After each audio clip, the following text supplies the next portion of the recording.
Here we are. There we are. Good morning, everyone. How are we doing? Good to see you guys. Happy 2026, first week. Thursday. We're up to Thursday already. So I hope you guys, first week of trading has been going well. And just this, new day, new opportunities. Welcome to a live trading room. So we'll have, I think Ashley will be around in about 10 minutes.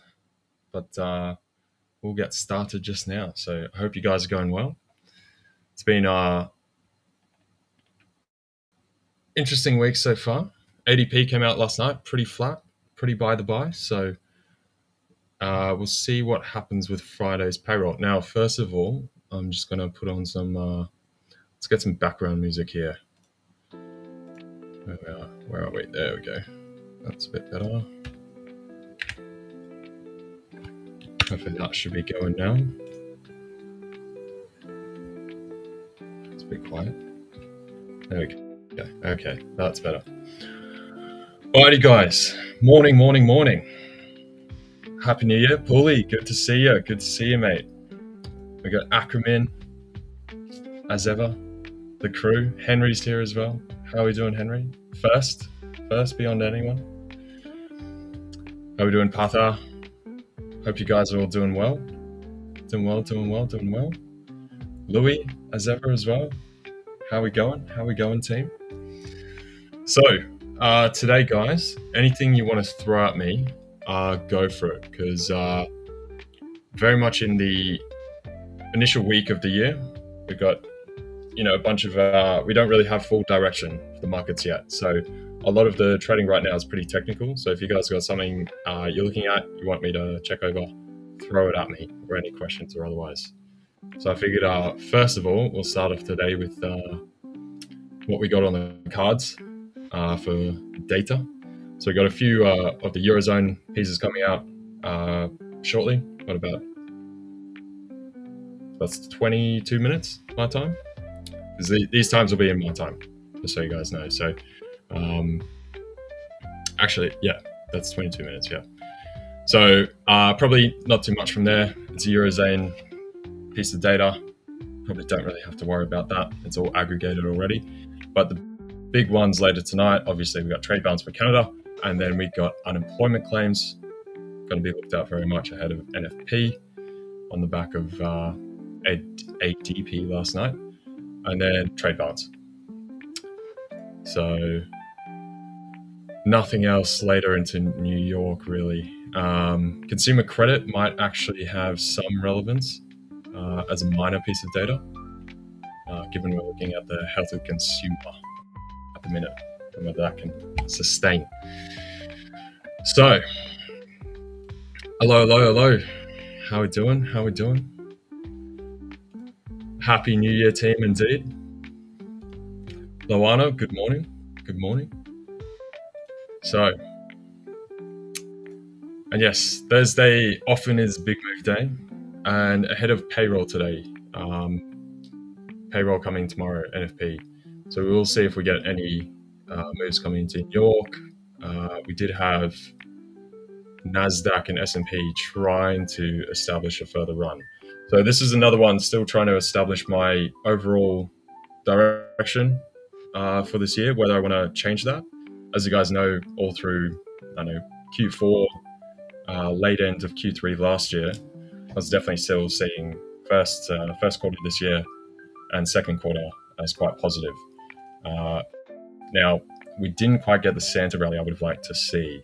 At least we did have some buying. We had some of the largest inflow days during December, but then we didn't exactly reach all-time highs or anywhere close to that. We sort of just recovered a bit, which has left me a little bit dubious. But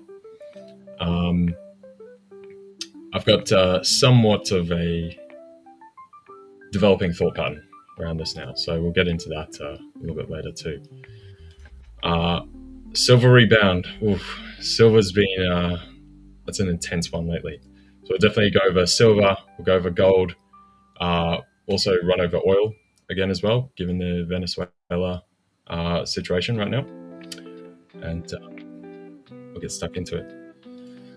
And yeah, guys, as you're coming into the stream, please smash that like button for me. That'd be amazing. Helps us out a lot. Obviously, as you guys know, if you guys can always just drop that as soon as you come in, great help to us. So we want to hit 100K also for subs. We're getting pretty close now, 94.5, 95K, somewhere up there now, I believe. So if we can hit that 100K pretty early in the year, that would be amazing for the 10-year anniversary for the Fivers. That'd be a beautiful chef's kiss thing to wrap stuff up. So yeah, smash that like, guys. Morning, Unbiased Trader. How we doing? Akram also saying DAX took a New Year resolution. Personally, still mooning. Is the DAX mooning? I haven't looked at the DAX yet actually this year. Oh, we are too. Absolute run on. We've also had, I guess, in part, some of the further progress with Russia as well, and also arguably the US, whether right or wrong, sort of taking control of Venezuela, definitely puts more of that, their sort of power play in terms of oil firmly in US hands, right? So that definitely helps diminish a lot of Putin's own cards he's holding, I guess, right? Euro dollar move of the week incoming. Yeah, possibly. Euro dollar's interesting. So we've been talking about this a little bit early in the week, and I've been saying I don't particularly like the price action right now. I feel like it's just sort of finding its feet. I wouldn't take much like extended direction from it. Just like we had the drop down here, we had a very persistent rally then through into that Tuesday evening into New York. So since then we have come back off through here, and we do have dollar yen a bit mixed also. We keep building up these kind of, let's go to the 1 hour. Keep building up these high lows through here as though we want to make deeper topside push. Though, as you can see, once we are getting up here, we are starting to falter as far as that momentum. So I know we've talked many times about dollar yen and the JGBs, both myself, Dirk, as well as Jonathan.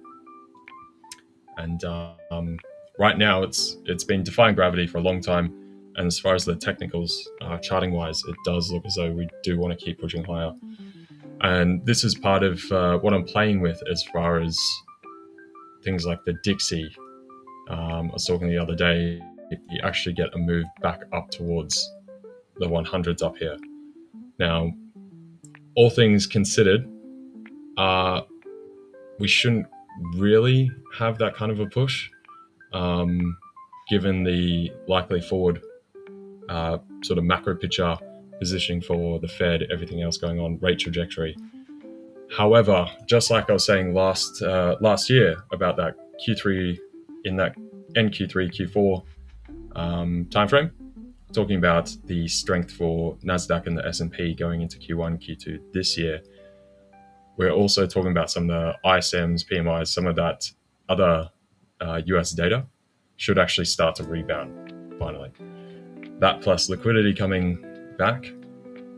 Liquidity technically should weaken the dollar, but there are going to be these other forces, and especially if the jobs picture does actually stabilize, which judging from ADP last night, that does look like the case. There were some good bits and pieces in there. The quits rate was also up. So typically when you have quits rate going higher, obviously that means people are comfortable in finding a new job, right? So they feel as though their job prospects are quite good, and typically people only quit their job once they know they've got something else lined up, which also tends to come inside with like higher pay package, that kind of thing. So that strengthens the consumer wallet to sustain economic activity. So regarding the dollar and the euro, and then we'll jump back to things like silver, gold, and oil just after this and wrap it all together.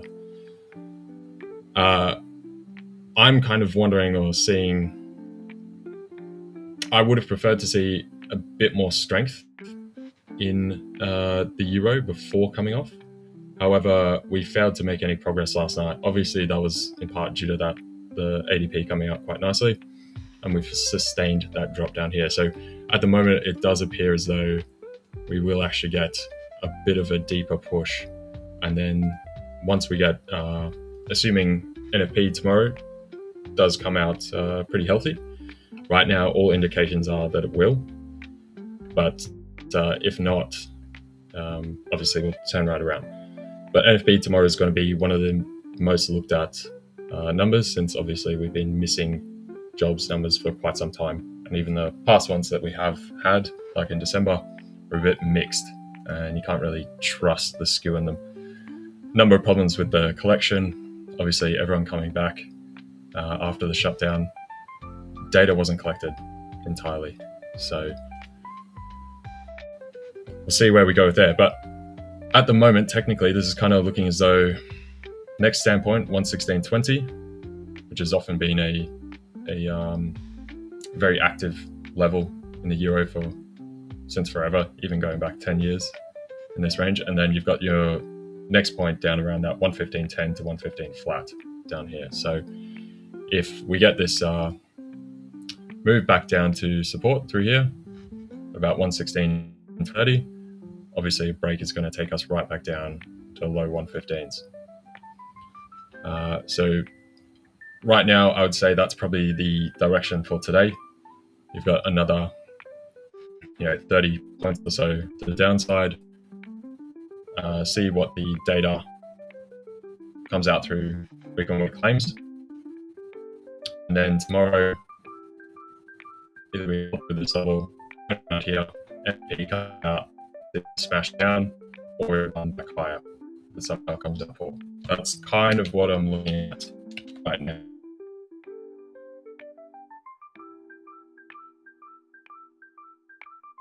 Similar for the other majors, like the pound, Aussie dollar, etc.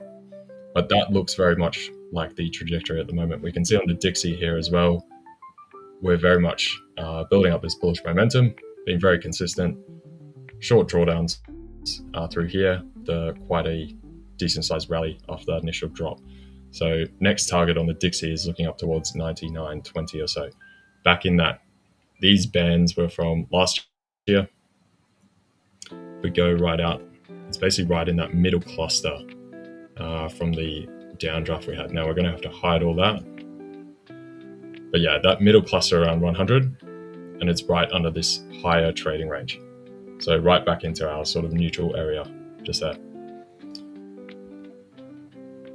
The first point we have to tackle, as far as the daily, is going to be this 200 moving average, which we are sat right on right now. So if we can break above here, establish a firm close, right, then definitely straight up towards that 100 plus mark is very much on the cards. So now we'll run over to gold, silver, and the like next. So silver, first of all, since that's been talk of the town for some while, this absolutely explosive move that we had into the back end of December, as well as just the general last quarter, Q4 of last year, been an absolute ripper, just non-stop. Very shallow dips, right the way back from end of November, 50, run right the way on to 83, making silver last year the best performing asset across the board. So through here, I would say, longs on silver are becoming a little bit dangerous, I would say. We were talking about this yesterday with Dirk as well. Part of the explosiveness to the upside has been due to margin calls. So we even had the CME increasing margin ratio requirements by 23%. That was back on the 26th, and then 29th they made another increase, I believe it was, or the other way. But overall, there's been quite a number of players sort of caught out trying to short this the way through and then having to cover. So hence they've had to increase the margin requirements on silver. So going through here, I don't know how much I'd be betting on further topside. When you look at the 1 year, so the 12-month forward deliverables for silver as well, you can see the price is actually about 10% lower than where we are. So I think coming through here, I'd be very cautious, put it that way, in expecting further topside movement and trying to press like $90 an ounce for silver right now. So anyone playing silver, just watch out. Now gold. We got a similar structure here as the silver. Obviously, once silver came off, it tore gold right down as well. We had the pickup coming into the new year, obviously with Venezuela, very much storming higher, that sort of protective move there. Right now, consolidating this higher area. Overall, I would be seeing gold as moving higher. I would see that as much more dependable rather than silver. Silver will still have a bit of this momentum and chaos, but I think gold will start to sustain those moves higher, whereas silver will have some deep pullbacks and retrenchment. So don't necessarily rely on them following each other sort of hand in hand, as they often do going forward. We got Ashley in the background as well. Let me know whenever you want to jump in. Good? Yeah. Hello. You're Happy right. New Year. Happy New Year, my dear. Feels like forever. Yeah. I know. You all right? Good. Yeah, doing well. Got a little bit of a break over the holiday, so a bit more refreshed now. Do you ever have a break? I've never known you to have a break. Yeah, not really. I got a small break. I intended to take a longer break, but I got a small one. So, okay. That'll do. I think I had 4 days off, but I had to be in the day job, literally, pretty much all of it. And then the day job is very day jobbing today. It's the day that we pull all our direct debits from customers. I work for like a finance company. So today is bill day, so I will be chasing payments. So we got a lot that had bounced this morning due to people not moving me around. So that's what I was spending my morning doing. Yeah. Often the way after Christmas. I was going to say, it's normally the way. And a lot of people didn't go back to work to probably like Tuesday when the kids went back. And if we pulled our direct debit then, it wouldn't be right. So no, I'm just going to spend my day making sure all that's done and dusted. How's trading been for you this week? Good. Just getting back into swing of it. Over sort of just before Christmas into New Year, I didn't really look at markets at all. Tried to sort of switch it up and just focus on some other stuff, wrap those things up, and then take a break. It's good. That's what you need to do. Things. But tried to stay away as much as I could, at least for a little while. Are you looking at anything this morning? Not just now. I'm sort of deciding where we're headed. We were looking at euro dollar before. That's probably just as far as what I'm seeing in front of me right now. It's probably highest prediction. I took a euro dollar this morning. You did? So what I did, what I spent my Christmas period doing was I've always looked at the Asia sweep type of trades. So I spent over the Christmas period just back testing the last 2 years, going through it. It's always something that I've dipped in and out of. As people know, I normally just trade NAS. I gave up DAX just because it was throughout the day and I just couldn't commit to it because of the day job and what have you. But the sweeps I can still do between 7 and 10 UK time. So the last 3 days have been lovely. So I can share my screen. Definitely go for it. What I've been looking at. So it's either is it working? No. It should be. Hang on. There we go. So it's either, for me, here's Asia, and it's either looking at if it's bouncing off like an internal order here, see a bit of consolidation here. So for me, it was a nice sell. This morning, it bounced off a little bit of consolidation. Yesterday, it bounced off a little bit of consolidation here in Asia. Nice sell. And then here, we had a sweep. So all my trades are after about 6:45 to 7. So I wait for something to see what happens around that time. So around that time we had the sweep, jumped straight in. Around that time here, we had the bounce off the consolidation, and then the same again here. So it's been a lovely first 3 days on EU for me. Beautiful. So That's the way to start the year. It's always yes. good going. And then Starting off with a bang. So NAS, set we've had the tone. one win and one loss this morning, which was quite nice. So up half on that one, and then as people know, I just trade it most days. Is it going to take forever to go back? Here we go. So yesterday was a good day. We had 2 wins, one at 1.5 hour and one at 2 hour. Been a good week so far. Yeah, brilliant. Nice. But all I'm doing is turning up, clicking the button. There's no bias. There's no nothing. So for me, I don't know if you what your thoughts were on like EU when you looked at it this morning. So for me, I was at the point where we could be going bullish here. We could get to this point and we could push up a little bit. But my rules were my rules, and it happened. That's why I don't like to have any bias in regards to the way I trade. Because if I did take bias into consideration myself, I probably wouldn't have traded what I traded this morning. Because for me, I do think it's still going to hit here and shoot up a little bit. Yeah. But my rules are my rules, so I stuck to it. What are you thinking now for the rest of the day on EU? So here we've had quite a bit of consolidation and are going to get a little bit of a push up now. Yeah, so what I'm looking at for EU. Somebody just asked me what indicator. Which one? Is it the Asia sweep? So it's just Asia range.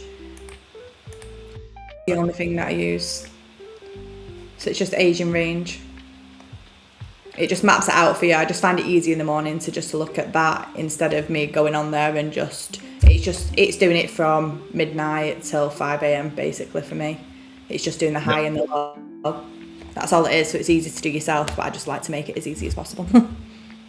Yeah, no, that's handy. I like how it also just puts it pretty neat. Yeah, it just makes it pretty for you. It just makes it easier for me to just look at, and I'd be like, right, so here I know there's a bit of, if I can see a little bit of consolidation here, I'll look to get around here. The same as like yesterday, right, is it going to sweep or is it going to pull up to here? And we'll see it drop. And then the second I saw it dropping after it pulled right up to here. And it was, so this, the Asian, it just helps show me where my targets are. Yeah. Love it. Love to see it. There you go. I'll say EU right now, I'm ultimately for the downside. Yeah. Right. So this continued weakness, I've basically started off the year, I was saying on Monday, I'm taking it sort of more steady this week until we get some of this data coming through, more direction on the Fed. Because I was looking at markets, we're just trading very technical, there's no real direction, so pretty much just playing it technically like that. Obviously, last night we did have ADP. After that, the rally back up from the drop on Monday. And we had ADP that's kept price lower. And I am seeing that we should return to this about 116.30 level up here. Are you on the 4 hour there? Sorry. This is on the 1 hour. Just 1 hour. Yeah. So this is all old stuff from last year. This is my end of year expectation. A lot of lines, a lot of squiggles on that. Ended up making that, quite nicely. So that was good. Yeah, I've gone and cleaned up a number of the charts here I haven't done yet. So there we go. It's a little bit better. Oop. My mouse will behave. No. Oh. Anyway, so yeah, sort of one of those all the way up, all the way down type moves. So back into about 116.30, and then consolidate somewhere through here. Obviously, right now after this drop through Asia, I wouldn't be surprised if we move back up to the underside of this higher range through here. Right? So it'd be something like that, and then back down to 116.30. So that's probably like the trade I'd be looking at today. A little bit of consolidation, just sort of sit around here into tomorrow with NFP, and then obviously NFP strong, down, NFP bad, up. Simple as that, right? And then you've got some pretty clear targets from there too. Oh yeah, So very clear. yeah, 115.60 and then back down to about 115 flat, depending on strength of NFP. So the numbers from ADP last night were actually indicating NFP should be pretty good. Okay. Hold together pretty nicely. So then we've got week-on-week claims tonight. So we'll see how that adds to the picture. I believe after the data that we've already had through this week, so all the analyst forecasts have also been starting to rise for Friday for NFP. So that's basically what I'm looking at right now. See, guys, I'm just going to nod my head and just pretend I know what he's talking about, but I don't. You don't have to know what he's talking about to be able to trade, honestly. Yeah. So that's what I'm looking at on the euro right now. As far as a number of other pairs, which trading pretty technically. So I'll hide the Kalman indicator so we can see a bit better. But yeah, similarly with because you look at a high number of pairs, don't you? Not personally that I trade myself, but I guess everyone trades a lot of different bits and pieces. So I sort of run through everything and try to give a good rounded picture of things. But I mean, euro dollar, pound dollar, dollar yen, all the kind of major dollar pairs plus Aussie dollar. Definitely run through those as far as a dollar picture overall. So yeah, we were also saying earlier, dollar yen right now, macro side of things, we should be lower, but we're defying gravity and right now playing very technically, clearly trying to build some kind of upside move through here. Each time we are getting higher, the momentum does start to slow, however. So hence I was saying market's just trying to find its footing. First week of the year, people still coming back. First proper trading week of the year, it happens. Yeah, exactly. So that's why I like to be done by this time. yeah. Happy New Year, Raf. Hello, Happy man. New Year, my dear. Hope you had a good break over Christmas and New Year period. Also, if anyone's here who has been or lives in Copenhagen or Oslo, can you let me know, because I'm there next week. So I need some tips and recommendations, because that's part of the world that I've not been to yet. I'm excited. Nor have I. Is that for work? No, just like a pre-wedding. Oh yeah, you're still doing that. Hey, yeah, I remember. I've still got a wedding. Still got a wedding that's 7 weeks to go, and a wedding dress that is a little bit tight after Christmas. Look, I tried it on Boxing Day, and that was the worst mistake that I could have made. But it stopped me eating cheese from that point, so we've been all right. Yeah. I feel like that's that's most people's Christmas period. Yes. People are like, okay, I gotta drop some kilos beforehand to open up some room to. Oh yeah, that's what I did. I was working out pretty much all of December. But to be fair, I'm quite good. I've worked out consistently, and still, because I've got the dog, I've still been out and about throughout Christmas, so it's not been as bad as it could be. I only have the dog so that I can eat cake, because he makes me go outside. So. Yeah, fair. Makes you go outside. Makes me go outside. Trade on the dog walk. Yes, I just don't like it when it's raining and trying to trade in the rain. It's not great. Yeah, of course, yeah. That'd be terrible. Have you had snow? Well, you won't have snow, but we've got snow. You definitely not got snow. We have. Yeah. Right now, I mean, it's summer here, obviously, so it's been hot as anything. It's grey skies here. Yeah, and I swear every summer, even though I've lived here my whole life, you always forget just how hot we get 2 days of that a year, so you enjoy that. You enjoy that. Fortunately, we haven't had so many, it's always the humidity days. It's hot plus the humidity.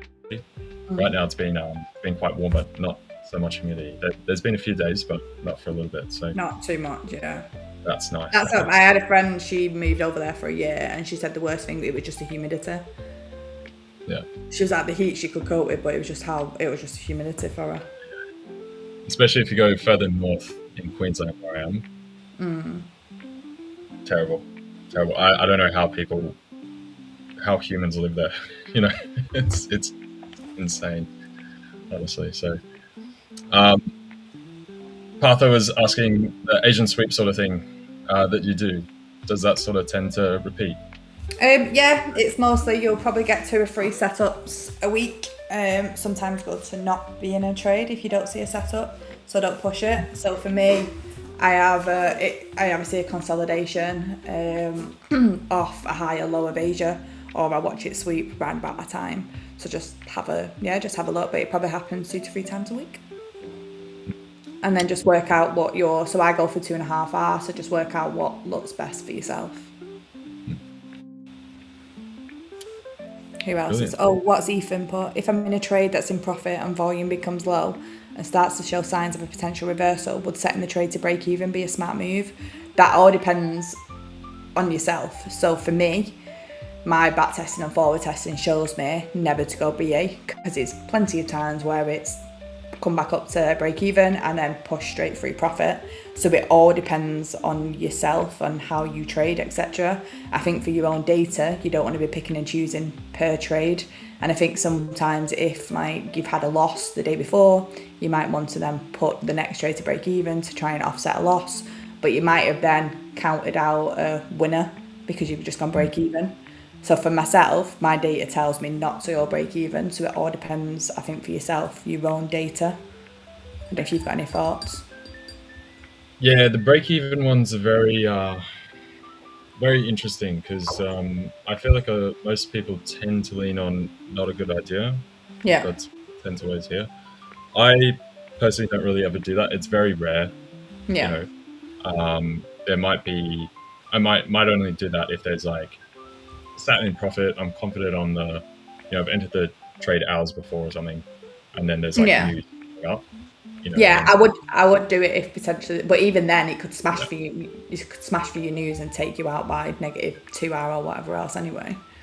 Yeah, depending how highly leveraged you are, like slippage could be big. But so if the trades are it's not too massive of a position that if you get slipped, 1, 2, 3, 4, 5, even maybe 10 points or something, depending on what type of news that is, it's not going to ruin you. It would be kind of just where your original stop loss was, at worst. And then typically, especially with the 5s, you'll tend to get, cleared basically at wherever the stop is. So if it's at break even, most times you will get cleared there. Very, very, very, very good execution liquidity. So as far as doing that, I would look at, as far as like the volume dropping, I would say ask why the volume is dropping, right?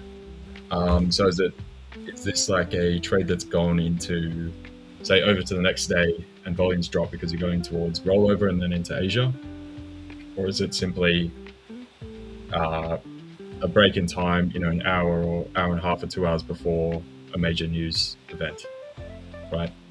So I'd sort of look at why the volume has dropped, because if it's before a news event, it could be because people are sitting on their hands because it is very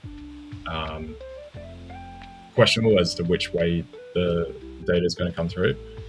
That, or if you're just ending one trading session and coming up before the start of another, then naturally you are going to have a drop in volume. So in that case, you would still just assess whether the trade is valid.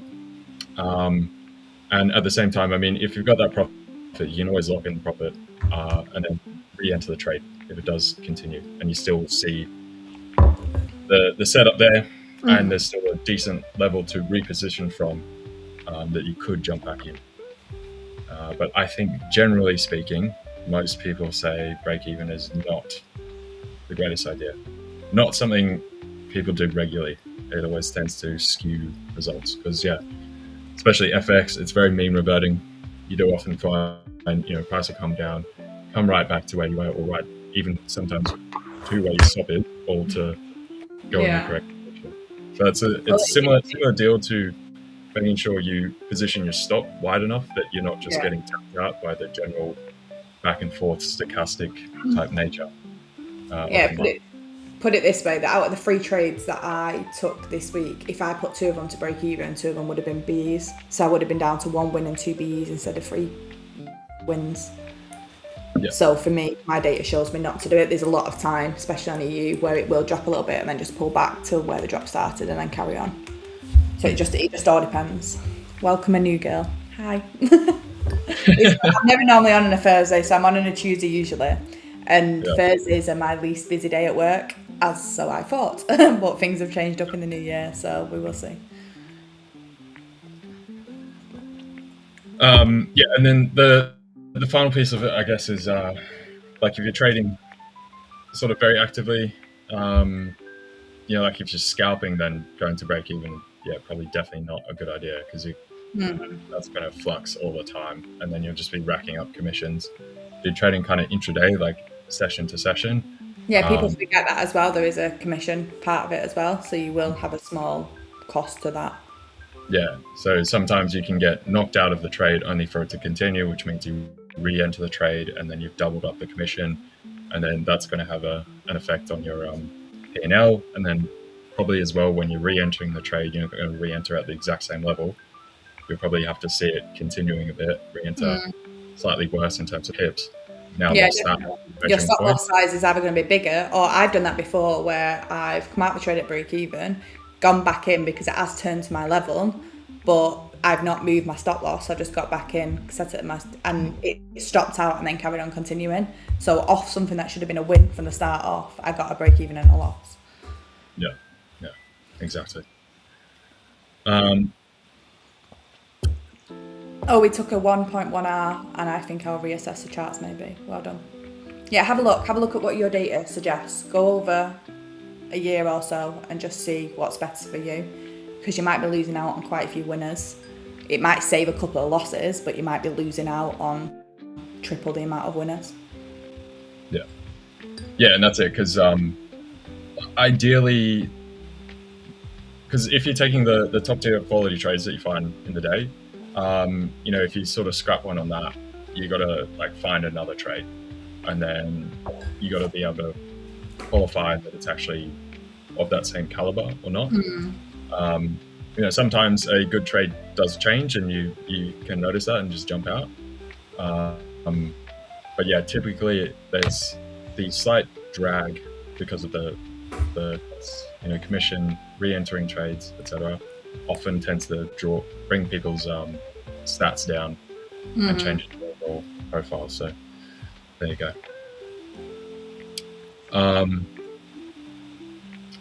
Break even, they put all those who full port. Yeah, I mean, assuming you're not full porting, which you shouldn't be doing because it's not going to be sustainable, then yeah.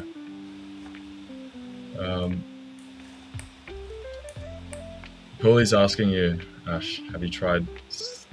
I have had an oat cake before. I have no idea what that is. Yeah, nice. Google oat cake. Okay, I will. Google oat cake. I do like an oat cake. Just give me 1 second. It is a Stoke delicacy. We don't have really any delicacies in Oldham. What is an oat cake? Oh, I've crashed. It's like a flat. You can make a sandwich. Okay, guys, this is an oat cake. They are good. So it's actually just oats as like a biscuit. Yeah, Purely can let you know what he puts on them. I've only had them a couple of times, but you can put like bacon and sausage, or you can make a sandwich. Yeah, you get the gist. Okay. But that's our delicacies in the UK. Yeah. I mean, UK food, you know. Yeah, it's not the best. Beans and toast, though. Yeah. I had that for my lunch yesterday. Yeah. But I had it with fish fingers. Yeah, they always have the spud van that comes by here, like the potato with the beans and all that. Whatever. I don't know whatever if there's a proper name for that. Like a jacket potato, beans, and and sauce, and put whatever else in it. Yeah, something like that. Beans, yeah. I love how we've moved on to this.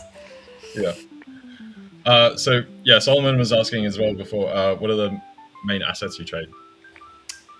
So I trade NAS and I trade EU. Yeah. So I just look at two charts. If you've not seen me before, I do trade everything off my phone. I don't even know how to put MT5 on my laptop. It's all done by walking the dog, so I need something simple. And with my day job, I'm in quite a high intense day job that hopefully no one's watching me from the day job right now. Between 9 and 5, that I need to be locked into that. So I do most of my trading before work off my phone. So I just look at two pairs. Brilliant, there you go. Yeah, perfect example of how you can keep it very simple and even just try to your phone, look at two pairs, nail down a strategy, an approach. And I think because I don't, trading for me is, I've got my day job, so the money side of it, it's me just getting into that routine of trading correctly, etc., which is what I've spent the last year on. I'm not racing, I don't need to pay my bills with trading money, so I think that's been very good for my mindset and the way I've traded. So literally now I just turn up, click the button, I don't think about it, there's no emotion tied to it because I don't need the money to pay my mortgage, etc. We're just getting into a point where, because we do want to look to go travelling towards the end of the year for a couple of years, so if this is something I can do while I'm up a mountain or here, there and everywhere, then it's a nice little extra income for me. Yeah, perfect. What were you saying fully? Is this you're not going back? Get one shipped over. I wonder, maybe they'll have, like, because they have at the supermarket here, they always have like a international portion that has other like little... a British bit, which is like this big. Yeah, and they've got, Japanese stuff and all sorts of random places like Brazil, and there's like Dutch, like stroopwafels, all that kind of stuff, So I'll have a look there, see if I find anything. I doubt you will do, but have a look. We'll see. Roy was asking before, how do you deal with having a stop loss? I just like it when it's hit and go in revenge. I feel like this was me when I first started. Yeah, on gold. Get in. Yeah, very fair. Yeah, okay. Well, on that then, how do you handle that? I just have set rules now, so I can't go past them rules. So on EU, 1 trade and I'm done. NAS, 2 trades and I'm done. I have a loss because that helps me mentally. I don't change it. Like I said, I've not got no bias. So for me, it's just I made sure that I put rules in place to stop me revenge trading, because it's quite easy to hit the loss of the day on a funded account if you're a little bit silly. And if you're in the mindset that I'm in now, you don't hit that. Whereas I've been in the mindset before, I've not realised I've been so close to a payout, so I've just gone, and then completely blew my account. So for me, every time I do go to do something stupid, I think back to all the times it's not helped me. So that just completely stops me, because I think back to how bad it was when I blew accounts, how much money I've wasted, how close to pay, how further along I'd be in my journey if I just listened to myself. Yeah, definitely.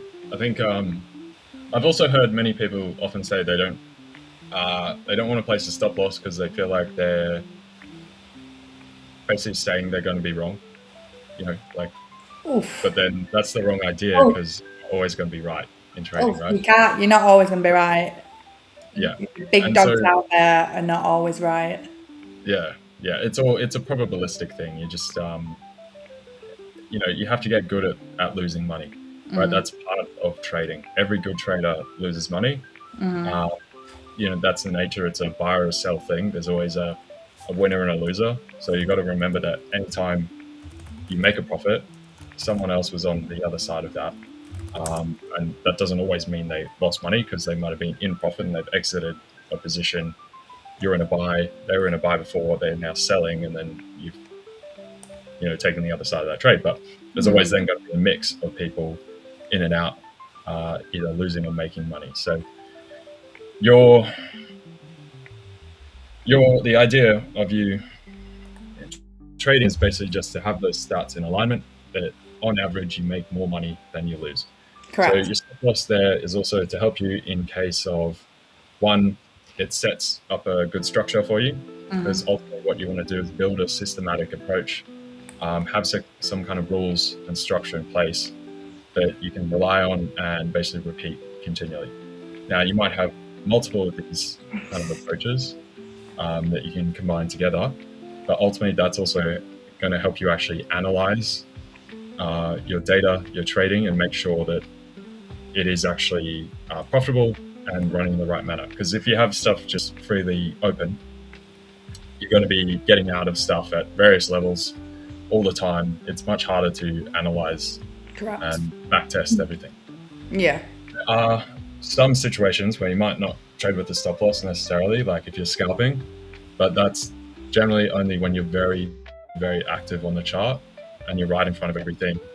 It's during the right time of the trading session. So you're not about to be, getting blown up by a news headline that's about to come out in 5 minutes, and then the candle gets absolutely whacked, and obviously you had no stop. So even if you would have had some slippage, you're now right down the bottom. And a lot of funded accounts don't allow you to not place a stop loss as well. Yeah. And they will deny payouts if they see it as gambling. So just be very careful on that side of things. Yeah, if you've specifically designed your approach that you don't need one, like you can do that. For instance, Saul, as an example, scalps, doesn't run a stop, but he's very on the chart. He gradually scales into trades, and then he'll often hedge them in between and be going back and forth. So that essentially ends up being just like a stop loss, and he's also very happy on the trigger finger to just get out.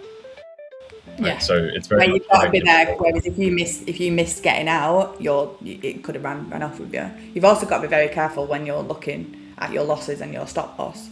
That every time you get a loss, you're not trying to change what you do to make sure you get that loss again, because you'll end up with, there's no strategy that's 100%. There's not one out there.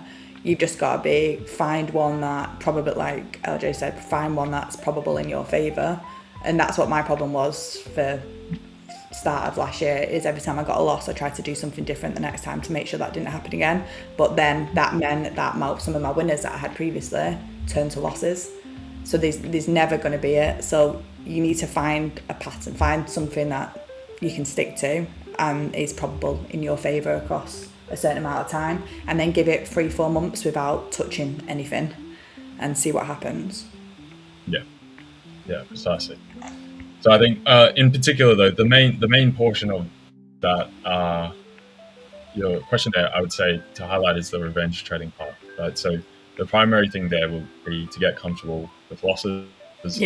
Part of it. And as you said, after, falling from that, it's actually on gold. So gold is... Gold ruined my life too many times.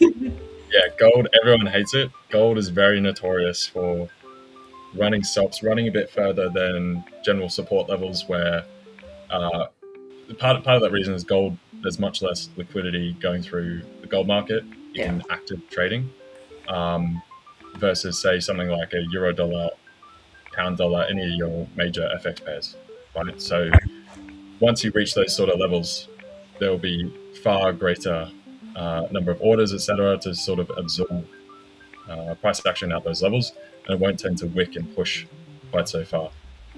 Gold markets have a lot of big players, banks, that kind of thing, and port size, far less active, less liquid. So price does jump around a bit, but that's one of those characteristics of gold. So what I would say is, knowing gold does that, you probably just need to extend the stop loss. Right now, that might also mean you've got to reduce the trade size, of course, to keep within your sort of risk profile. But gold, unfortunately, is very notorious for that type of activity. So be very careful. I'd stick with a stop loss and stick with certain rules. It's there to protect you. It protects you from, adverse events. That's probably one of the biggest things. Trump comes out and tweets something, and then US dollar drops to the floor. Like you don't know, anything could happen. So that's probably the biggest part. But guys, like I was saying earlier in the stream, if you haven't done already, punch that button. Helps us greatly. I will love you forever. So. I need to start please do watching so. these back. Anytime you guys come in. I never go on YouTube and watch them back. Yeah, no. No, never. I didn't even know I was on YouTube the other day, and I was like, "That's my face." Oh Jesus! Like there I am. No. It's like some actors, I guess, who never watch their own movies. Right? They just can't manage to stomach it. Yeah. No, it's not for me. Right, I have 4 minutes left, and then I'm gonna have to answer the dreaded work phone. All right. I will have to jump up just for a sec, just while you're here before you leave, if that's okay. Yeah, ask me anything, guys, why LJ's disappeared. Yeah, I'll jump over to your screen just for a moment, and then I'll be back in just a second. That's fine. You go. You have 3 minutes left. Right, guys, ask me some questions. We've gone through what I do every morning, so let's go through this morning's trade. Very simple. So this Asia, which is this Asia range indicator, what I saw, I woke up about 6:30, and then I either want a sweep or I want it to come back to the top or the bottom of Asia and then look for a drop. So around about my time, so 7 o'clock, it come back up into this consolidation, and then we just dropped. And then the same again yesterday. So around my time, I want it to come back up to the top of Asia or sweep Asia, and it did, and then straight down. And then Monday, swept Asia around my time. Nice little trade, bump. All it is, simple. So this hopefully can give you something for those who've not got a strategy in place, or for those that keep changing, chopping. This might be something that you can have a look at and something that you can work between. See, any questions? Right, guys, I need some questions. Who else has said anything? Let's have a look. Arsenal had a good day, yep. My other half supports Arsenal. They're on tonight. I'll go to the gym while they're on. Is your plan to be a full-time trader, or are you happy with your current situation with work and plus trading? So my plan is to leave the day job world. So my house is currently up for sale. We are looking to go travelling from November for 2 years. So I've got the money sat there to travel and trade, and then the trading element will just be a little bit of extra, and then I'll see where I am at the end of travelling and trading after a couple of years. But yeah, my plan is not to go back into the sales dreaded industry that I'm in. So I'll give myself another 8 months of constant trading, see where I'm up to, and go from there. Got myself a couple of funded accounts, got them on a copier to a personal, just keep siphoning money from funded accounts into my personal. Get yourself onto the big investment platforms, etc. Just have them, and then see where you are, see where I am in 8 months, etc. Oh, thank you, Tim. But yeah, so that's my plan. That's where I'm up to. The day job keeps me very busy at the moment, so I just needed a strategy. I just needed a couple of strategies that would fit in with my day. Some days I can't trade due to travelling with work, but I used to trade throughout the day, but I felt like it distracted me a lot because of the day job, whereas this way makes it a little bit easier for me. Ho is back, LJ is back. I'm back. Thank you for that, sorry. Right, I've kept them company for you, and I need to love yous all and leave yous. So thank you for coming. It's alright, I will see you next Thursday.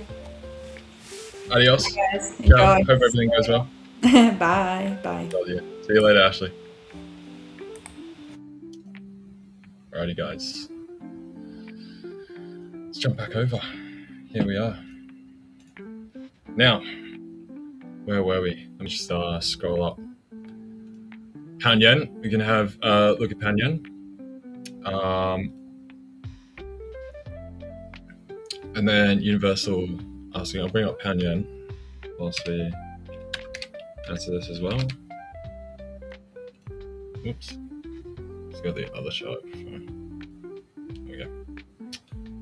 So, pound yen. We'll run over that and then I'll jump over to your other question. So, pound yen, we were talking about this yesterday. These were some of the 2 trade ideas I was scoping out with Dirk. It was his system that he's built. I think it was on euro yen and dollar yen. It pinged some shorts, and then we had some questions about pound yen yesterday as well. So it's basically looking for this area to hold, potentially a move back up slightly higher towards this 50 moving average, and then come off down to these lows. Now, obviously, if you got the breakthrough there, you'd be looking for a push on from that. And yesterday we were talking about how you can actually take both of these trades, right? If you push on from here, keep the stop there, take the trade here. Now, if it fails, we come back down.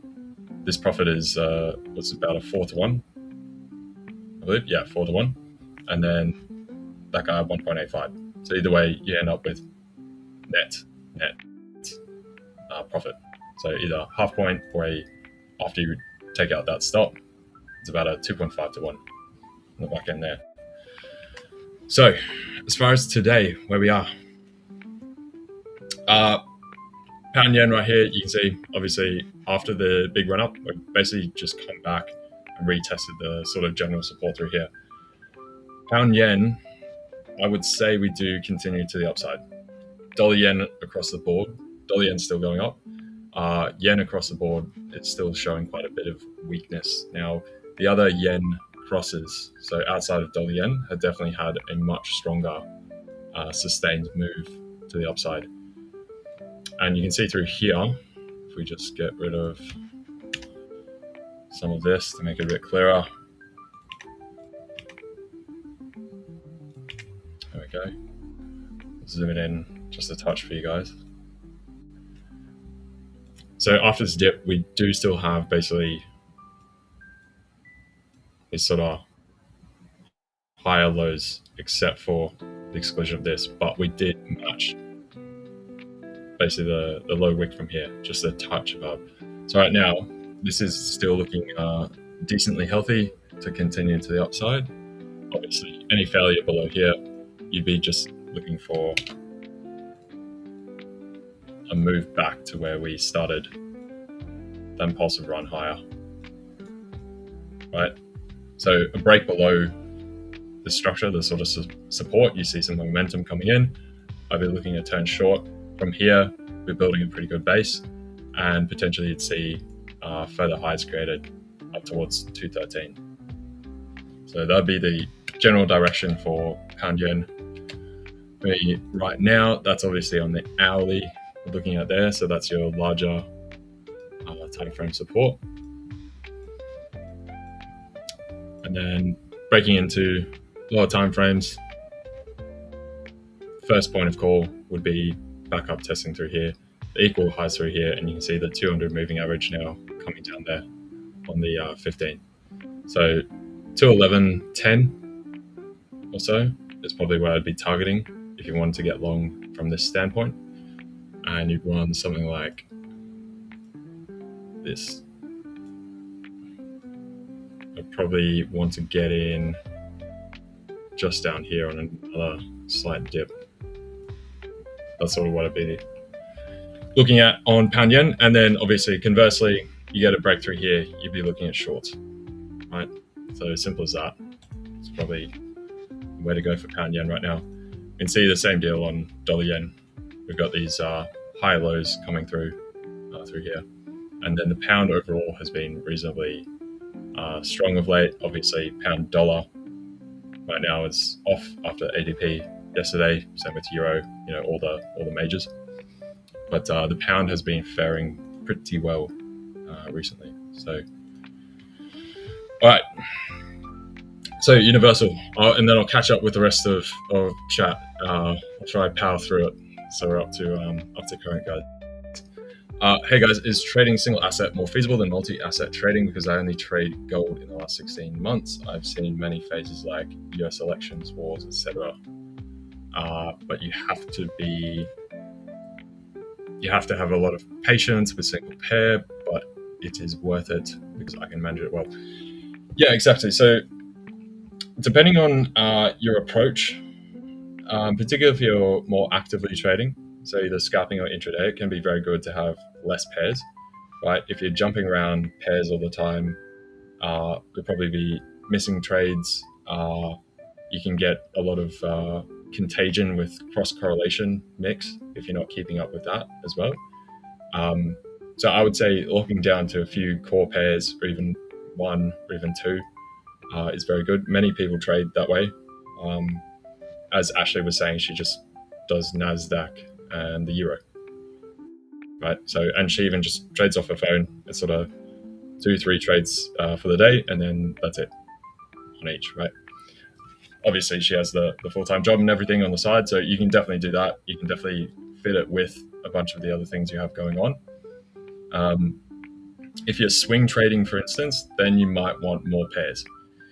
Because obviously, in the instance of swing trading, you're not going to have a good swing trade on a single pair all the time. It's going to be much more infrequent.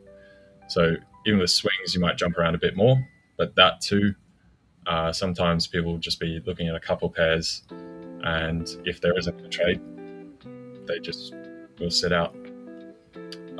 I do think, particularly if you're a little bit earlier in your trading journey, it is good to lock down to a pair and really understand that pair and how it functions, and also help you refine your own process. Because sometimes if you're jumping around to other pairs, there might be some kind of geopolitical macro type event that is evolving, and thus the sort of trading plan you have might actually be effective, but some other kind of new piece of information has come into the market and then is skewing the momentum or direction of the chart. If you come into that at the wrong time, you get hit because of it, and then it's going to make you feel as though your approach is not valid.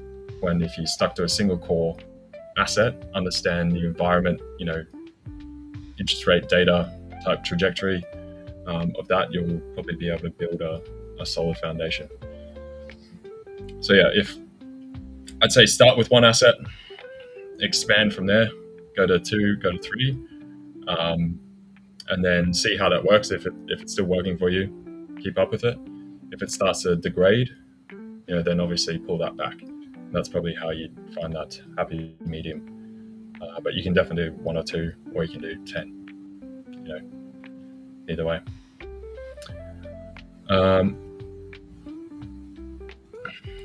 Raf saying, LJ, how is Mike? You miss him. I know, I miss him too. He's doing very well though. Busy, obviously, still working on the platform and all that.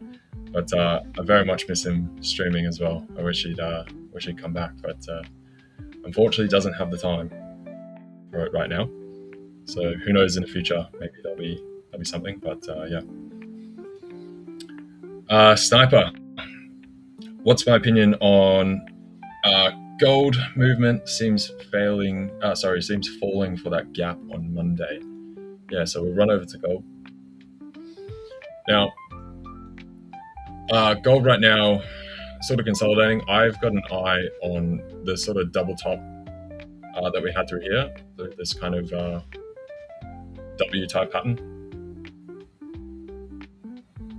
Because that was the level that once we broke through there, broke a bit higher, basically came to the underside of the higher trading range or short-term trading range just at the end of the year.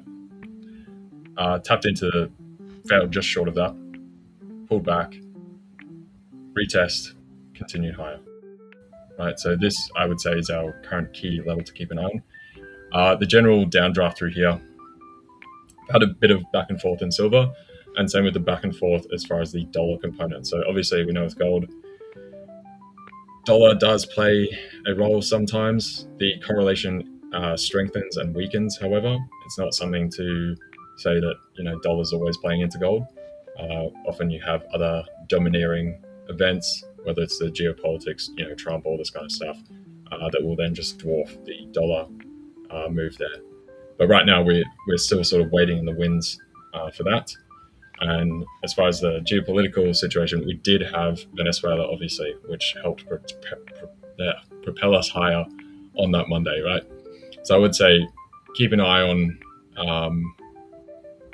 obviously up here about the 200, 44.60, and then this base just here at 4,400. So what I was saying on, was it Tuesday? I believe it was. either Tuesday or the Monday.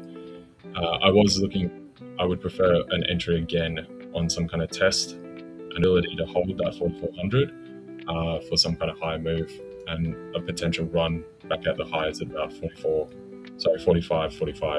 up here that we had. What was that, like just before end of year? Yeah, just before the new year on the 29th. So yeah, I would say right now gold's just trying to find its feet. We've got a number of, same with the currencies, like we've got this slight downdraft through here, right? And we've just got this kind of like channel sort of forming. So I'd say move to there, retest to the bottom, see if we can get up, break the channel, and then come higher to those tops. That's probably what I'd be looking at. Of course, with NFP coming out tomorrow, and then we got week-on-week claims and such tonight, we could get a bit of a shuffle around on that, whether from the risk off, risk on portion around jobs. And then we got the trade balance too. So, and Universal saying, yeah, I'm intraday. I've been testing a system on gold, and it gives around 1.5% to 3% return monthly on a 5K demo with 0.5% risk per setup. So sometimes I ask myself, is it worth it with 2% average return monthly? I see what you mean. I would say, so with that on a month, how many trades are we taking? Next part of linking to that question would be, do you have the time to take more trades? Would your system allow you to find more quality trades? Or are those sort of just the top tier trades that you're finding and you're just trying to stick to that? If that's the case and you're running that pretty nicely, then yeah, I would say you probably do have the room to add another asset. That sort of drawdown and risk reward and everything is pretty in control. That's very nice. So I'd say in that case, yeah, you probably could run another asset, that or else see if there's possibly like another time of day for gold, another session that also is complementary to your entry criteria, right? So perhaps start with that, see if there's any more potential quality entries that happen throughout the day that you could add.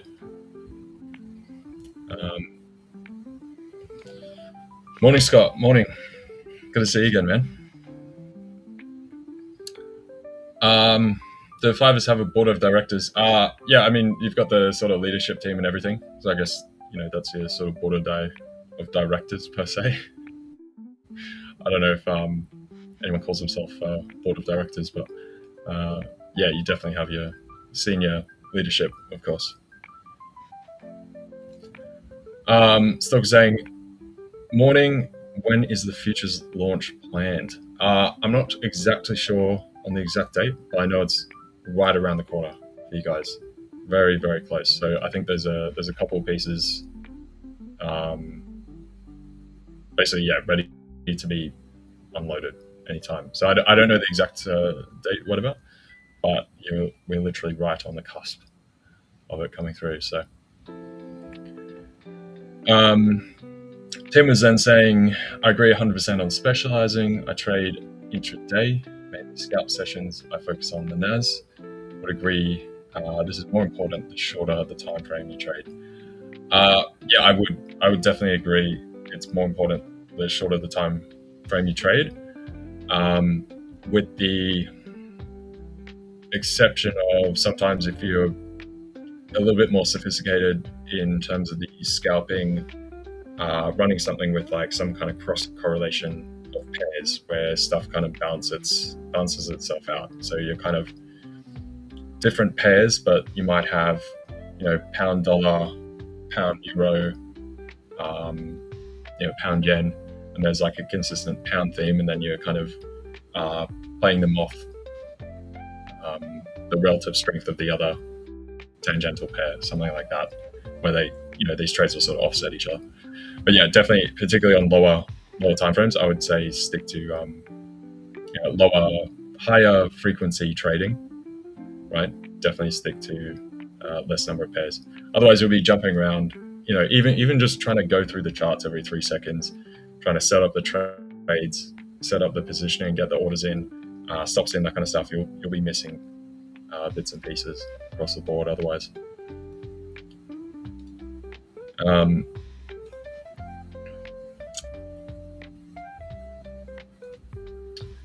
Similarly large, successful company like Fiverr's than the public list board of directors is a common phenomenon, especially among privately held companies. Yeah, exactly. It's a private company, so don't need to. You can go on LinkedIn. You can probably find everyone's LinkedIn and all that sort of thing. So, but yeah, the private company. So if I got a company sitting here, do you have a board? Like you don't. There's no like. The other thing with that stuff, like as far as companies, there's no actually legal requirement to have, like a board of directors C-suite type thing. It's just become a company structure that everyone sort of manages things with. There's only I think 3 or 4 roles that are sort of required legally, and this tends to be in basically every country as like a stated individual, which is for ownership rights and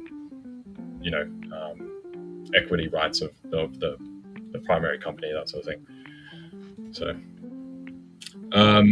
same way how when Elon Musk changed his title from like CEO or whatever to Techno King, and removed all the other titles and that kind of stuff, because it's not actually required, and obviously Elon's going to do that type of thing. Anyway, Priori saying how to cut losses. I feel difficult to cut losses. What can I do? Yeah, so taking losses in the market is always very uncomfortable.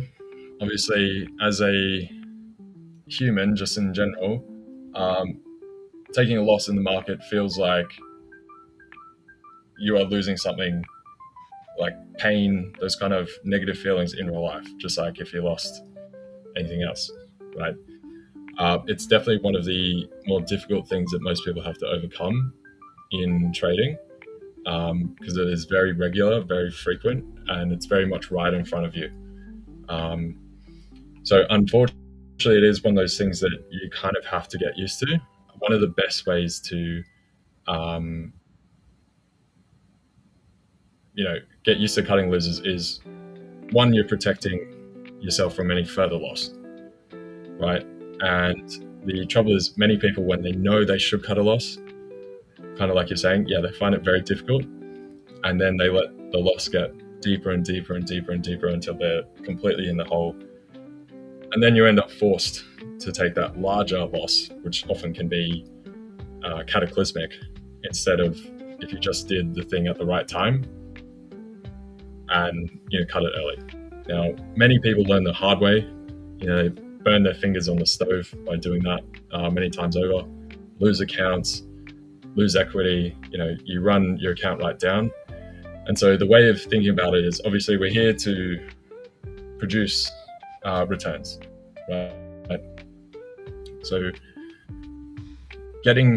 I'd say try and wrap the idea of cutting a loss is indeed actually like a good thing. It's not a negative, it's a positive.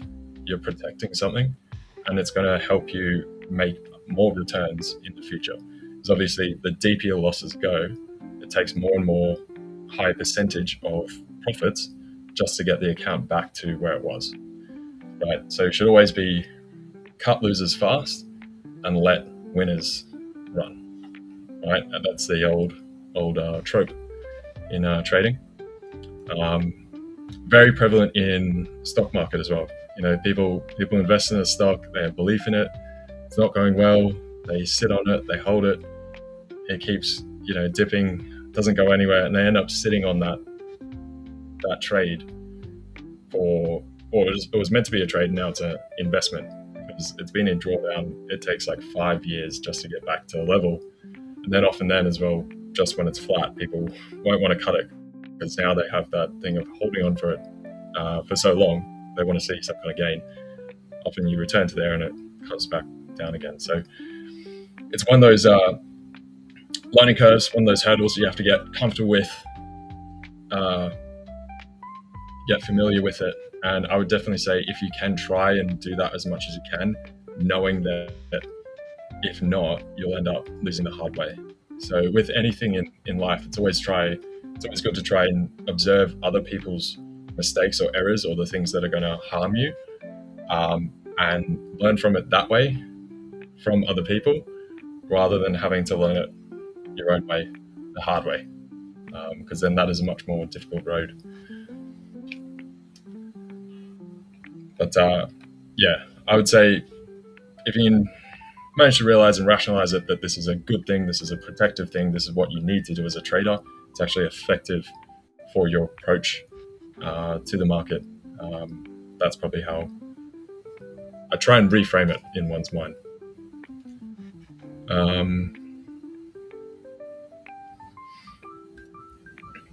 Yeah, losses should be a technical movement.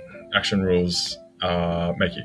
Yeah, so losses are part of the game, basically. Yeah, that's as simple as that, really, right? And if you're cutting a trade early, that's good because you're not taking the full loss. That means you're actually demonstrating discipline. So you should be giving yourself a thumbs up for that, indeed. So Universal is then saying again, let's jump over to, I'm just going to switch charts on NASDAQ here. So I only get average 10 to 15 setups per month with risk being tight. I set break even after TP2. Risk to reward is 1-to-1, so the return varies with profits. Some get partial profits with 3 setups. Stop loss per month ends in 2%. Yeah, okay, fair. All right. 15 a month, that's sort of one every day and a half trading days, I guess. That's not too bad. I would say with that, if you got one every day and a half, would it be possible to find 2 each day? So I mean, even that would then double the profit. I would try starting with that if you can find potentially 2 trades every day and a half, and see how that goes, right? So that's probably where I'd start, and then if that's working, then you can continue with that, and then possibly even go up to 3 if 3 then starts work. Now if it doesn't work, then pull it back, because if you can get up to basically double that to 2, and you're getting that sort of 2-4% a month, that compounded is really good. And then possibly if you can add a third, you're now looking at 6. If you can try and squeeze out a little bit more profit on each trade, you're looking at almost a 7-8% compounding a month. That after a year, brilliant, right? And you're saying, and I do all the things like journaling, screenshots, collages, etc. These will really help in analysis. Yeah, definitely, man. If you're doing all that, that's brilliant. So if you're doing all that and you do have that sort of, together, you've already got that sort of data, I would try and see if there are any further setups that are similar that you can find a second set of trades and basically just double the amount of trades. So go to like 30 trades a month, if possible. Now that it depends on how much time you have to trade. I don't know if you've got another job, something else like that.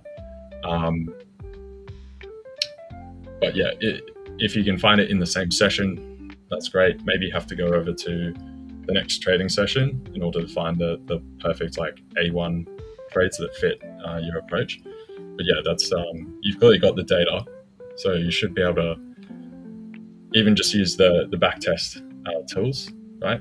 And then sort of just scan through, find where those trades were, and see if on the charts there's another setup that's the same, and see if you can find that in a repetitive type manner.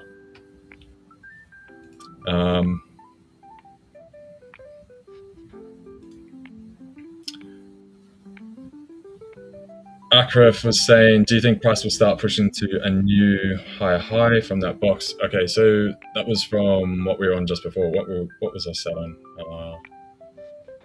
Set on gold. Hey. So yeah, if we can make establish hold through here, then yes, I would expect gold to push on higher and up to the prior tops up here, just from the 29th, just before drag that down a bit if you see. Just before end of year. So that's back up at about 45.50 roughly, yeah, 48.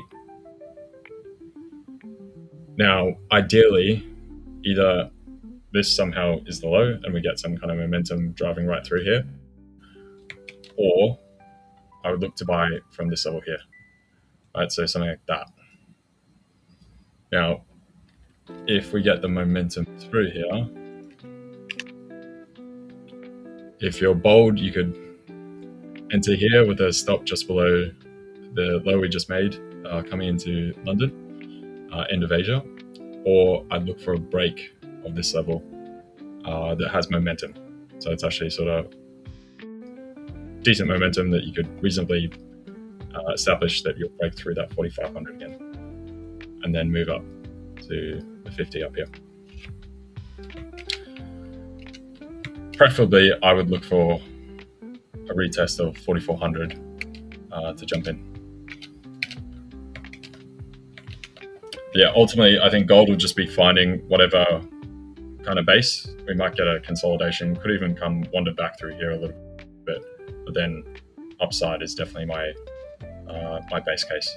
I think gold strength is going to be pretty consistent this year. Not the same velocity that we had last year. Not going to see quite those same gains, but another 10, 15%, 20% on gold, pretty reasonable, but just not another 55% type year like we had last year. Hey, Cam, good to see you, man. Welcome back. How have you been? I hope you had a good New Year over there in the GC. Hope it was good, man. And what's cooking? I got a bit of a break. I'm chilling today. So hope you're doing well yourself.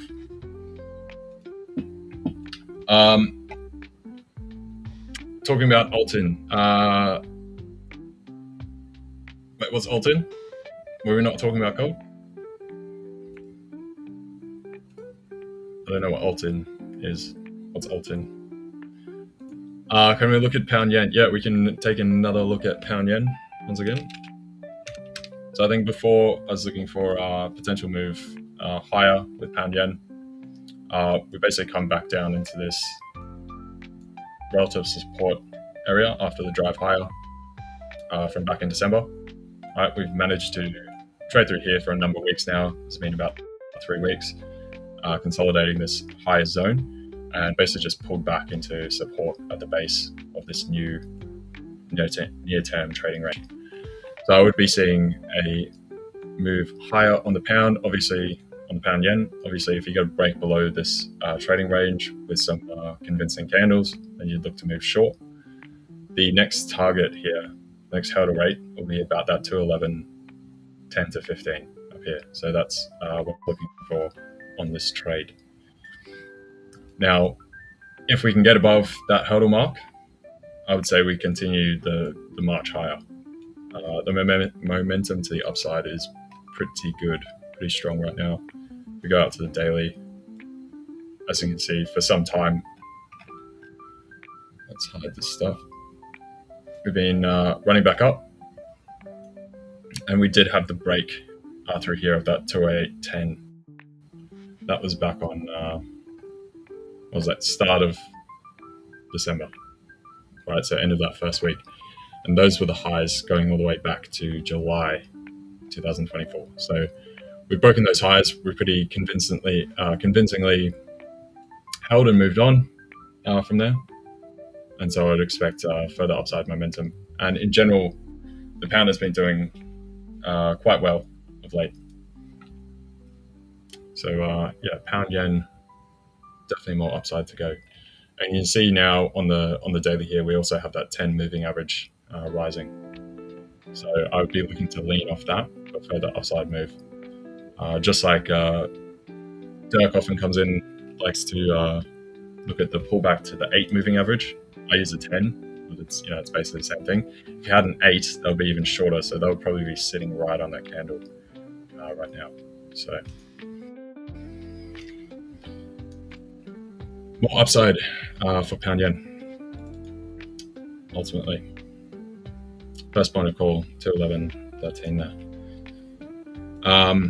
And then Universal saying, yes, I have all of them in collages, and it's around 6 months worth of collages with failing setups as well. Dude, that's good. That's a good amount of data you've stacked up. You're saying, I don't have a job, just trade full time.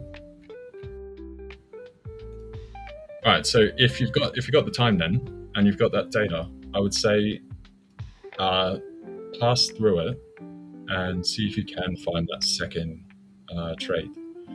Because if you can do that, I mean, you're instantly doubling your return right now. And given how few trades you're taking, they're pretty, nicely, you're not jumping in, jumping out every 3 seconds, right? So that 1.5 trades a day, or 1 trade every day and a half, I should say. See if you can find a second setup, or potentially a setup that you can take partial on, right? So you could split it into your primary trade that you have right now, and the second trade will not be one single up, but it might be split into 2 parts, right? Which then would help you to double it. Say if you can't find a perfect example of your current entry criteria, find something that is close to and potentially less total pip movement, but then you can take 2 of them, something like that. So play around with some of those ideas. Hopefully that makes sense, and you should be able to find that extra in there. But yeah, particularly if you've got all that data stacked up and you've got the time, then perfect. Happy New Year. Happy New Year indeed, Cam. Thank you, man. Why didn't I come to the Goldie and get coffee? I know, I should do that, dude. If I'm ever, I haven't been to the coast in ages. If I do swing down that way, maybe I'll give you a shout on here and be like, yo, hit me up, and we'll go head down there. I want to go to the beach sometime if I can, before summer ends, definitely as well. But we'll see. Stephen, hey mate, how we doing? Do I trade news? So sometimes, selectively, yes. I would not recommend people to trade news, obviously. There's a very good reason why most firms will say no news trading. It's not a good idea unless you've got sort of that deep experience, deep handle on macro fundamental stuff, right? So obviously that's a huge portion of what I do. Something I'm just generally interested and very curious on. So if I do manage to build a working thesis around that, and I notice that from the work I've done, I can see that the market is somewhat like mispricing something, and I'll decide that by compiling my own data and outlook, and then looking at, say, the forecast pricing, and then also gauge the sentiment, say, even in the sort of larger trading sphere, whether it be Twitter, Bloomberg, all the kind of headline type stuff. And sometimes if there's a mismatch there, or also combining things like the rates probability, from the FedWatch tool, that kind of thing, then I will sometimes take a position on the news. So I've done that a few times where we've had, I was looking at Aussie dollar, or Australia, as far as the RBA, and we were pricing in, 93, 94% of a rate cut, which from everything the RBA was communicating and all the current data, there was no sense, need, or rhyme or reason. So in those cases where it's very heavily skewed, then I will take that position if I really think it should go the other way. And then, they didn't cut, price collapsed, and then you can have a big payday, especially when you get those odds that are that close to almost 100%. By that time, much of the outcomes, if they did reduce rates, was kind of already in the price. So when you take that position, you're far less at risk because much of that news is already in the price, and then you'll tend to just get a little bit of a blip higher because everyone's already expecting this. Now, in the event that that doesn't play out, you'll get a massive move the other way because it's very unexpected. So that's sort of the way you want to play news, only when you have very specifically, you've done all the work to assess things, and then you find some kind of asymmetric odds type trade, right? So not something where you're just flipping a coin either way. That's not a good idea.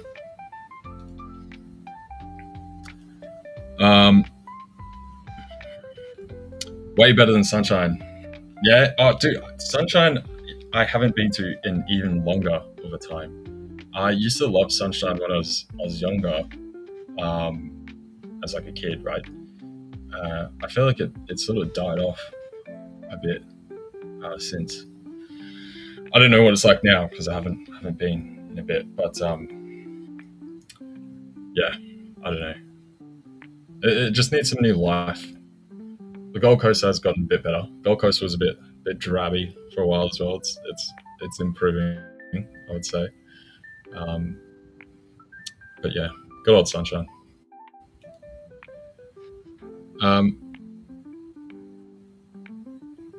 Interesting that prop don't let you trade when that large movement in a short. What was this in reference to precisely? I'm not sure. Stephen saying you're right, LJ, because sometimes trading news is more like gambling. Yeah, exactly. So if you don't have that, proper prior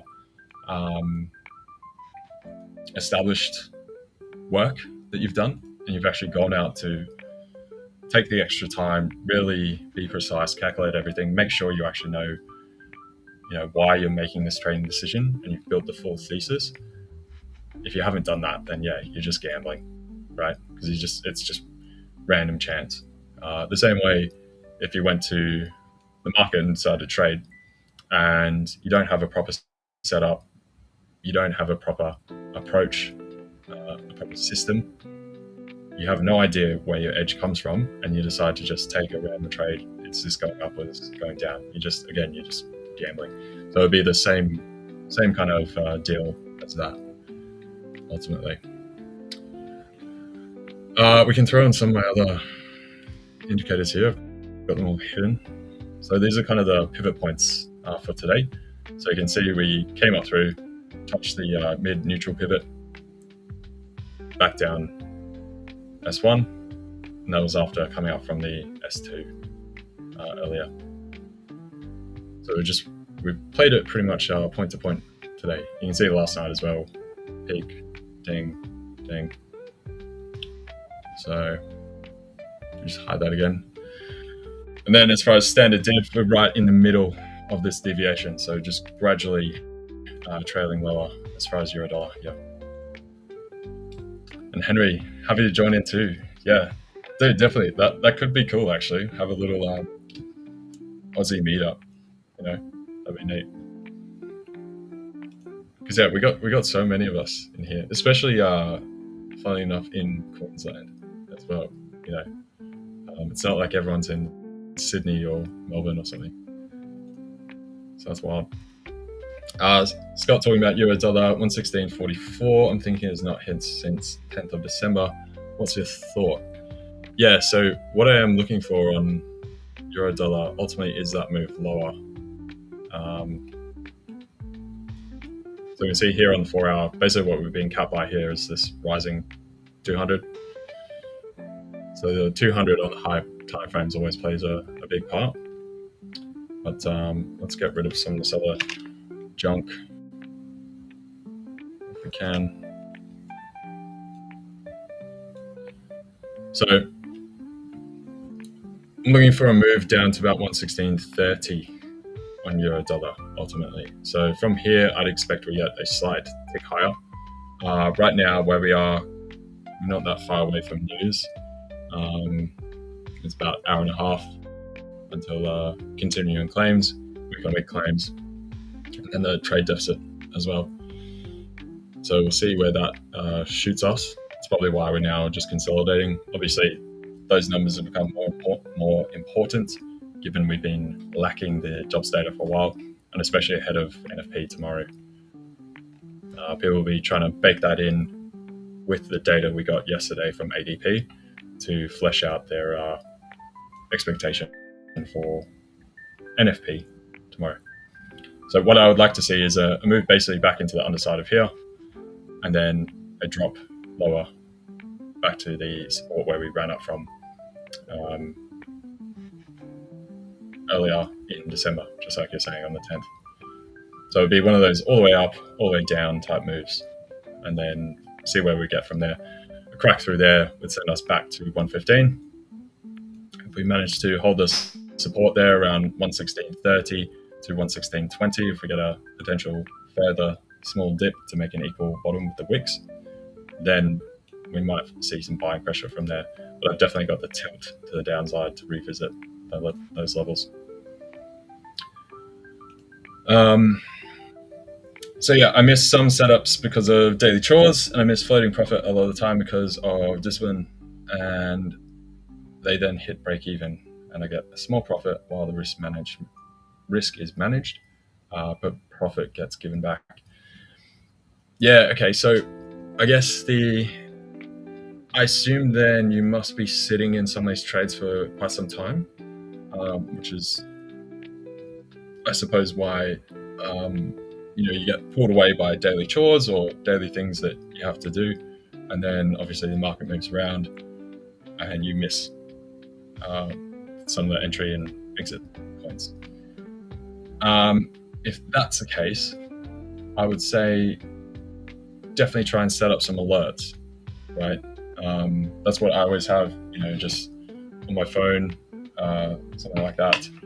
You could even have it on your computer and just make it so like a bell goes off whenever the alerts are triggered. And so just set various price alerts at each point on the trade, and then you'll know if you've hit a certain point, you can go check, and then set them lower as well as incrementally higher, and then you'll know to go and prices moved, you go to check that, and hopefully that'll prevent you missing these things whilst you're sort of busy doing something else. You can pause for a second, come over to your PC, or whether you're trading on the phone or whatever it might be, and check in, and then hopefully that'll stop you missing some of these things, or you can readjust the stop or whatever else you need to do. Then there's a lot to tell, and for now I truly appreciate your time and advice. I will keep on working on my system and will avoid the bad market theory and the cycle of doom. No worries, man. Good luck. It looks like you're doing really well. Like, you're doing all things you need. You're taking very steady, measured approach. You've got 6 months of backlogged data with screenshots and everything of profitable and losing trades. You're clearly doing all the right things. So I think it would just be to further expand on your current system. So basically just, probably time to take it to the next level, whether that's, finding another set of trades, that, or you could even test if the approach does work on a similar type asset. Now, obviously, if you're trading gold, silver might be an idea. Though I would find you'll probably see a little bit worse results on silver. It does tend to jump around a bit more, and it also does, just like gold overshoots certain support or resistance, only to turn right around. Silver is often even worse than that. So, and especially with silver right now, how volatile and jumpy it is at the moment, and the spreads are also a bit bigger too. But that at least might be something to explore. The only portion with that, they will be somewhat correlated, so you might be getting a double exposure, in which case that might not be a good idea. find out if it works on potentially different assets, something like NASDAQ, something that could be something you could look at too. So yeah, Stephen was saying, what's my view on gold?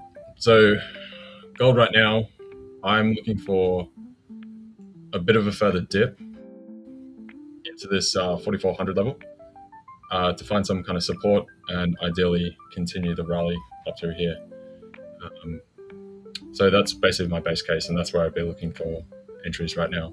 I think we will get the continued momentum higher in gold, especially after we broke the all-time highs from last year going into end of December. The exception to that obviously is the jobs data coming out with NFP tomorrow. So we could see a primary dollar shift now that the kind of Venezuela type thing is everyone's over and done with that. And we saw the push higher. There's not really much else to talk about in that regard for now. So if we do get a break of there, you'd probably see a move right back down to that 43.20 to 43.10 type zone. And you've got the rising 200 moving average there in the 4 hour as well. That would be my next point of support. Ideally, I'd like to see 4,400 held. And so we keep inside that 2 standard div area, and say it takes up till tomorrow, then we get a push higher, and then I'm looking somewhere at the top end of that, about 46.80. So that's overall view for gold. So sitting at 44.25 right now, I'd prefer to see a move lower to 4,400 first.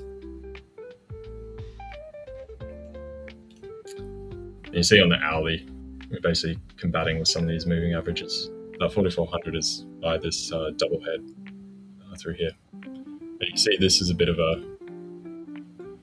head and shoulders that we got.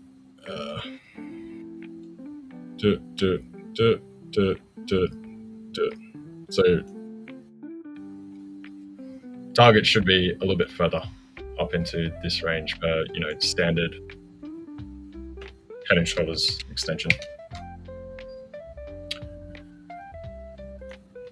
which they do. Head and shoulders still fairly reliable. It tends to play out. Obviously, it's a very clear, very obvious pattern. It can be programmed, so it's not as effective as used to be back in the day. More algos, tuned out, but it still repeats and turns up.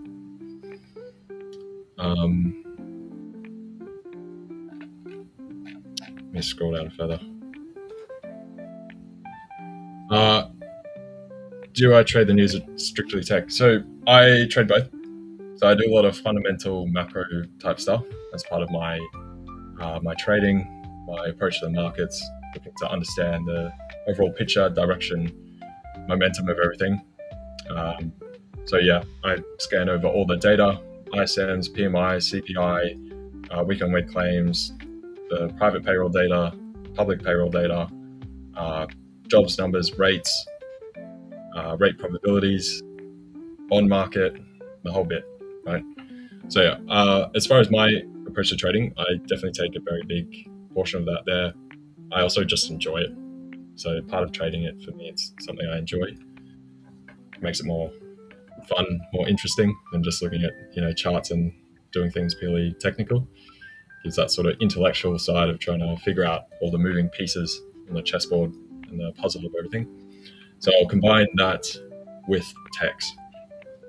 Now, as far as trading news, I'll build an overall thesis in terms of, say, like a larger macro direction, say, for this quarter, like a short-term, medium-term, long-term kind of view.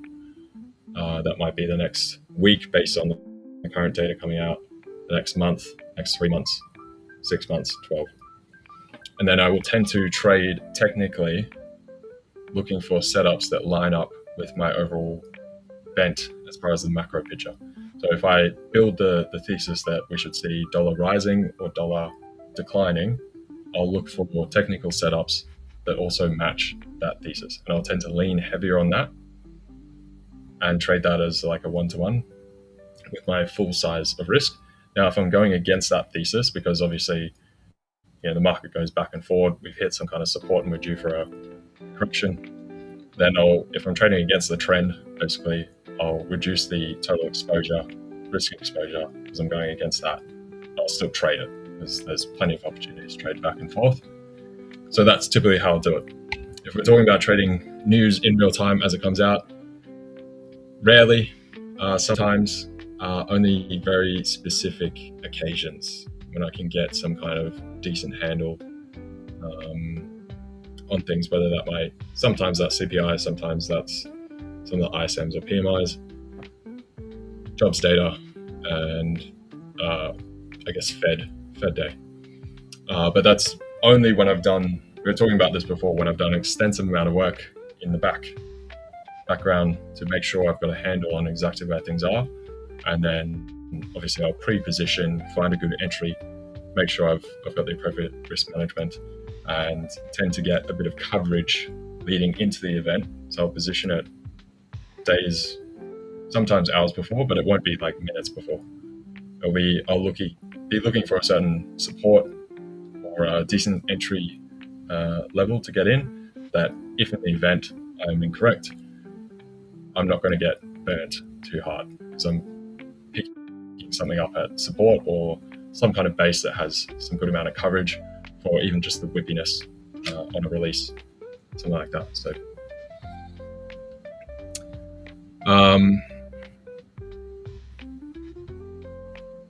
we get through here. Thoughts on BTC downturn? So yeah, crypto's been getting smashed for a bit. I think the cycle's a bit distorted. I don't know. We just didn't get that takeoff. I think as well, the rest of the market. God, I need to clear all this. Just delete it all now. Obviously, last year we had a lot of assets going, ripping, right? So we had stocks running up. We even had international stocks, whether you're looking over towards Europe and the UK, doing pretty well. We had gold taking off. I think there was a bit of the narrative for more traditional assets was much stronger. We didn't have much participation from retail last year. It was very lackluster. We're now at such a market cap that there is a bit of alpha decay, and you do rely on those big institutions that have come more into the crypto market to continue pumping capital in. Now, obviously, if they see traditional assets, which are much more reliable, safer, they can track past data. They've been around for a lot longer. They're going to take the preference of that over the sort of riskier, new, hot flavor thing that is crypto. Right? So I think that's part of that. There's just a large amount of capital is being drawn to other parts of the market. And then obviously, crypto is very much one of those momentum, enthusiasm, story-driven type elements. As soon as momentum, that kind of hot element fades, it tends to fade very quickly. And then people sort of lose that confidence.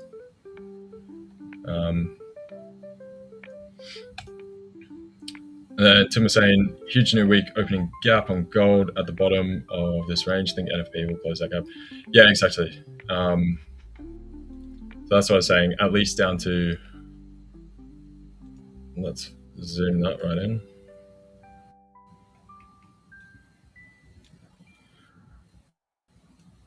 At least down to this 4,400 initially, see if we can build from there. Depending on which way NFP comes out, we'll either get the rally, or if we break through there, it's back down to this base, about 4,300, where we rallied from on Monday with Venezuela.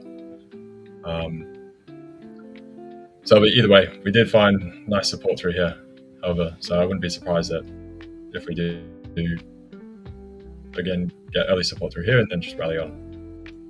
So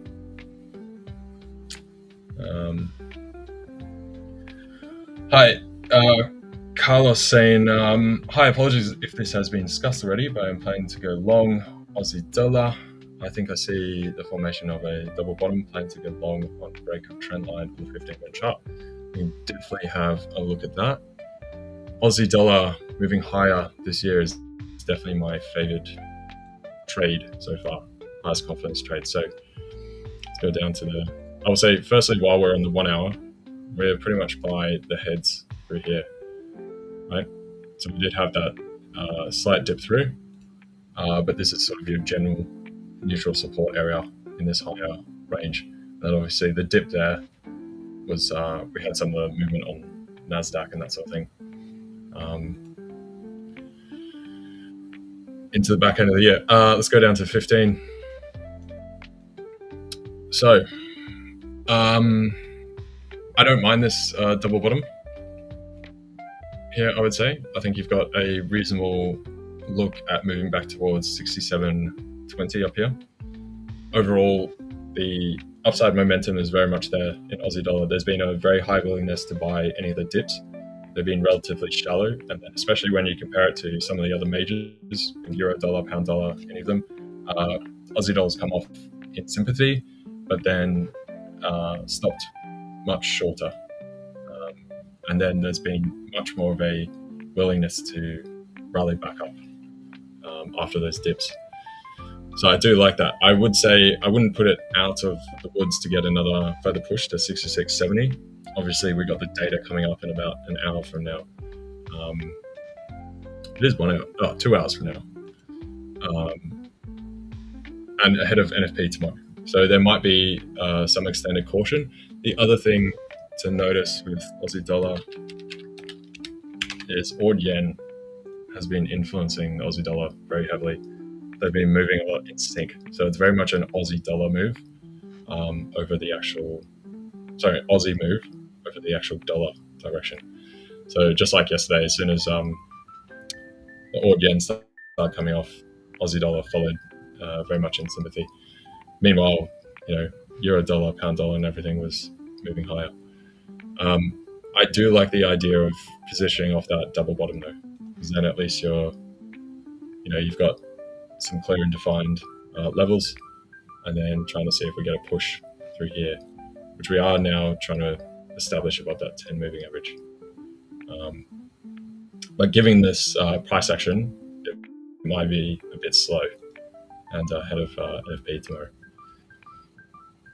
I would say I would ask what your target is if you're looking to buy up from here. Cam, yeah, I am. Yeah, I've been solo today. Ashleigh was around before, and then for this portion, been solo. We do have another brilliant man here in the background though. Here he is. Yo, what's up? How we doing? Not too shabby, Nige. Yeah, nice. Going well. Myself. What's up, mate? Ooh. Not too much. Just chilling. Let's see if my hair is crazy. Establishing. Trying to continue getting that foothold on sort of where we're going this year. So again, a bit quiet now. Very. I feel like this was like yesterday as well. We had more activity during end of Asia, and then sort of dead in this London period. Yeah. So when I'm trying to trade and be awake, and the market's just, it's frustrating. Hey, it is very. I feel like it's not that surprising. No. Like I was saying earlier in the week, everyone's still looking for, just like I'm looking for some of this data come through, get more of a lean on the next move. So I think that's very much where we are. Wait for everyone to come back to their desks next week. So and Friday, just a little bit of the Friday news, just that sneak little peek that is going to entice everybody to do something, because that's what we want. Please do something. Yeah. Not something too big though. We want to participate, but give us something. Yeah. And then yesterday, I mean, even with the ADP, we didn't have that big of a move because it was pretty much in line. Oh, it was so subdued. It was like a nothing burger. Yeah. So interesting to see tomorrow. NFP, we'll actually get some actual jobs data, and then depending on that as well, it gives further direction to the Fed. So it will be pretty important. See if we get much of the action following up on the Friday, or if it sort of plays out more early next week. So there we go. Whoa! Hey guys. Hey, what's up, Rich? I couldn't leave Richard doing his hair flip without coming in and commenting on it. Dude, that's absolutely brilliant. I love that. So first and foremost, Happy New Year to you guys. How you doing? Good Going and great, you. man. Happy New Year to you as well. Thanks. You started trading yet? Yes. Tiny bit. Small bit. Okay. I'm Easing still into it. running through, I was saying before, trying to feel out direction for the market a little bit more. Want to get through this week, see how the technicals sort of play, people coming back to work. We've got a bit of the data starting to come back after the shutdown. And then from there, I'm going to press more heavy once it's sort of established that sort of movement. Because obviously the sort of chop and the whatever over Christmas time is, those moves are less valuable to observe, I guess. I think we've got a pretty big news event day tomorrow. So maybe we'll get movements in the market. Very much Maybe. so. What about you, Rich? Have you actually thrown anything out there yet, or are still waiting? So I'm still finishing up a 4-hour swing system that I was trading on the later part of 2025. I'm going to pivot the system into a more of a break and retest system, but I haven't had an opportunity to go and collect a bit of data on it yet. So I'm running round about break even, small bit of profit on this system. But what I don't like, and I know that this might be a little triggering, what I don't like is I keep getting lucky. Just the way that it's working out at the moment. Say, for an example, I don't have time to keep an eye on the charts. And so maybe I check the charts 2 or 3 hours later. Now I get a better entry or a better exit. And so what's happening is I'm getting better results than I should, which I know isn't sustainable because there's going to be a time where the unluckiness happens as well. So I want a system to perform strongly on its own, and it seems that with a little bit of discretion and a bit of luck, it's keeping it afloat at the moment. So I know I'm going to drop it. It's just a matter of time of when can you actually test the variables of the entry that you're going to replace it with. So for me, it's just, I want to say easing into 2026. Dude, I'd be lying if I said that. 2026 has been a sprint start already. And a big part of that was being sure on exactly what my goals were, where I was heading, where I needed to put my attention, and how long it's going to take me to get there as well. There's a wonderful phrase. I'm not going to quote the source because I don't want to get it wrong. I know it's one of two people, but I don't want to get it wrong. And it said, the issue with some people is depth perspective. Sometimes they will start at a sprint pace, but it's a marathon.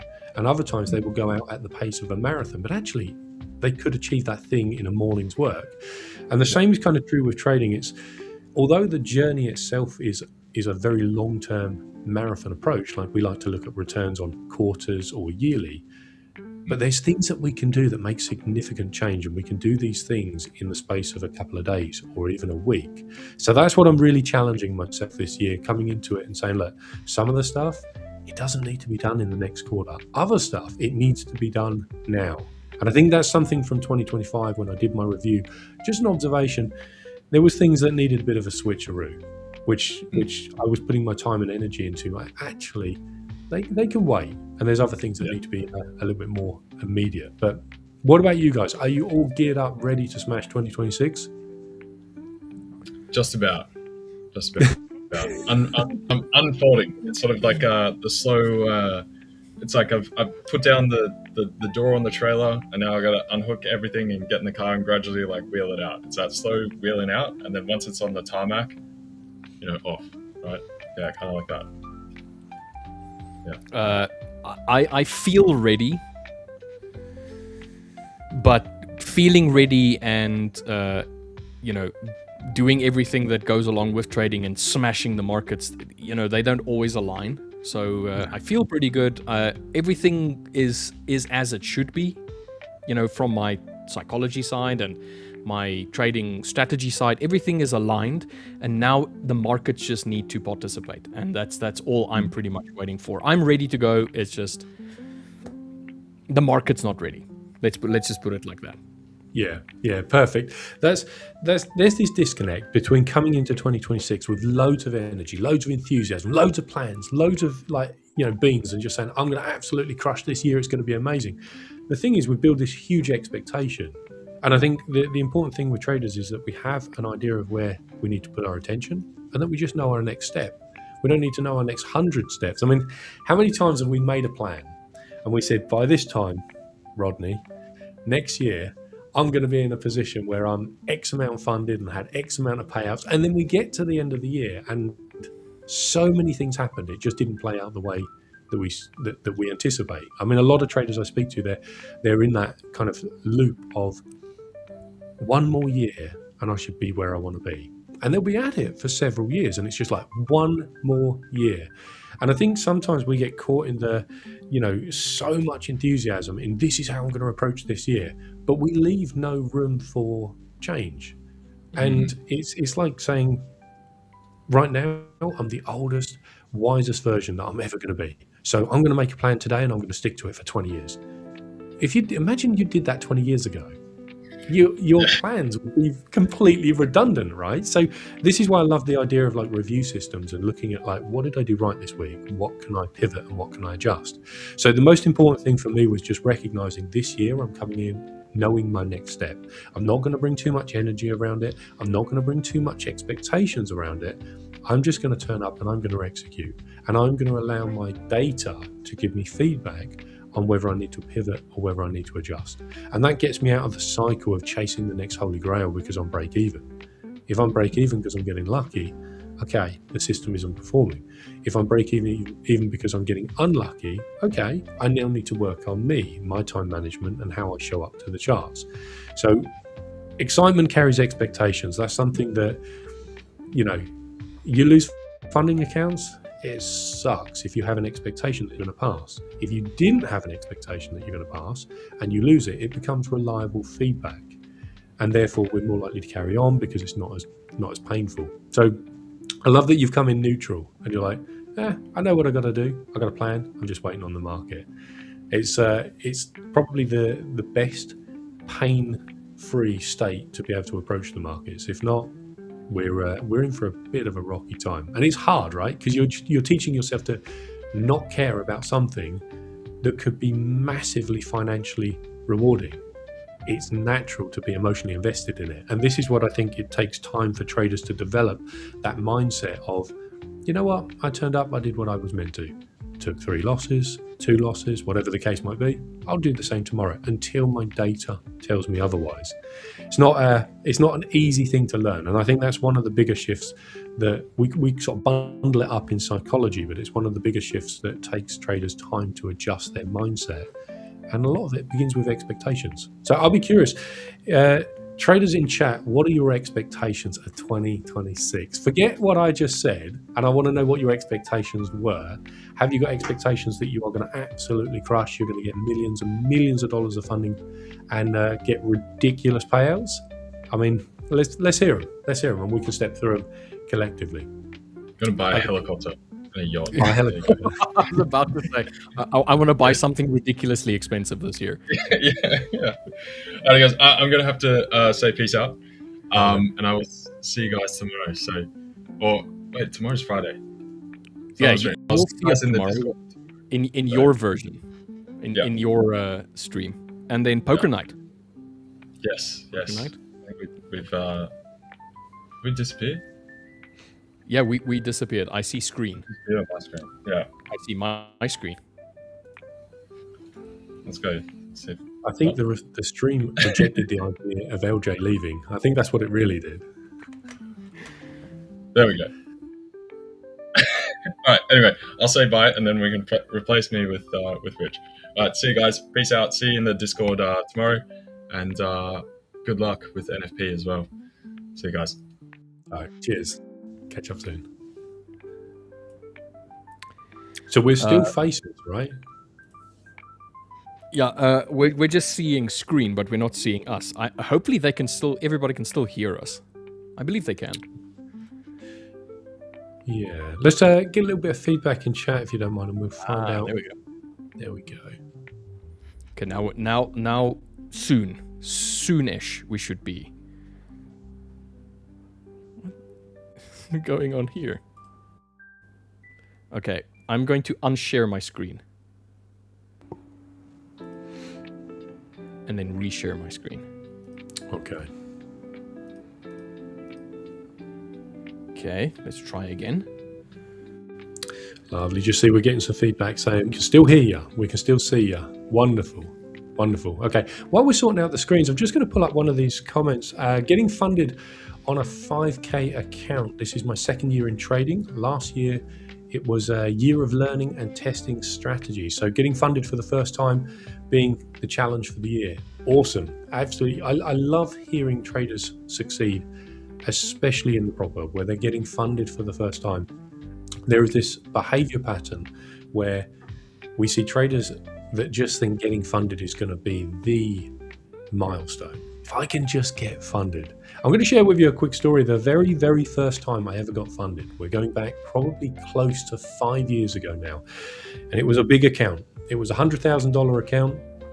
And I remember putting it on this pedestal and saying, when I get funded, I'm going to make so much money when I get funded. And all of a sudden, I got funded. And it didn't play out the way I thought it was. I literally abandoned my strategy the day I got funded because I thought I knew better. And I limped along with that account for probably 16 months before eventually I lost that live funded account. So it was a big learning lesson that what had happened was there was this shift. The profits suddenly become bigger than the process.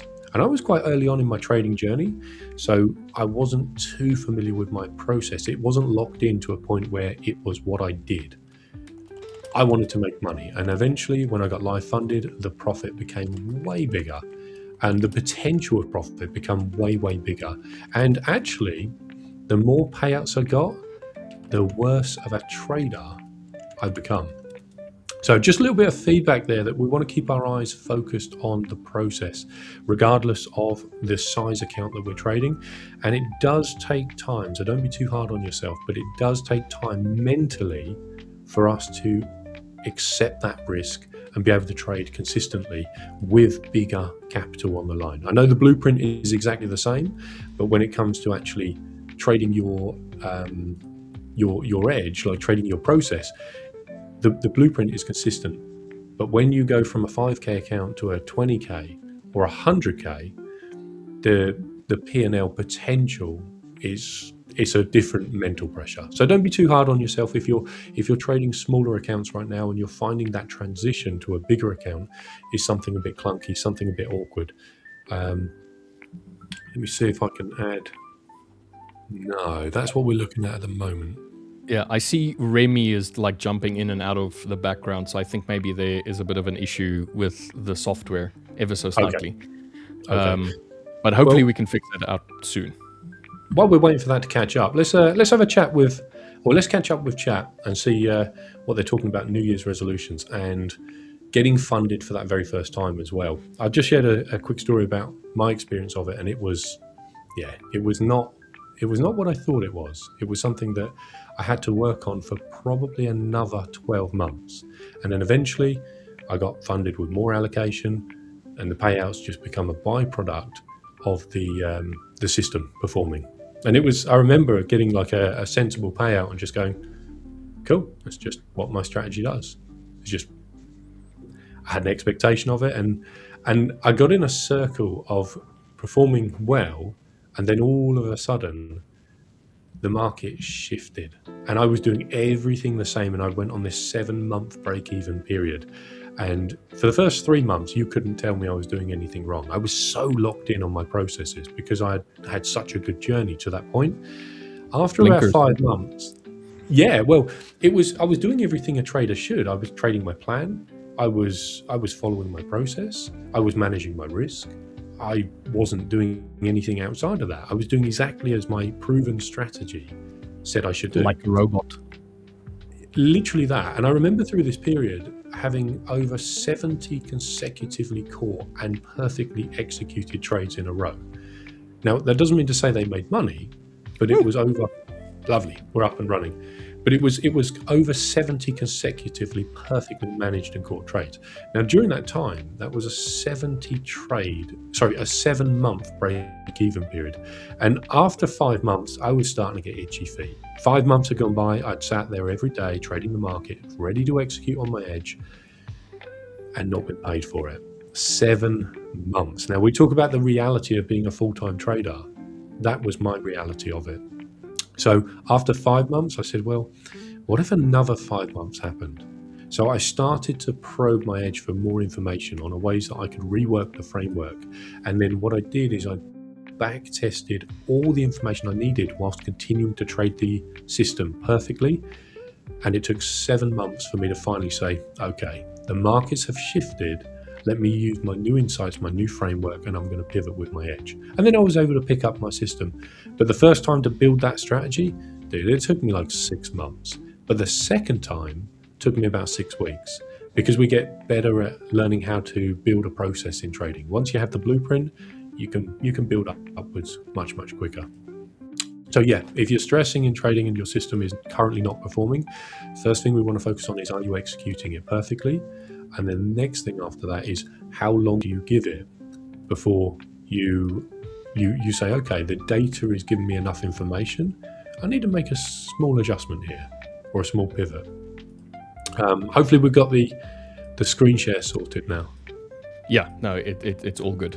Everything is good. I also just moved between my 5K and this screen, and everything is hunky-dory. Everything looks good.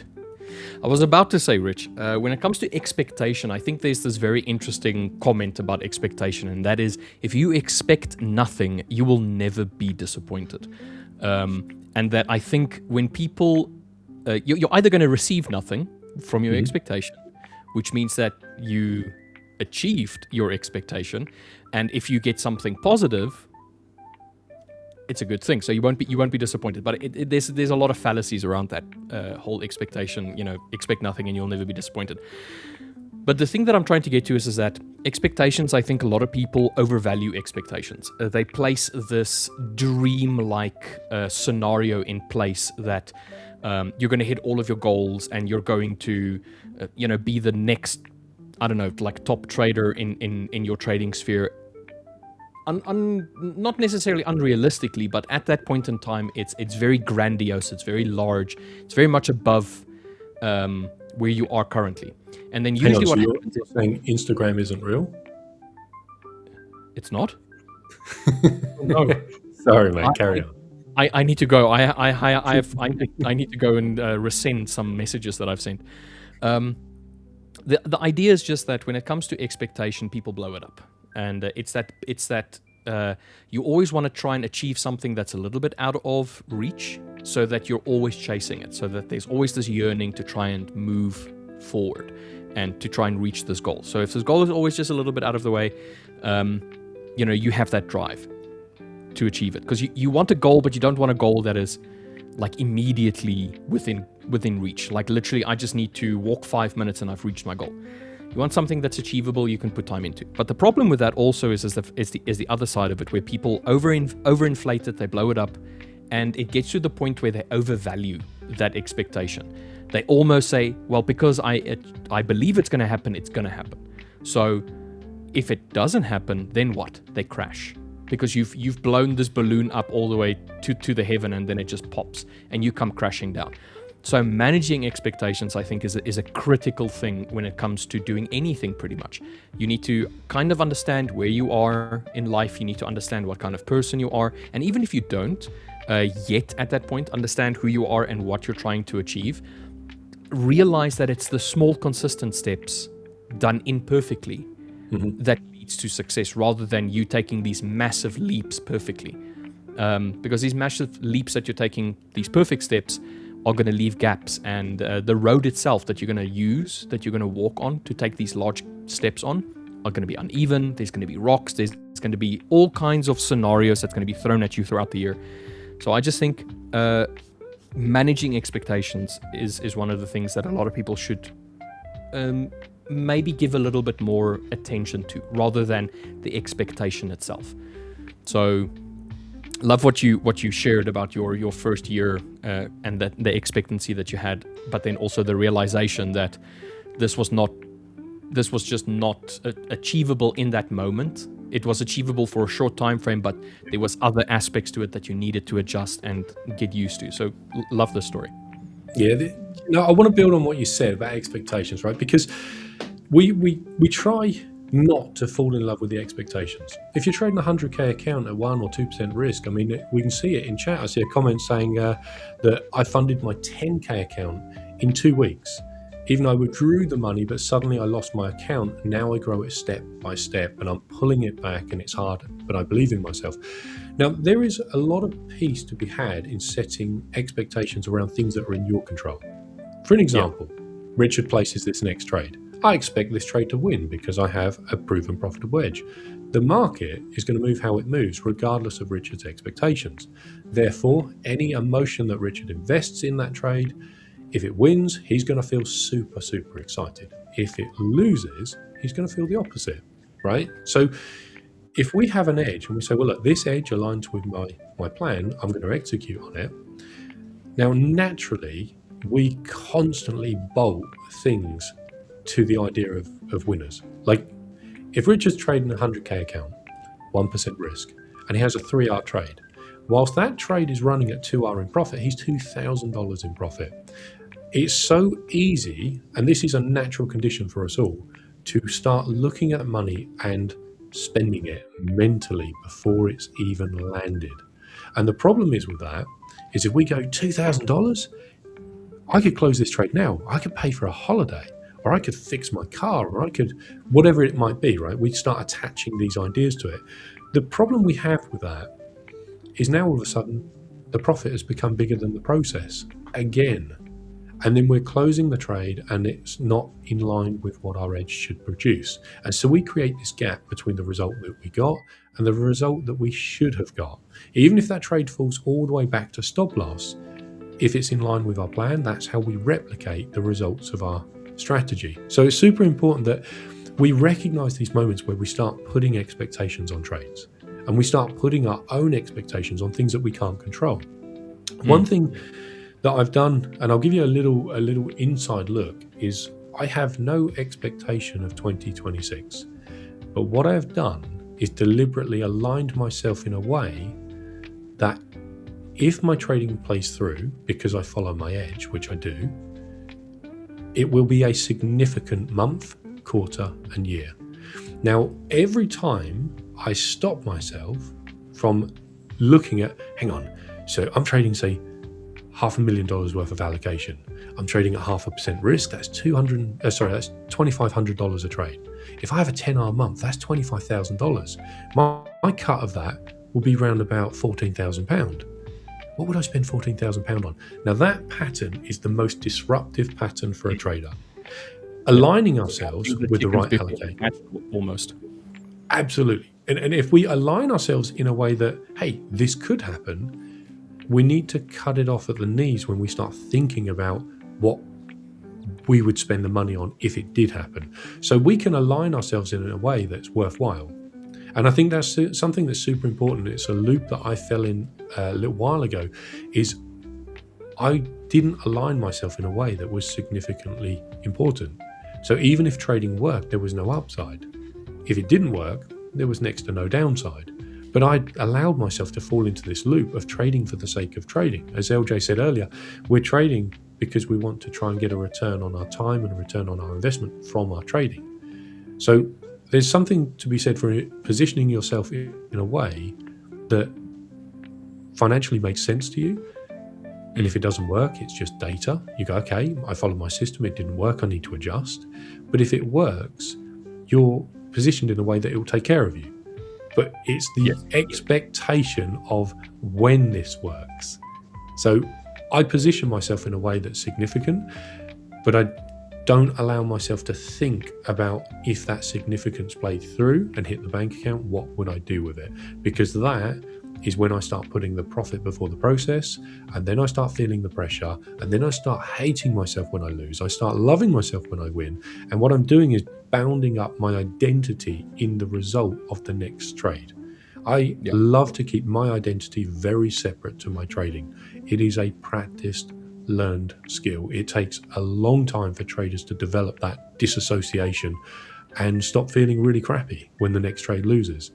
And once you do that, you free yourself up to follow your plan, because you can simply follow your process without it triggering you every time you take a loss, or without being overly confident every time you take a profit. So you look at your data once a month and you say, how's it performed? Okay, I'm in a bit of a drawdown. Is this time to double up your funding and double up your risk? Or is this time to just scale back and reduce the speed? And I love to think about a vehicle analogy with a temperature gauge. If your temperature is overheating, would you speed up or would you slow down? We're more likely to slow down and give ourselves a bit of breathing room to figure out what's going wrong with our vehicle. Well, trading is our investment vehicle. And so if we're not getting the results we want, again, first we look at our results. Is it me? Am I FOMOing? Am I being a cracking great big nana? Or am I actually following my plan? And if you're following your plan and the data says, sorry, then guess what? There's 1,000 other edges out there. And this is why, I know we've had this conversation before. I won't go down this route, but we were talking about marrying your trading edge. You shift your edge. If the data supports it doesn't work, then logically you wouldn't keep doing the same thing. But You that, need to be that at fluid least, in the market. sorry? You need to be fluid enough in the market. Yeah. You need to know when to kind of like swim towards the shore and when to continue going down the river. Sometimes you need to swim to the shore and just say, you know what, it doesn't help me to carry on going down this river. Maybe I need to walk on land for a little while, or maybe look for a different river. But that takes massive emotional intelligence to realize it and then make decisions based on logic, not emotion. And that is a massive, massive milestone for a trader when they can objectively look at their trading. This is why people work with coaches.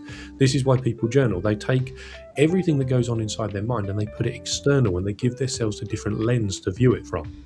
So when you can look at your trading objectively, you can make logical decisions. If you're caught in a loop of making emotional decisions about your trading, like, I just failed this account, I need to go and buy another one. Okay, but before you do, just take a pause and say, why did I fail this account? Because if we're about to bring all that same baggage into the next account, we're probably just going to double up our expenses. And there's one thing that I learned, sadly, the hard way, but it's the lesson I needed to learn, is trading early on, I made my expenses way too expensive. And the emotional cost and the financial cost of trading is a big reason why a lot of traders will never see profitability. They put too much pressure, they put too much attention on trading, they trade with too much size, or they buy a funded account that's just way too big for them. So we've got to focus on that process and objectively looking at your edge and then saying, what's the next right exact decision, or the next exact right decision that LJ would always say. It helps us fire up that logical brain, and we can look at things objectively and say, you know what, I just took a good loss. There's no reason to feel emotional right now. If I feel emotional, I'm allowing my identity to tie up to my results. We all had a life before trading come along, and it's easy to start pushing things to the side once trading becomes overly big and overly important in our lives. It's just a job. We have a process in trading, is to execute on your next trade. That's it, not to become your P&L. And it's, like I say, to do that is to unlearn the very things that make us human. And we don't suppress the emotions, we acknowledge them and we work with them. So it's just something I wanted to share. And from my own experiences, I would get caught in these emotional loops and then I would just make terrible decisions. And it just kept me stuck in the same place for way, way, way too long. And it's a pattern. And I see it in a lot of traders. I've experienced it myself. And it helps to just get everything. This is why we talk about this stuff, because it helps to get everything that's internal out of your mind, lay it all out in front of you, find a trading buddy, or sit down and journal this stuff out. And then you can step through it and logically say, what's my next step? Not what's my emotions telling me, because often emotions in trading, I swear, if you could hedge your emotions in trading, you would probably just make money. I'm convinced that emotions lead to bad decisions. Yeah, to a degree. I mean, emotions are more than just I feel. It's also a survival tactic. It's it's a means for you to, to bring up dopamine. It's a means for you to drop cortisol. So there's all of like these chemical imbalances and rebalancing that happens. Like for argument's sake, if you cry, you get rid of cortisol. Cortisol causes stress. So if you're very stressed, go and cry. It will help. You'll feel better. Literally, you will feel better after crying. But that crying in the moment is going to feel wasteful, or it's going to feel like you're overwhelmed. The thing is, you need to go through the emotion. You need to experience the emotion. And only after you've experienced it do you need to, or once you've experienced afterwards, you might get like a moment of clarity and kind of thinking, oh, you know what? Maybe I'm not making the best decisions at the moment. Maybe I should step away.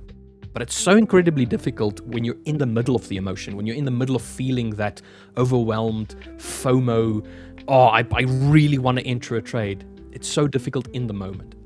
So it never becomes easier, I think, to kind of like step back. What I do think is the control that you start having with your decisions that you make becomes a little bit easier or a little bit stronger. So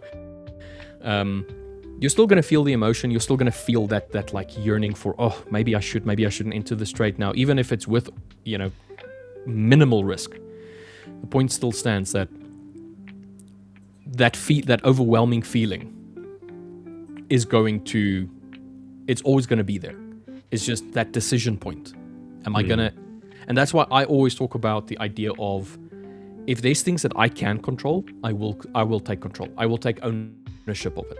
So I can't blame anyone else. I can't blame it on circumstance. I can't blame it on the market and say, the market is just screwing me or whatnot. The decision point is there. I take ownership of that decision. And that's how I've learned how to do things. That's why when you were talking about, you've really had to experience a lot of like downturns for you to realize certain things. And the thing is, you're not alone. Like, there's so many people, myself included, that have gone through that. And I believe you and I have had like private discussions about this before. And sometimes you just need that little bit of an outside voice, just to kind of like reassure you that, hey, listen, I know what you're going through. You're not alone. I'm also going through it right now. Let's see if we can do it together. Or have you tried doing this thing? Because I tried this when I went through that thing. So there's a lot of community things that can be done to help people try and get out of this overwhelming sense of being not where they want to be and not quite knowing where to go and how to initiate. That's why coaching is so valuable if it's the right coach. So always with a pinch of salt, you need the right person. Yeah, absolutely. I love what you said about emotions are always going to be there. Feelings are always going to be there. So if we take this as like a cornerstone of our trading, that we're always going to experience these emotions, now it becomes, how do we build better processes around these emotions to help us work with them, to help us manage them? I really trigger on the word control our emotions, because sometimes the emotions, like you say, they just need to come out. But if we can work with them and build concepts around them, I think back, like, did people get better at sailing 100 years ago to now, or did they just build better boats? Right? Because everyone got faster in pretty much everything that we do now with vehicles, motorcycles, cars, like push bikes. Have they got better at driving, or are they using better equipment? And if we think about the same thing with trading, is the emotions are always going to be there. So if we can build a better process, and if we can build awarenesses of our emotions, then we can work with them better. And it's the emotions that often drag a lot of traders down. One of the really cool concepts that we talk about in the Discord calls is about building your pre-phrase before you enter a trade. And it's, you see this trade, you're about to get into it, we crush the expectation. We immediately neutralize the mind and the expectation, and this helps to not feel too many emotions that are unnecessary. So we talk about like triggers, and one of the triggers that we experience in trading is a big loss. Small loss, like you could probably chuck a 0.01 on your account with 10 pip stop and be like, whatever. But if that was a 10 lot trade, now all of a sudden the emotions start coming in a bit heavier. So a lot of the things that we look at, the emotions that we feel, probably half of them are self-inflicted because we jump into a trade that's not valid in our plan. And then we take a loss and it feels horrendous because we never should have taken the loss. Or we take the win and it's a cheeky little win and feels like we got free money out of the market. There's very rarely free money in the market. I got lucky. Or it could be that we're over-risking. Like if you're over-risking and you're risking like whatever percentage on your account and you know it's unsustainable, I'll put some numbers out there. If you're risking 1% with a 50% win rate, statistically in a 100 trade cycle, you're likely to have over 10 losing trades in a row or a 10 losing trade drawdown. So if you're over-risking by risking 2%, 3%, 4%, or not trading with stop losses, you put yourself in a position where when you lose, and you lose 3% of your account on one trade because you feel extra confident, that's effectively us saying, I think I know what's going to happen next. It's a little bit of ego in there, isn't it? Yeah, you don't know what happens next in the market. This is why we have to use risk management. If I had a crystal ball and I knew what happened next in the market, two things would happen. Number one, I wouldn't need to use risk management. And number two, you would physically move the markets because you would have so much volume because of the capital you've accumulated. There would be a massive gap between the demand and the supply when you place orders. Well, retail traders are typically not in that space. So we have to say, okay, trading is a probability. I'm going to manage my risk and not get super emotional by risking 3% and then taking a loss. Because normally the decision that follows a 3% loss is not normally a good decision. So if you could trade with a 0.5% risk or 0.25% risk, take the loss. If you're less emotional, less triggered, you're likely to make a better next decision. And this is where it's good to recognize and track our triggers and say, are we causing our own triggers? Because some of the triggers will be losing trades, good losing trades, can't get around it. But over risking, trading accounts that are too big for us, not caring about little accounts and just send them because who cares? It's a little account. Like we've all been there, right?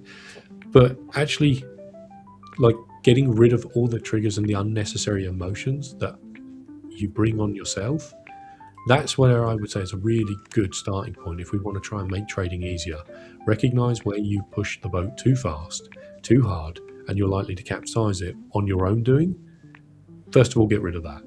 And then everything else, they're natural emotions because of the probabilistic nature of a market, and we don't know what happens next.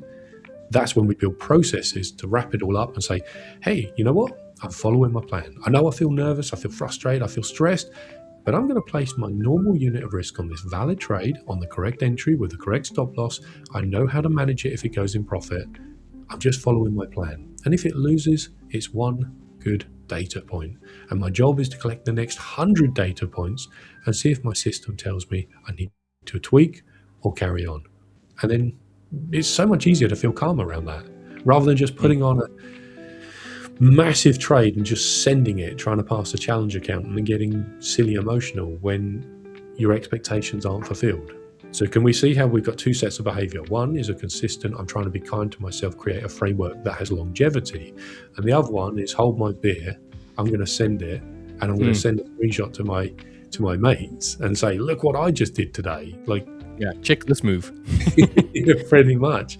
Years ago. And I fell into this circle many years ago. I said to a friend, I said, this is going to be a 5-figure day. And I traded like an idiot to try and make 5 figures. And what I did is massively over leveraged an account to Did try. you make 5 figures or did you lose 5 figures? Do you want to know what really happened? 5 figures. We're talking about $10,000, okay? Yeah. So 5 figures would be 10,000 or more. And I had this number locked in my head. And we were talking about a very, very, very large prop firm account. And this is going back many years ago. So a $10,000 day was significant, but it wasn't completely abnormal for that size account.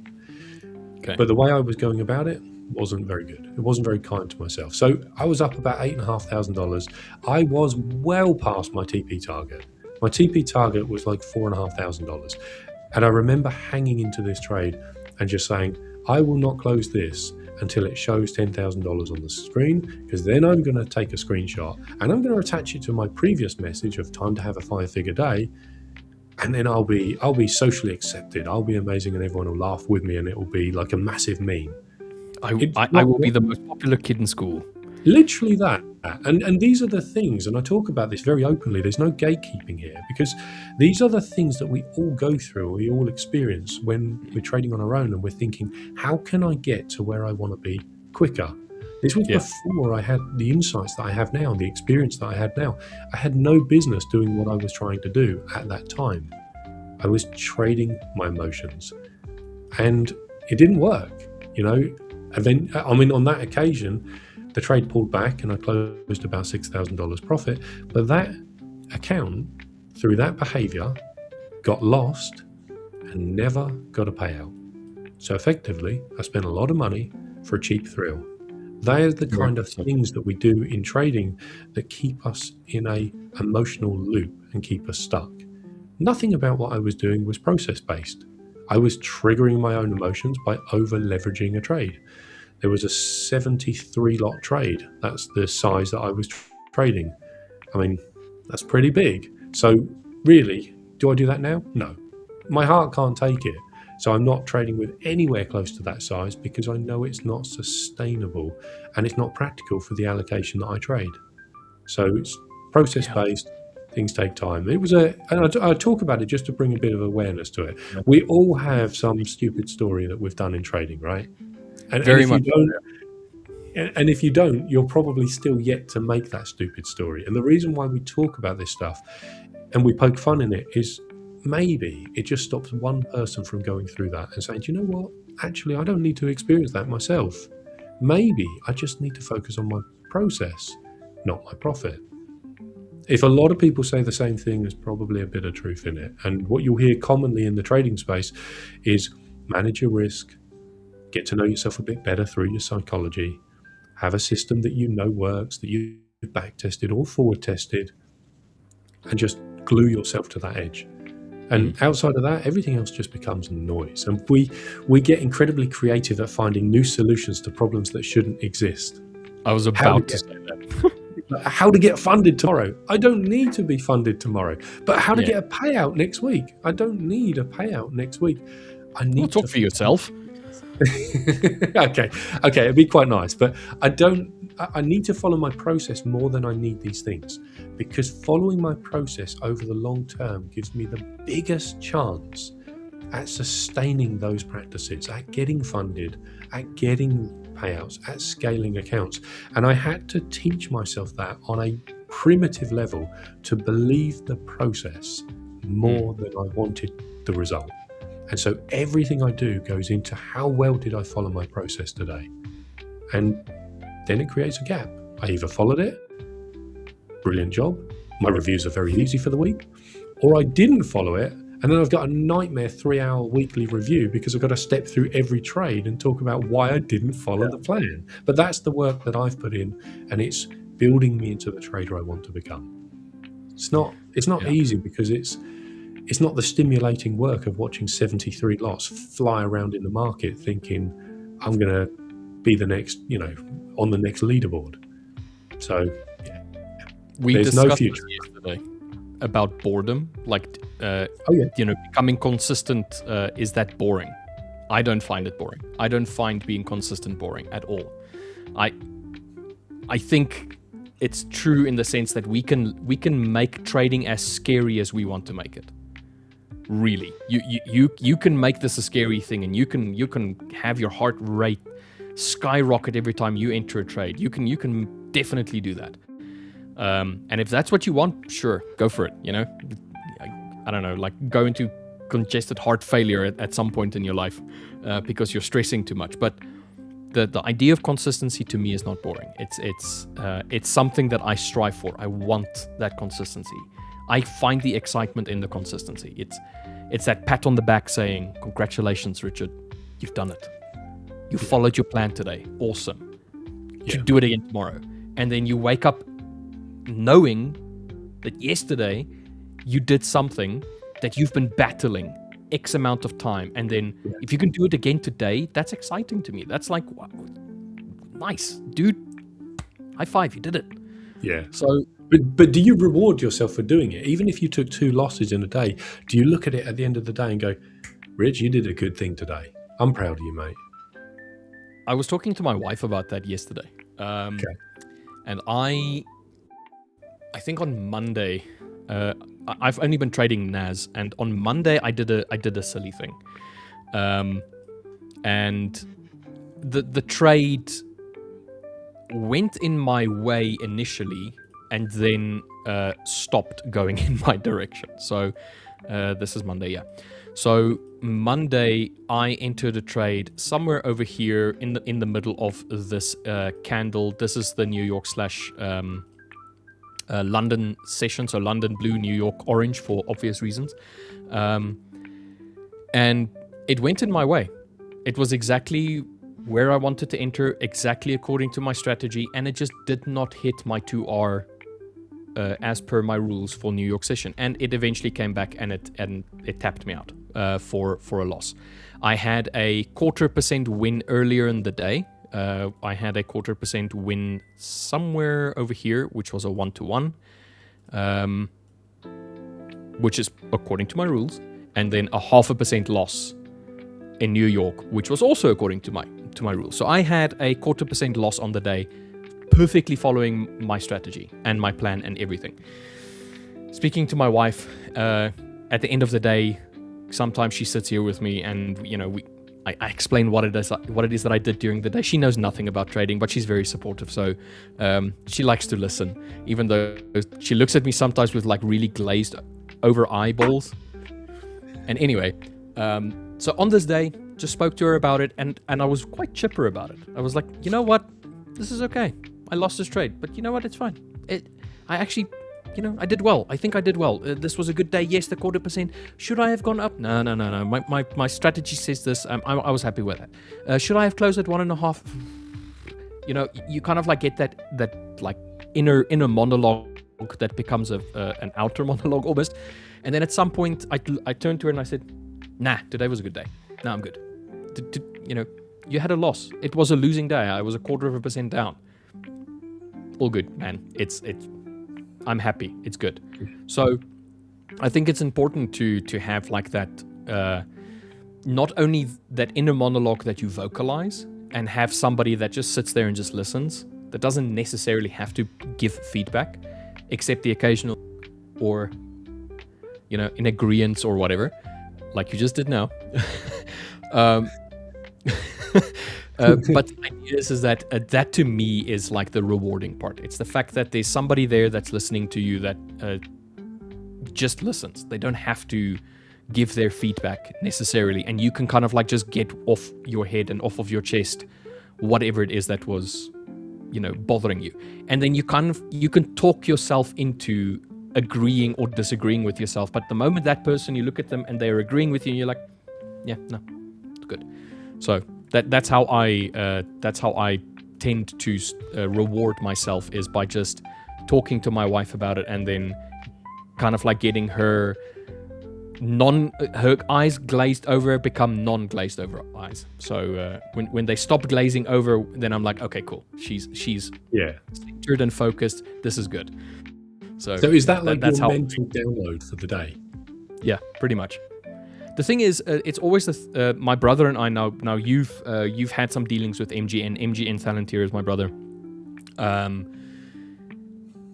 Trading is incredibly lonely, and I brought him into trading and kind of helped him out in the beginning, and he's taken over his own process. He's taken over his own journey and whatnot. But we were living together at one point, or he was living with us at one point, and he's not living with us anymore. So the idea is just that that person that you have to talk to, or that you can have a discussion with, sometimes we were in the same trade and it didn't go our way, and then we get to riff off of each other and say, oh yeah, no, it sucks that this happened. You have that person that you can download to. But I don't have that person in trading anymore. You can type to him a message and say, hey dude, what a crappy day. for trading. Oh man, the market sucked. So at the end of the day, if I can have that with my wife, then that's even better, because it's somebody that doesn't know anything about trading all that much. So they're not trying to change your opinion. They're not trying to argue with you about your bias or anything like that. They're purely just there to listen, and and that mental download is amazing. I think if you can find somebody outside of trading that you can talk to about something passionately, it doesn't even have to be trading specifically. If you can find someone to talk to about any subject matter with passion, and they're willing to listen just as passionately to what you're saying, it does wonders for the psyche, I think. Yeah, otherwise we carry all that into the next day. Like, otherwise you turn up and you're like, man, that loss yesterday, it shouldn't have happened. Why didn't I close target at 1-to-1? Then I'd have had 2 green days. You know what? Man, I'm going to make that back today. And before we know it, we're now trading emotions from yesterday. And it's a really good point to just download that and completely throw that off. I wonder how many traders would be just itching to have another opportunity with someone else to do that with. And you think how easy it would be to pair up with another trader. Like, just like within the Fivers Discord, you put a note out, hey, I'd love to just mentally download with someone in my time zone who's a trader. I spend 5 minutes talking about my day just to digest. I don't need any answers. I just need a soundboard. And I'm willing to do the same for you. And you had a 15-minute call every single day. Like, think how powerful that could be. Not teach me your strategy, bro, but can you just lend me your ear while I just talk through and offload some of this weight, and I'll do the same for you. And then realizing that that's the higher chance of trading your plan tomorrow, or sleeping better, unwinding from the charts, actually watching a film and being present and not thinking about, man, I can't believe I took that loss today. Is downloading mentally and getting the weight of trading off our shoulders. There's if you haven't got anyone else you can do it with, you can actually do it on your own by recording an audio and then listening back to it. And you get some really good feedback on how uncertain does this trader sound about themselves. If you listen back to your audio and it's like, oh man, I had this trade and do you know what, I wanted to take it, but there was a part of me that just felt a bit nervous and it kind of met my rules. Listen to the words that I've been using. Yeah. Kind of met this rules. Like, if there's grey area within an edge, we're either going to round down where we just are afraid of everything, or we're going to round up because we feel really, really confident. And typically we're going to pull that experience, or we're going to pull that emotion from whatever happened over the last trade or the last few days. And then we're allowing our emotions to end up trading up here now. So it's just something it's something to think about. But yeah, using voice notes and stuff like that, I love using voice notes. They're an incredibly powerful tool to just start to unpack what it is that you're feeling, what it is that you're thinking, and getting rid of that noise from your mind so that the next day you can turn up with clarity, confidence, and just absolutely smash it. Want to pivot slightly. Scott says, why do they not teach financial markets at school? I was in my hometown for Christmas, and my sister's son is 18, my brother's son is 18. I asked them and their friends about the markets and trading. They don't know they don't know anything, did not even know what the FTSE was.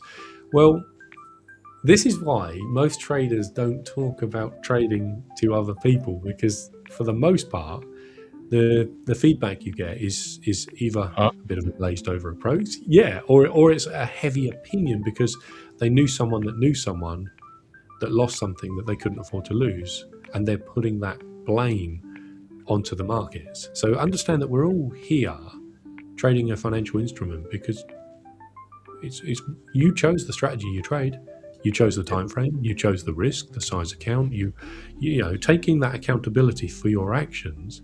It's liberating because then you can go, you know what, maybe I'm down $2,000 in my trading journey. Maybe I'm not profitable and I've blown a whole bunch of accounts.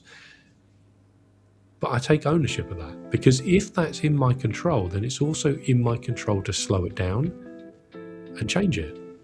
And if not, we end up feeling like these losses happen to us. No, they happen because you had a plan and you either followed it or didn't follow it. And framing them as good losses is a really, I found it a really powerful tool to help me stick to my edge. And asking myself, even before a trade hits, if this went to stop loss, could I call it a good loss?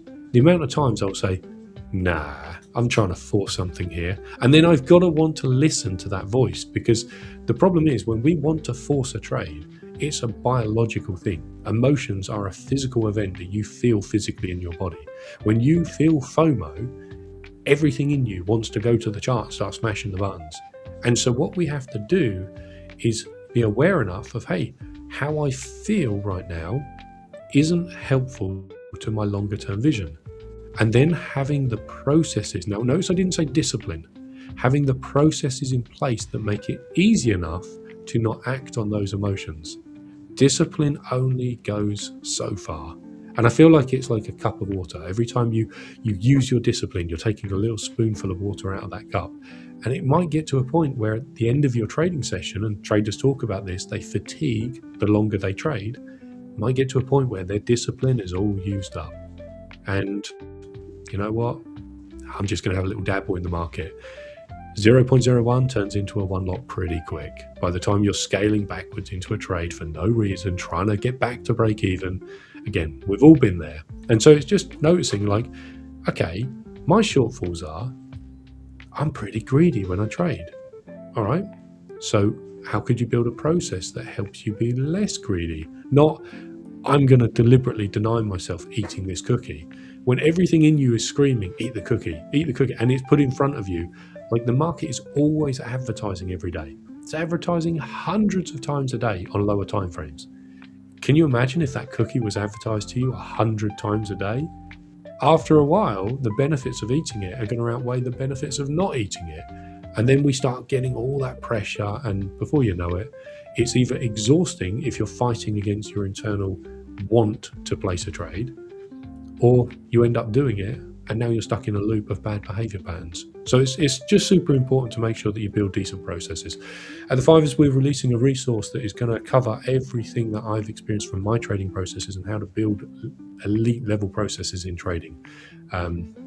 We'll go into a little bit more detail about that in the Discord. If you're a Fivers trader and you have registered and you have access to your Fivers hub, you'll see in there is a little Discord icon. If you click on the Discord icon, you now join the Fivers Discord, totally free. And in those, in the Discord, every day of the week, Monday to Friday, we run calls.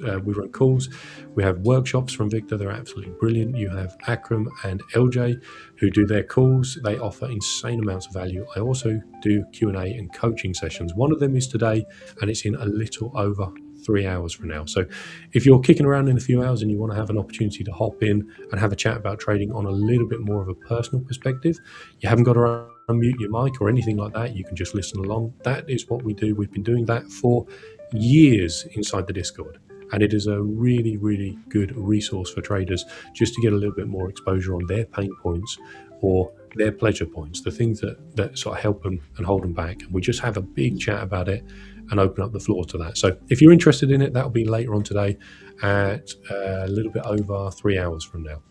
Who's the host of that one? That would be myself. Oh, okay. Hey, you picked me up on my shameless plug, look. You called me I out. love those. I love Thursdays. I was talking to can't remember who. Oh, it was Evan. I was talking to Ghetto Dragon this morning. We were streaming together on our morning stream, and I told him my two favorite days of streaming is Tuesdays and Thursdays. And he wanted to know why, and I said, well, Tuesdays I get to be on stream with Griff, and I find Griff very, very entertaining and just get along well.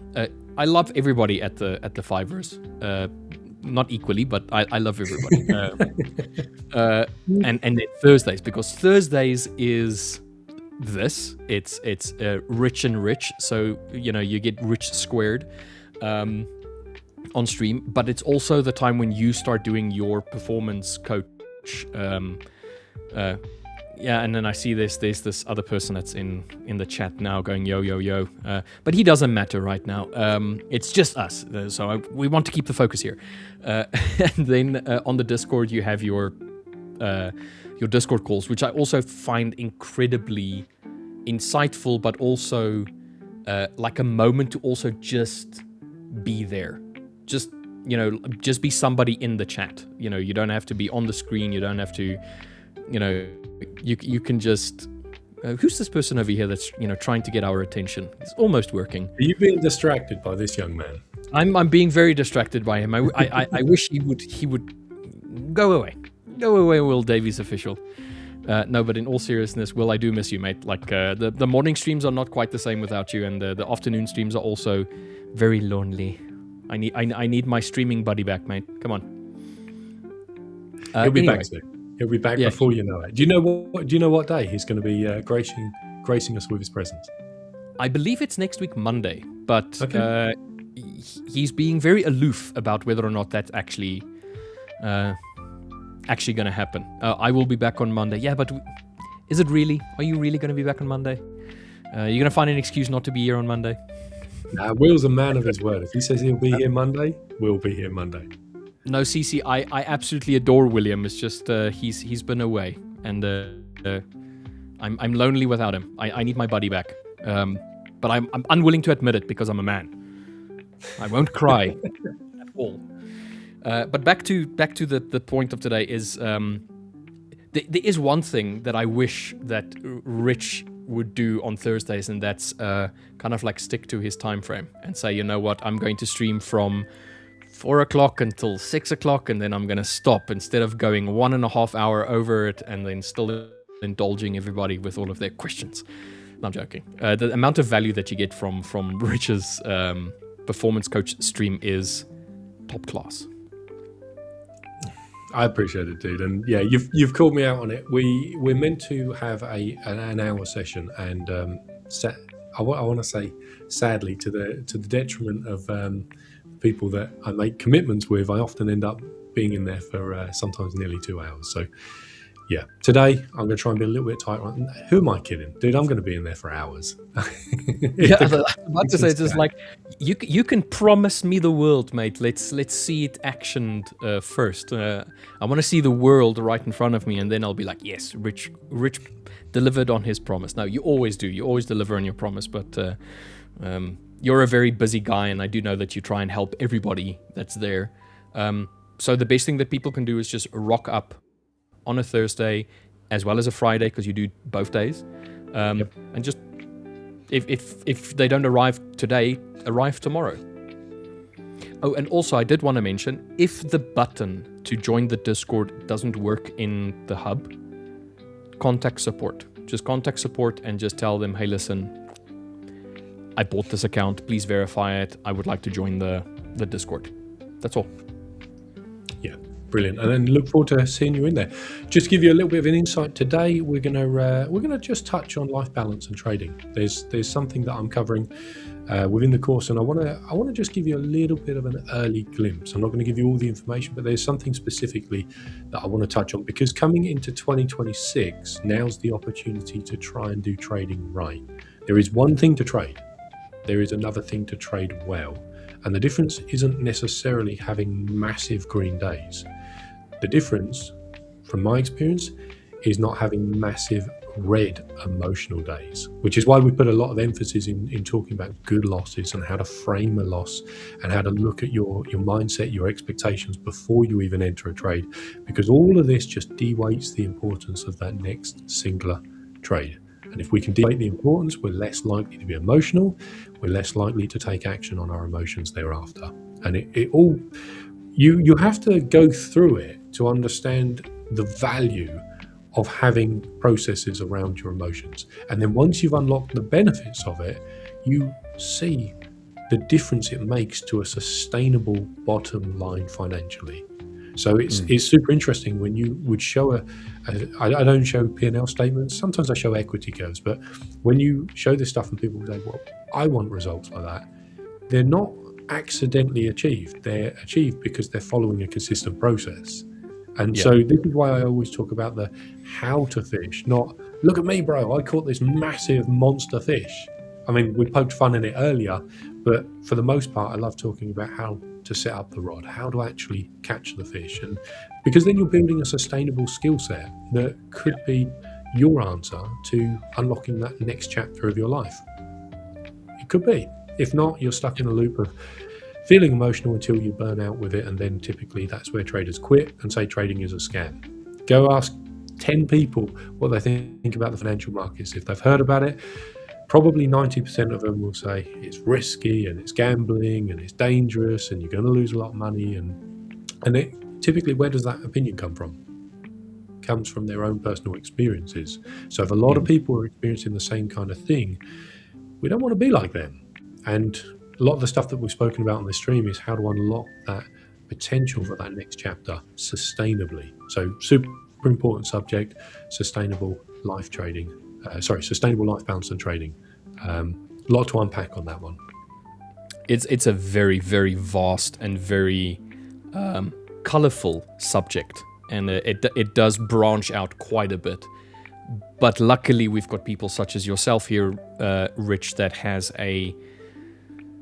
not only a wealth of knowledge around this subject matter, but also a yearning to help others around you. And, taking time out of your personal day and just, being as busy as you already are to help people, I think is very commendable. So I'm gonna quit blowing smoke up your backside and just say that I appreciate the effort that you put in, and even though I don't always vocalize it, because myself personally, you have assisted me with a bunch of things in the past. So I will internally be grateful for that assistance, because that helped pave a walkway that I could walk on my own, building upon the things that you have helped with.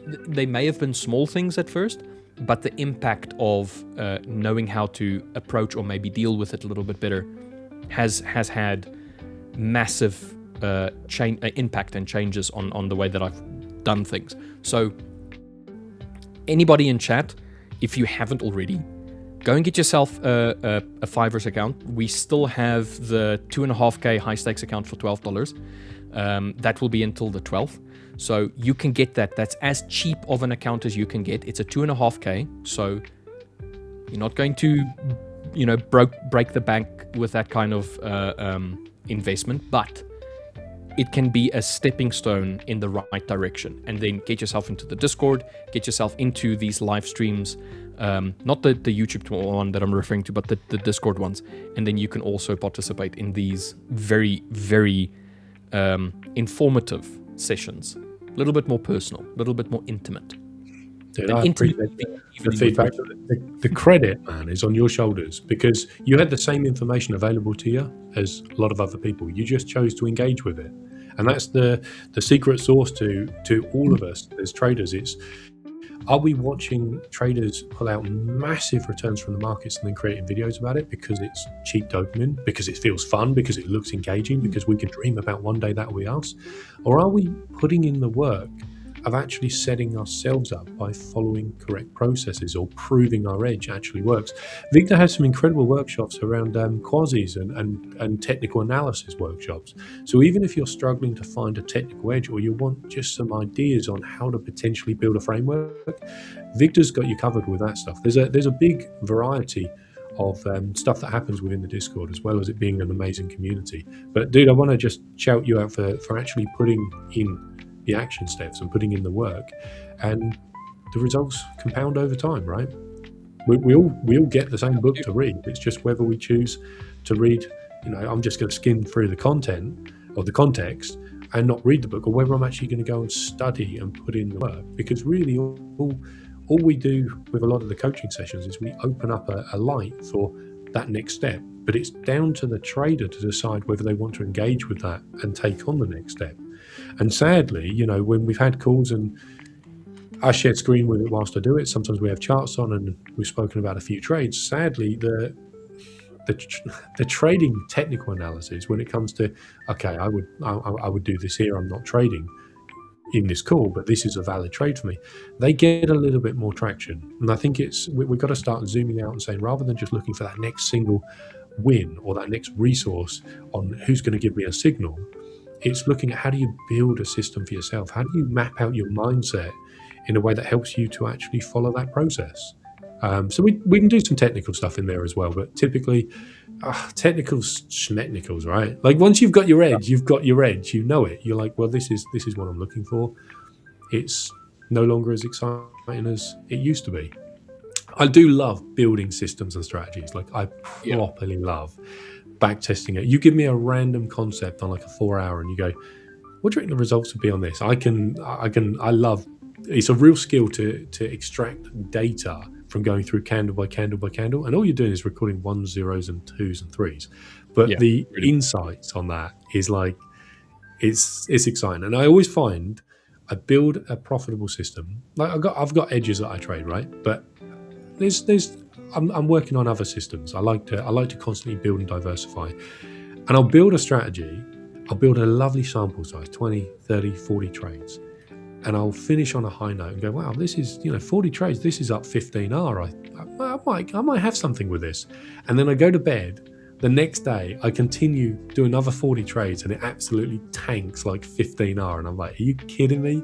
So it always seems to be that moment you go to sleep that your backtested results pivot from there. It's interesting because it also seems to be the moment you hit live funded, the results pivot as well. But I'm sure that's more psychology based. Yeah, no, I know you're a very data-driven person, so you also have that little niche, just giddiness when you get an opportunity to do that thing. Even though you know that, you have something that works, you always get that little, I get to do some backtesting. Yeah, and obviously, you're a very special specimen in that regard, because I don't think people really enjoy doing backtesting all that much. But it's what that data represents. I think is the thing that people kind of like want without the actual physical activity of doing the backtest, because it's tedious and can take a few hours.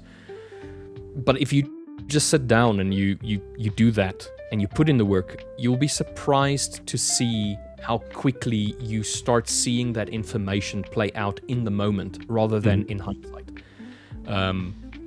So I love backtesting. I do a lot of backtesting. I also do a lot of forward testing. Not that I need to, because my system works. It's just the idea of when I'm not trading, I still want to be present. I still want to learn, and I still want to move forward. So what do? I think of something, I go back and I try and test it. And if I do it for 30 minutes or an hour, it's also like, I enjoy it. It's not a negative thing for me.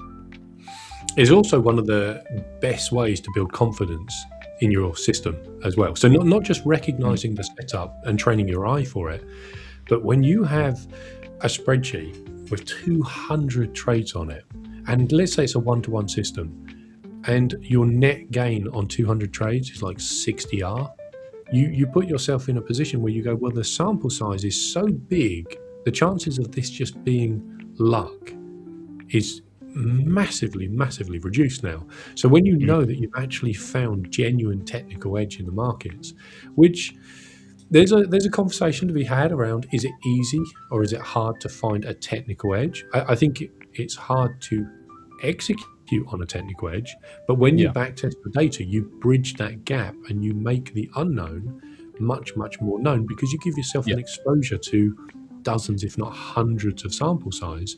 And then you go, hey, I know what my edge looks like because I've trained my eye for it. But also I know what the equity curve looks like following my edge based on my data. And that's stacking data, that's stacking information in your favor.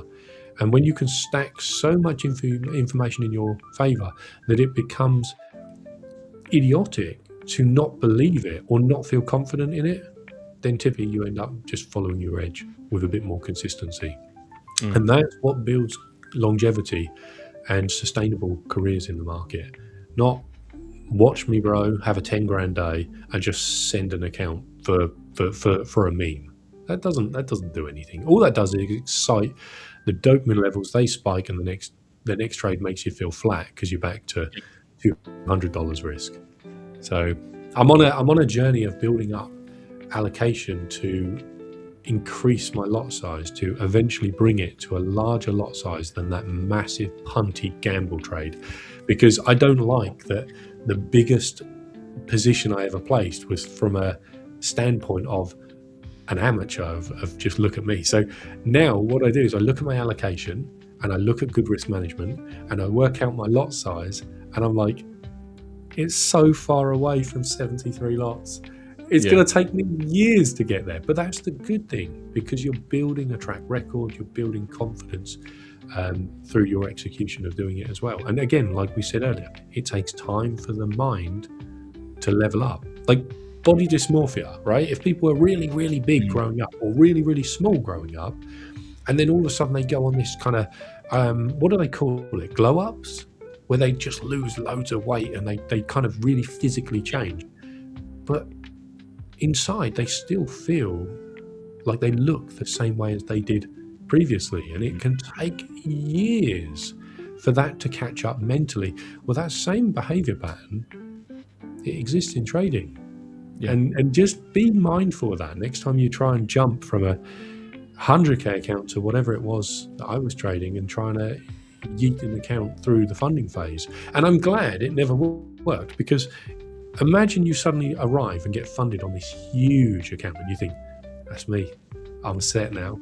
I'm going to be making $5,000 a day. Like, what a terrible expectation. Man, I wish I could go back and work with myself like 6 years ago. I really, really wish I could. But a lot of the motivation I have around doing this exact role with the fibers is because learning to trade was so bloody stressful. It was painstakingly drawn out and gruesome. It had me on my knees in tears at times. It was one of the hardest things I've ever done in my life for nearly 3 years. And I wouldn't wish that on anyone. And there's traders that are just stuck in that cycle, and it doesn't help that some of the information they get fed is just noise. And so what we do is we really speak from experience and say, you know what, first I'm a trader, and then I've done it for nearly 8 years full time, and I've now got enough insights and experience and work with enough traders to maybe shine that light on your next step. And what you did is you engaged with it, and it's just an absolute honor to see you where you are today, enjoying and sharing your insights and your experience with traders. And it's not based on a look at this massive 70-pound fish I caught. It's look at my car. Look at my Lamborghini, bro. Look at my Lamborghini, mate. Yeah, I think by the time you earn enough money to buy a Lamborghini in trading, it will be so hard earned you probably wouldn't want it, because it would just be like a bit of a liability, unless you market it as something that's, I mean, would you have the time to enjoy it? Well, that comes back to, are you a scalper? Are you a swing trader? Do you want to be an algo trader where maybe you free up your time? No, I mean more in the sense of like, you've spent so much time and effort building towards it, that when you finally achieve it, is it going to be as fulfilling? It's again coming back to the idea of the anticipation and expectation of trading. So you've built up this idea for yourself, and it just maybe the expectation was a bit inflated, and now you have it, and now maybe you won't have the time to enjoy it. You might want to get back to the next grind, or maybe the person that you were when you set this goal for yourself, you're no longer that person because you needed to leave that person behind in order to become the trader that you needed to become in order to get to that Lamborghini.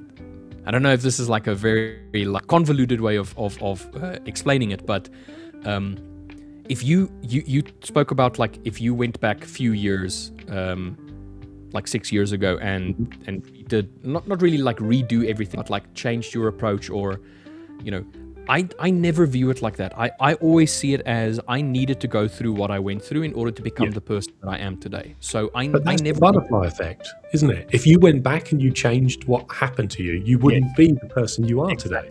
Exactly. And that's why I never look at my past as some sort of thing to shy away from and say, "Ooh, you shouldn't have, you shouldn't have." You are the person today because of your past. So or at least because of the experiences you've had and then the decisions that you've made in spite of those circumstances. So maybe having a Lamborghini and achieving that is going to be one of those feelings where it's like, I don't really care for this anymore. That's 7 years ago, Richard. He cared about this. I don't care about it anymore. So I don't know. I think that's a way of looking at the joy is in the journey, not the destination, right? Yes and no. Dude, you never give me a straight answer. But anyway, no, but the thing is, it's always a scale. It's either closer to this side or it's you can't see it. It's either closer to this side or it's closer to this side. But it's not black and white. It's grey. So the journey is the journey. You can make it as enjoyable for yourself as you can, or you can make it as difficult for yourself. It's going to change how you view the goal, or the end goal at least, how you approach your journey. So the goal can be very enjoyable if you reach it, but it was through massive hardship. And the journey itself was absolutely horrible. Mm-hmm. But then again, you can also have an amazing journey and then just kind of get to the end goal and be like, it's okay. So that's why I'm like, it's I know what you mean, but the goal is a spark.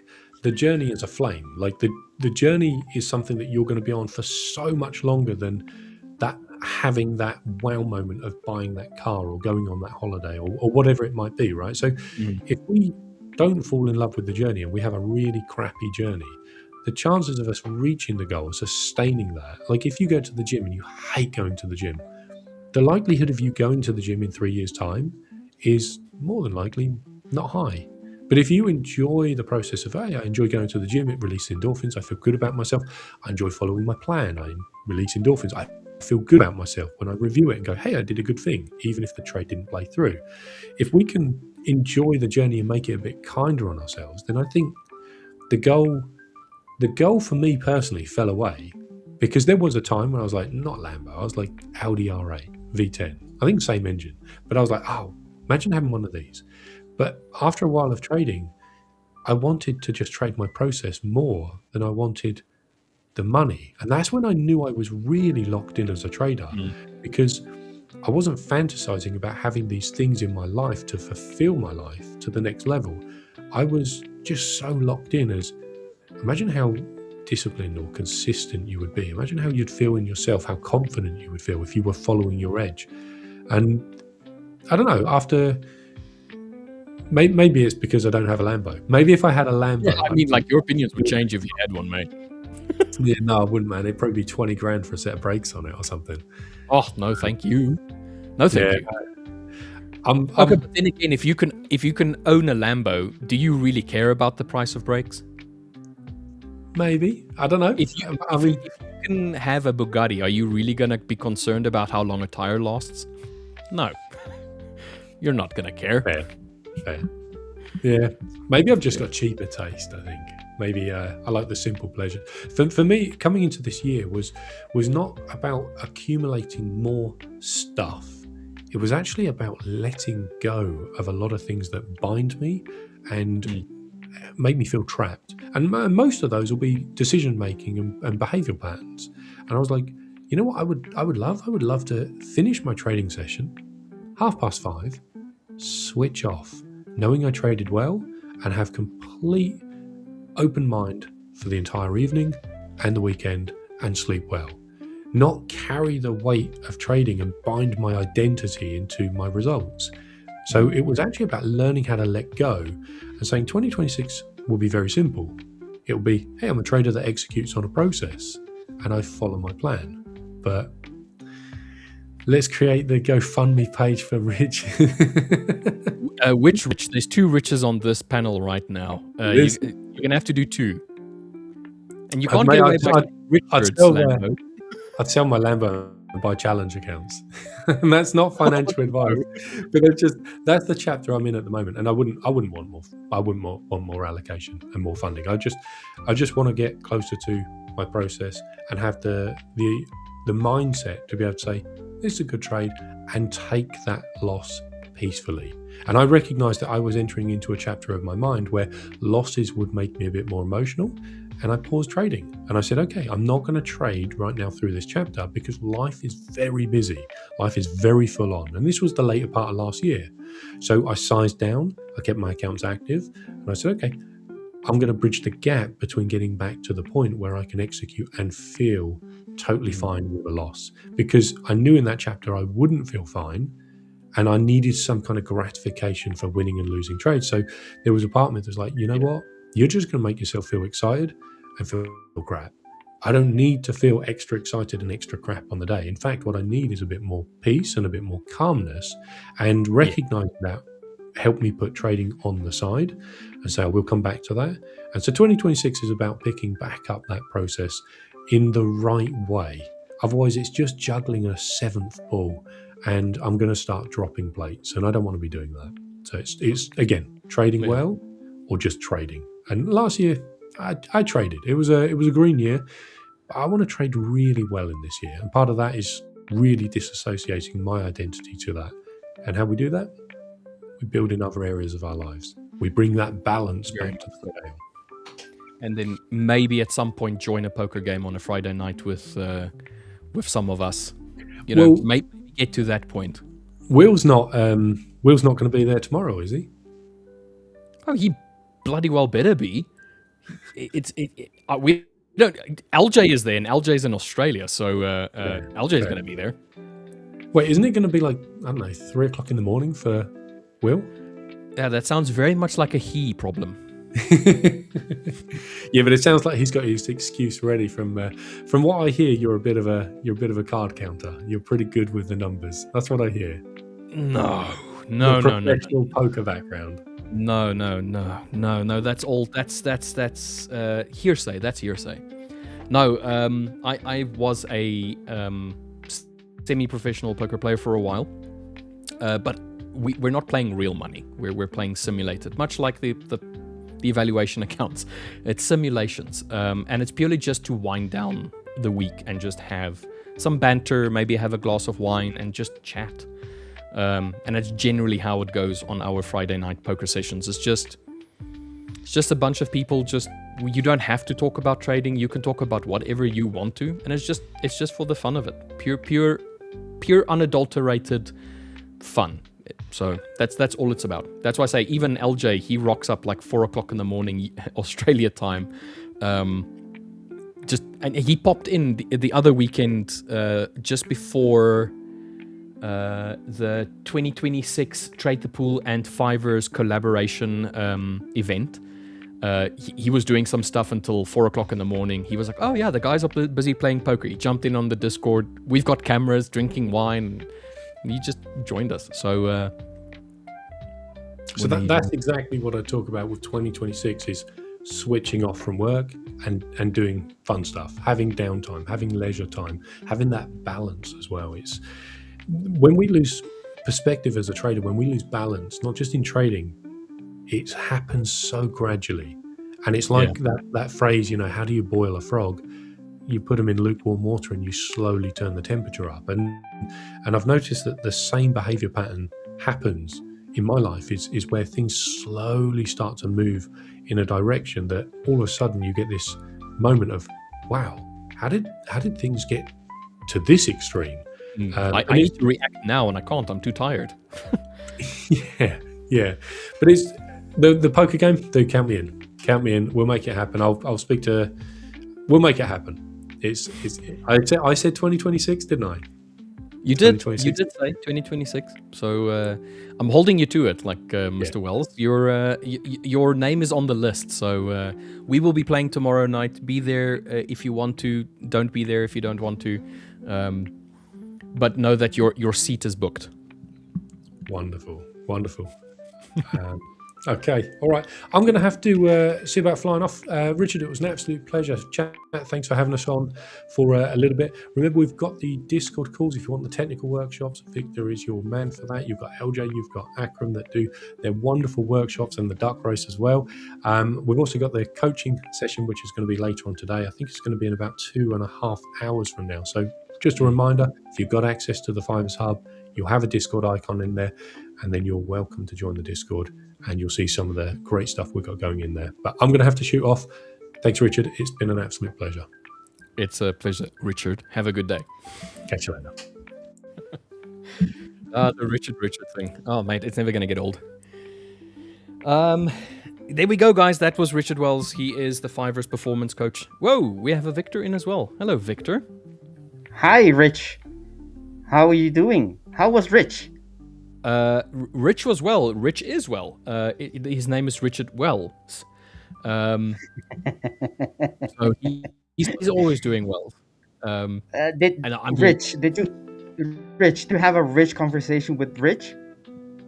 We had a very rich conversation about becoming rich in a very enriching fashion. Yeah. We didn't get to have a rich sandwich today, unfortunately. We did not have a third partner for this, but hopefully one day there's going to be another trader by the name of Rich, and then we can have a rich, triumphant 3-person tier rich, one day. Someday, I'm sure it will happen. How is everyone doing? It is the 8th of January, and we are starting. At least we have started already. This is the last slot, the last 2 hours of our stream. And how are you doing, Richard? How are you in terms of trading? Have you been? Is that your response? No, I was just readjusting my seating position, and my arms almost gave in because I've been consistently going to the gym every morning for about an hour every morning, and I went this morning, and I'm tired again. But I feel good. I feel better today than I did yesterday, and better than Monday, so slowly getting there. But every time I want to do something on my face, I get to a point where I get a fast movement with my arm, and then I kind of like move the glasses slowly, and then I can move away. So yeah. So you have sore muscles from starting or acting out your New Year's resolution. I get it. Yeah, what did I say on Tuesday? Was it Tuesday? I can't remember. I'm always spouting this nonsense about get comfortable being uncomfortable, and then I kind of retracted that statement, saying no, this sucks. I'm tired. I'm sore. Being uncomfortable sucks. I understand why people want to like be couch potatoes, but no, that it's going to be well worth it at the end of the day. Yeah, it's. I don't really think it was a New Year's resolution. I think it was just more of a resolution. Okay. All right. Perfect. That's nice. How about the market? Have you been flexing your muscles on with the mouse as well? Not today. No, the market is incredibly flat. So. This was this morning's movement on NAS. It obviously I was asleep up until somewhere over here, 6:30 there. So I was asleep up until here, but I only on my computer after I come back from the gym and all of that kind of like stuff. So I wait for the London session to open up, and then I kind of like gauge what it does there, and then I will decide on a trade for London. And this is what we're seeing, where we're just seeing straight up consolidation, and it's not a particularly large range.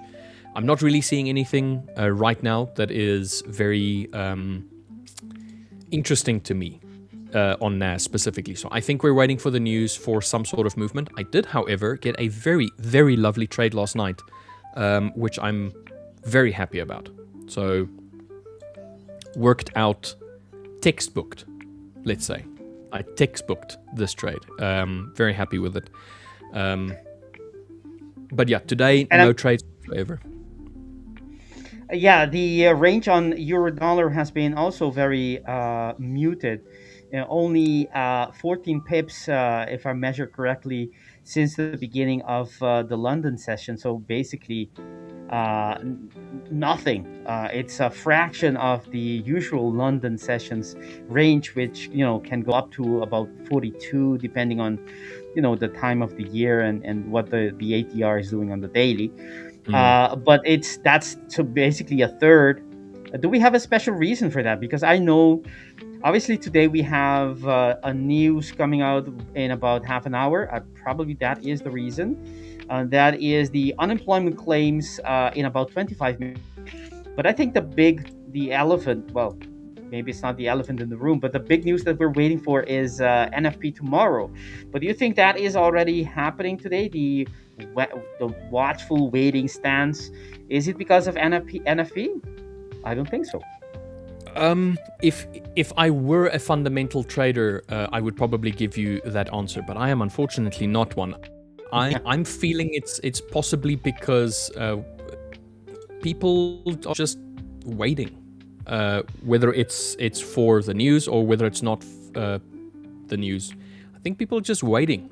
Just, I don't know. The first section of the year tends to have very subdued, well, let's say first week or so of the year, it's very subdued movements. As of right now, it does feel like it's also very subdued. We're getting weird flashes of information going up and down on the indices, but when it comes to like the euro, the pound, you're getting some movements, but it's a bit back and forth. There was a question here, doesn't have not directly related to the market, but are you taking protein shakes now that you have been talking about sword muscle and your consistency in going to the gym? Henry asks. So Henry, no, not right now. I'm on I'm eating a lot healthier, let's rather say. So I've changed my diet up a little bit. So I'm not trying to build muscle. I'm trying to lose a little bit of weight because I'm over 90 kgs and I'm trying to get back to about like 85-ish. And then from there, I would like to then maybe start. I wouldn't want to bulk. I want to be lean, muscular. But I've got some Christmas fat that I'm trying to get rid of. So I've changed my diet first and foremost, and I'm slowly doing like circuit exercises, but I'm doing a little bit more cardio. So once I've lost a little bit of the just visual fat a little bit, and then I will definitely go on to some sort of meal replacement or some sort of protein-rich dish. Right now, my meals, my breakfast, lunch, and dinner consists of high mineral, high vitamin, and high protein meal stuff in anyway. So a lot of carrots, a lot of broccoli, potatoes, some rice, chicken, lots of chicken, way too much chicken. But yeah, it's because it's the start. I don't think I need all that much. I don't need to gain all that much muscle yet. I'm more focusing on the cardio. Thank you for that information. I'm pretty sure since health is essential for our functioning, even as a trader, being healthy is essential. If you're not healthy, you're not going to be comfortable. You're not going to be able to withstand the hours if you're trading long hours. And even your mental acuity is dependent on your health. The healthier you are, the better you can focus. And concentration and focus are, pillars for a good mindset. It starts with being healthy. So talking about nutrition is not, unnecessary or unrelated. Actually, it is indirectly, but still has an effect on being healthy. Is part of being a good trader as well. Yeah, it's part and partial, I think. What's up, Pedro? I see you came in smiling. Yeah, I was listening to the chicken and so on. Good day, everyone. Thank you, Richard, for staying a little bit longer. Victor, how are you? Happy New Year! I think it's the first time I'm looking at you, or I'm seeing you in the live stream. But in terms of the gym, just to finalize maybe on that point, it's actually one of the things that I'm proudest on the last year. I started kind of with an app of exercising. I actually do it at home. I have some equipment, and it has been. I think I started mid-February or around February, and it has been now more than 200 workouts until now. Nice. Basically, I'm trying to do, and the way they count is you need to at least work out 3 times per week to count as kind of as accomplished a week, and I don't know, 48, 49 streak of working out. So I did. Wow. Yeah. So I never really stopped. I thought that maybe when I went away in December, maybe I would kind of lose it, but I forced myself to do it, even if I didn't have all the equipment that I usually have. Even Christmas as well, it would be a period where most likely I wouldn't be working out at least 3 times, but I did force myself to do so. So that was nice. But in addition to that, so what I wanted to say is, gym is a great, aside from nutrition and everything else, it's something that helps with consistency, to look at yourself as someone that is disciplined, which is Pedro is grabbing. But so yeah, looking at consistency, which is really important for us traders as well, the ability to stay consistent with something even when you are out of your comfort zone. Second of all, as Victor mentioned, in terms of energy, right? So of course, eventually you are going to help with your own energy, but in the early stages, like Richard is facing right now, it's just understanding that also, even before you get into a momentum of feeling comfortable with this, we need to go through this struggle of going through and not giving up and carry on. And it's the same thing with trading. Can be in a drawdown, can be whatever it may be. We just need to try to stay consistent as much as possible. And then another point is also, which is interesting with gym, is especially if you like to challenge yourself, you can try to continuously try to kind of get to new weights or whatever it may be, new maximums, and you can then apply that to yourself as well in trading, with the confidence that you then start feeling based on that. So yeah, there is a lot of benefits. Aside from the normal, which is your health, by going to the gym or exercising, then there are all those other benefits that can definitely relate to trading and yourself. Healthy body, healthy mind, healthy trading. Yeah, indeed. Yeah, it's a great practice, right? To practice discipline through outside of trading. If you want to have those good habits, we talked about this multiple times during our stream.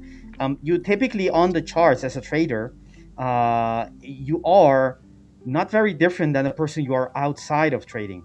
So if you want to be a disciplined trader, you got to be disciplined in other facets or other aspects of your life. And practicing discipline by going to the gym, a specific number of times, with a specific schedule, that's a good habit. As well as like waking up in the morning at a specific time, early, start your day early. It may sound so trivial, but really it isn't. It's the beginning of your day, and it sets the tone for the productivity level, your energy level, just as well like sleeping stages or sleeping habits. Everyone sleeps. It's something like, it's not rocket science, but somehow we've kind of forgot about how important it can be and what the effects are, while it's so, not only for your health and energy level, but for so many other things. Your sleeping, having a regular sleeping time, circadian rhythm has a circadian rhythm. Yeah, of course, has an enormous effect on everything else we do, mentally, physically, emotionally as well. Even weight loss may a lot of the time has a component, which is the sleeping part, which has hormonal aspect. I'm not going to go in all of that, but let's go back to trading. Sleeping and outside of having a disciplined life outside of trading will definitely help you be more disciplined in trading. That was my point. And it's the fact that you're challenging yourself, doing something that starts out quite uncomfortable for most people, and you don't tend to see results in the beginning. You only start seeing results through the consistency of doing it, and it's very much like you can bring that over to trading. You will see the results of consistency only after a while, and you won't see it on a day-to-day basis. Before I leave, Prana is just asking, can you please share the indicators that you are using, the sessions, the low and high, or the low high and the low low? So there's only two indicators on here. The first is an EMA. It is a dog standard EMA. This blue line, green line is a 50 EMA, very standard. And then the sessions indicator is market sessions by Leviathan. There is many session indicators free to use on TradingView. This is just the one that I use. It just shows the normal sessions. The low and the low high and the low low, those are not indicators. Those are actually me drawing a line, pressing shift to make sure that it's straight. So if you want to make sure that you have a straight line, you just hold shift in and it will automatically straighten the line for you. And I have some templates that I add to this to say, okay, I have a reference point as an example down here. It is the low, so I will mark it as a low, and then that would be considered a higher low in relation to this previous low. So it's not an indicator, it's me physically drawing a line and marking it as a lower high or a lower low. So that's where these things are. So you can, in the settings, you can go and write down and you can place the information. It can be above or below. You can have it in the middle, or you can have it towards the left, or you understand that. And then you can then save it as a template, and then you can just use that. So not an indicator, just good old-fashioned grunt work. So yeah. Thank you for answering that, Richard.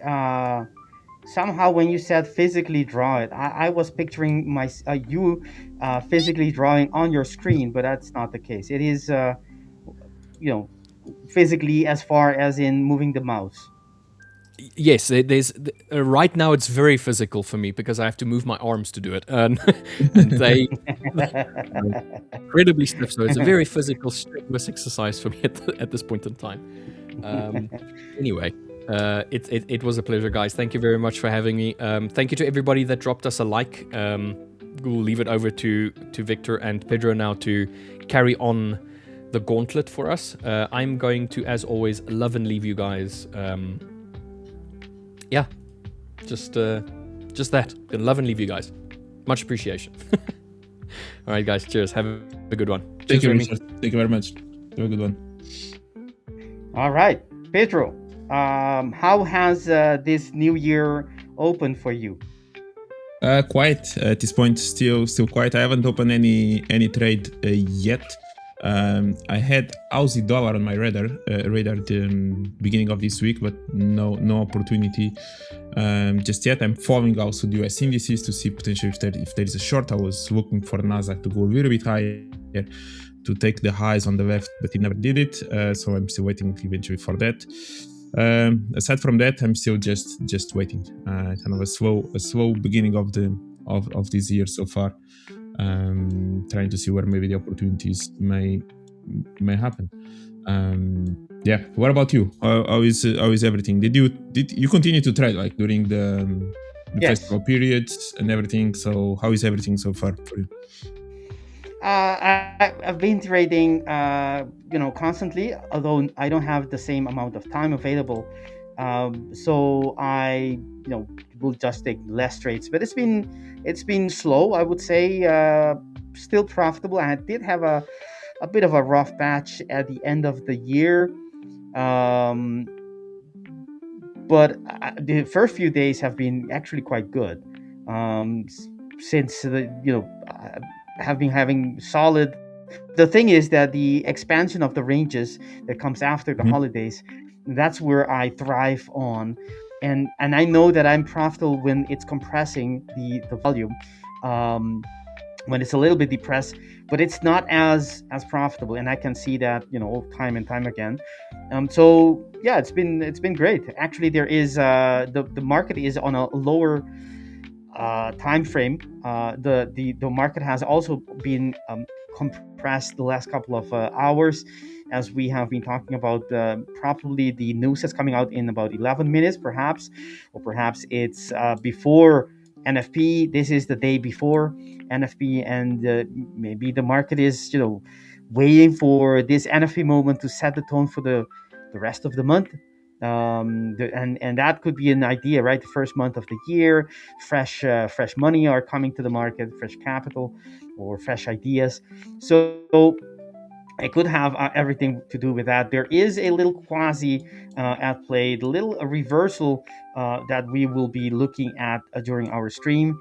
But before we do so, Pedro, I hope this year is a great year for you. I hope on many aspects, on trading as well as in health, and in other important aspects that I'm not going to mention, that the market is that the year is going to treat you well, and we're going to be seeing a enhanced Pedro. Thank you, Victor, and definitely I wish the same for you and actually for everyone that is watching us on the stream. I wish many Quasimodus to the pipette and all the way through without drawdown, and to capitalize on great risk reward setups. Yeah, for sure it's going to be a good one. Yeah, let's face it. Let's go. Let's grow together. Let's go. Just to reply here to Adrian. Adrian is actually asking in Portuguese. I am too. Yes, I'm Portuguese. We do have, I don't know, maybe Adrian is the first time that is watching us. We do have a Portuguese community of the Fivers, so you can follow us. We have our own YouTube channel and everything. So I don't know if the link is in the description. Otherwise, if you just Google, you go to YouTube, just write the Fivers Portuguese or Portuguese, and you'll find us for sure. And you are welcome, and subscribe to this channel as well if you haven't done so. Yeah, let's go. Constantini thinks you're flexing your muscles by talking about going to the gym. Yeah, but not flexing. It's a good thing, right? It's a good thing to. Yeah, it's a good thing to celebrate consistency. Yeah, even going to the gym, I think it's a good thing to look back and say, yes, it's worth it. I've done good work, and carry that positiveness into other aspects of your day as well. I mean, that positiveness is contagious, and but of course it's all jokingly. Of course, Constantina, maybe she's secretly admiring that consistency with that smile. Maybe there's something behind that smile. Who knows? She knows. She knows. But even with this consistency or whatever, how many workouts I did in order to continue with the weekly streak, just like in trading sometimes, believe me, there was some days I had zero appetite to go work out. But sometimes with working out is exactly that. Is after the workout when you feel good, not before. And sometimes with trading, for example, in regards to journaling or something like that, like if someone is not still being consistent with journaling their own trades, even after a bad day, there can be also that similarity with working out or going to the gym. Sometimes when you have zero desire to even leave your house or to just leave whatever you are doing to work out, but then it feels it feels really good. Yeah. So again, there are so many things that are interesting. Boa entradas. I think that means great entries. Is it? Yeah, that's the direct translation, but in this case, it's more towards the new year. It's kind of it's kind of more of a good start of the year. Basically, that's what it says. But your direct translation, if you were replacing at this point Google Translator, that would be the correct one. And we are seeing someone who apparently spotted you blushing. I didn't pay attention, Pedro, I must admit. I was looking at that beautiful quasi on the screen, which is now actually moving like a charm. But someone spotted you blushing. I'm gonna look back. I'm gonna rewind the cassette, the VHS, and check if you're if I can spot that blushing as well, coming from your respond or actually reacting from Constantina's response. Yeah, All right. So, Welker Castillo, the Brazilian is the best. I'm not sure what Maybe is it's not. Brazilian, but Yeah, I don't know the community. Let's just call it the community. ah, Yeah, okay, maybe perfect. I don't know. But yeah, we're doing great. We are doing great. We're already 4,000. The goal at the end of the year, I think, hopefully, is 10,000 subs on YouTube. The Fivers maybe is going to be to 130 or 140. I don't know what the goal is on the English one. First and foremost, is going to be to achieve 100k. So help us to get there. Because this year is an important year for all of us with celebrating the 10th anniversary of the Fivers. Yeah, but let's go look at the market. Dukaku is asking about the pound. Are you on this trade, Victor? Did you manage to get this Quasimodo? No, I did not, but this is a trade that I would be in the trade. I did not because my schedule is different and my process is a little bit different these days since I'm traveling. I'm in South America actually. So I'm not taking out all trades because I'm just not as available as usual. But this is a trade that I would have taken. And that's why I marked it as well with the trade. With this is just an example. My entry may or may not be there, and my stop may or may not be up below there. It depends if you want to be very tight. To be precise on the setup, my stop would have been. Could be. I have two options, right? If I want to be aggressive, I will be below this order block. And if I, for reasons defined in my trade plan, I want to be a bit more conservative, then I would be at the bottom of the head. This is the head, the left shoulder, the neckline, which is not drawn or marked, but I mean, those who know quasis will recognize the neckline. That's on the 5 minute, and later on I can break it down why this is a nice entry, or why it was something that caught my eye, and why I didn't perhaps trade anything before and just this one. I didn't trade it, but why I indicate this to be a good trade and not how I selected. Basically, that's what I'm trying to say. But in all fairness, and in all honesty, I am in a trade, but it's not this one. It's not based on my main strategy. Because I have less time, and I want to have a bit of more freedom, and I know, whenever there's a whole process for on my main strategy, I can't just come to the market and spend 15 minutes and walk away. It simply, it doesn't work like that with my main strategy. So I have to adapt, and I'm mostly taking scalps based on the order blocks, and it's been going actually great. So yeah, so I have to adapt, and for those I can be more nimble, and not necessarily come back to the market constantly to check and so on, and still enjoy the the scenery and do some other activities during my day. Yeah. All right. So which trade are you in? So sorry. Is it also on the pound dollar, or is it another pair that you are? No, actually, I'm gonna check my trade to see if I already got if I got my TP. Actually, I don't. Now at this moment, I already had TP, so I'm not in any trade. But I was this morning. I had 3 trades on EU. They were all shorts, but it's already hit TP. Okay. Adrian is asking here one last question. Adrian, doesn't need to be the last one, okay? We actually want you guys to continue to carry on asking us questions. But you are asking, just 1 second, I need to reduce the volume of this. Okay. There is a 1 minute before the news, rightfully so. Black Fox mentioned 3 minutes before the news. Let's watch what's happening. Normally, for those who are wondering, I'm gonna go to the 1 minute from GJ in this case. What I do for pre-news, not 1 minute or 3 minutes before, but 10, 15 minutes, even 30 minutes before the news, I would watch how close my I will measure how close my stop is to the current price. Let's say now it is 12 pips, and time is running out on me talking, but now it's 12 pips, and I would then look at the data that I've collected of this news event. How often does it gap more than 12 or 13 pips? That's the way that I mitigate the risk right before the news if I'm in a trade. And sometimes it means that I will have to just close it, take whatever I have at that moment, profit or loss. At other times, I could hedge it, move away the stop losses, but that's differently. Just keep it simple. I will close it and then just wait for another time to get in.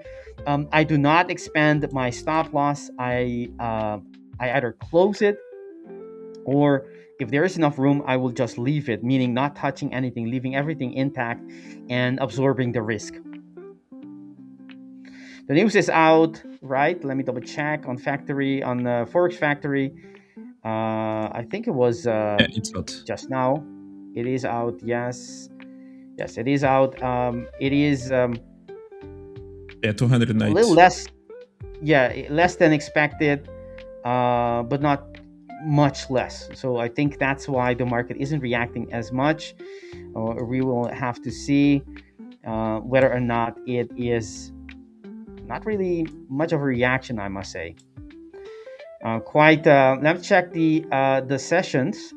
Let me move my there we go. You can see here on the upper right corner, you can see how the average London session on GU is 67.5, and currently it's only done 28.7, which is less than half. So that tells you 43% right there. You can see it of the normal. So you can see how compressed the London session has been so far. That could be on the eaves of that eve of NFP, if that's a word, if that's a term. But it's a bit more than usual, I would say. Before NFP, there is a compression in the range, but I haven't seen it very often being this compressed this early on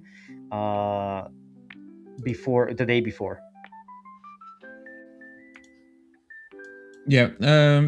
Just to finalize, first of all, on the question from Adrian. You have trade here on NQ or S on the New York opening. That's something that sometimes we do. Also depending on the guests that we have, on the hosts that we have on the live stream. Personally, I'm not just trading. My style of trading is not just to focus on the opening of the US market to try to find opportunities. I do need to see either NASDAQ or the Dow or the S&P to be at the level that I like before I even think about looking for a trade. So if price is not around the level that I don't really like, I'm not really going to spend much time looking at it during the opening. Even though I do like to look for trades around the opening when price is reacting from a level that I do like in there. But if the opportunity appears, yes, we are going to take trades for sure. This blue line I drew on the chart is basically where the market turns bearish, or the price action turns bearish on the higher time frame. So it's gonna be interesting if whether or not, and this will be the sign if you're managing your trade to get out or not, depending on how it reacts and interacts with this line. If it can close above it within 20 seconds or so on the 1 minute, that would be a sign that the market, was squeezed a little bit, but recapture. And if it's not, that's a sign that there's weakness coming in. That is a indication of where price will likely be going, because if it breaks the lower time frame structure, it's likely to be breaking the higher time frame structure as well, because they're aligned, and this would be the beginning of the continuation down, which makes a lot of sense. So we're going to be watching it. I'm going to say I'm gonna show why this area was interesting for me to trade, or is interesting to me to trade. There is a bullish order block right there. You can see it. That's where the buyers came in, pushed the market much higher, and we're now retesting that area. Not exactly where the quasi was drawn, but that's the general area, right? We are in a daily structure. On the 4 hour, we have a entry order block on the quasi, on a quasi. Let me mark it, and so you can see it on the H4. We have this quasi on, which is from this point, the market has done a established downtrend, went up, and is coming back to an area that was indicated by this structure, right? So there is a reason for us to, and that there's an overlap with the daily order block that I just mentioned. H4 daily are in alignment, and if you go to the lower time frame, the 2 hour didn't give me the reason, but the H1 gave me a fresh order block right here. So there you go. You have H1, H4 daily. That's a beautiful alignment that we can use for getting into your trades. And then you go to the minutes. At least that's what I would do. I would go to the minutes and see if the market would react to the structures on the lower time frame, on the quasi that is on this chart. And if the market is going to reverse from the H1 order block, as you would expect, then it is likely to use a reversal pattern, just the one that I depicted here. And it didn't react to the first, it did react actually to the first order block, but you can see after the news, the sentiment, or it didn't hold. The swing point came in actually quite hard into and squeezing that last order block. But if you look at the hourly, this line, right? Just look at the last two candles, the current candle and the one before that. This is the low of the previous candle. So if we break that low, and if you notice these two candles, they have the same height. So basically, if it takes out the low of the previous candle, you would have what is a borderline outside bar. It didn't take the high, but it matched it. And it broke, and likely, we don't know, that's 23 minutes still to go, but it is showing a lot of weakness. And after that point, that's why I marked it on the chart below this blue line. Everyone on the hourlies, on the 2 hourlies, on the 15 minutes will see that the market is breaking down, and they will start piling in on selling this or getting out of their longs. So you want to be watchful of this blue line as an indicator whether or not the market is holding up or not, right? And so the success of these entry order blocks on the quasi, on the 5 minute, and the blue line being respected or not, and it's not being respected. So that's a sign. That's a good sign of where the market could be heading in the next hours. And that's these reversals, whether or to the degree that they succeed or fail, will tell you the higher time frames, the structures, the H1 and the H4 alignment, whether it's going to work or not. What I mean by that is this order block, right? This order block, if it's going to be successfully retested, it's now being retested and looks very weak. Looks like it's going to continue to the lower side. But if it is going to have buyers coming in and push price and be a successful retest of that H4, which is within the H1, which is within the H4, then the market will be using some kind of reversals, and this is the reversal that's now visible. So if it is failing, that tells you that the H1 will likely not be successful. That's how you marry all the the time, not all the time frame, but structurally, systematically, the time frames tap down to make your decisions to get in and get out before even your stop loss, because you can see that the market is not reacting as it should on these critical levels or pivotal levels that should be respected if the market is going to have a reversal. That's a good analysis. If I can share a little bit of my take on the pound. Sure. Bring the pound here. What was what I was looking for in the beginning of this week, basically. So a few things. First, before you continue, there's a question here that I'm not Okay. sure I get, but I think it is, do you trade every day and what time do you start? I think that's the question being asked here by Mr. Castillo. And I'm not sure if it's directed to me or to you, but perhaps it is directed to both of us. Shall I go first and then you can go and continue with your analysis? yeah, you can do that. But I'm not sure if it is about what time to start trading or if it's because we're talking about the live stream. I don't know if he's asking about what time is your live and if your live is every day, like the live stream is every day. The live stream. Okay. I see. I get it. I'm not entirely sure. Phonetically, yes. In that case, then I will not answer that question, that non-existent question. So if you're talking about this live stream on English channel, we start at 9 a.m. UK time, 9:30 UK time until 3 p.m. Which in the future, I think there's going to be some updates when we do bring the futures market into live stream, but that's future projects. For now, it's 9:30 to 3 p.m. UK time.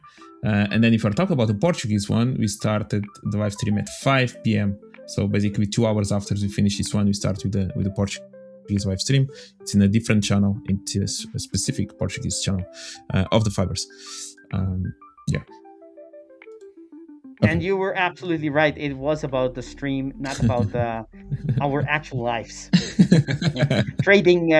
I thought trading habits and routines on our daily lives, but it's about the stream. Marina, how is Marina doing on this beautiful day? Marina is one of our stars in our community. She's ever present in our Discord and also on our YouTube. Hello to her. Exactly. Marina is also really active on Discord, correct? If I'm not mistaken, I think she's active everywhere, which is great to see. And it's something that we are looking for, to have everyone involved, whatever we do. And she's not the only one.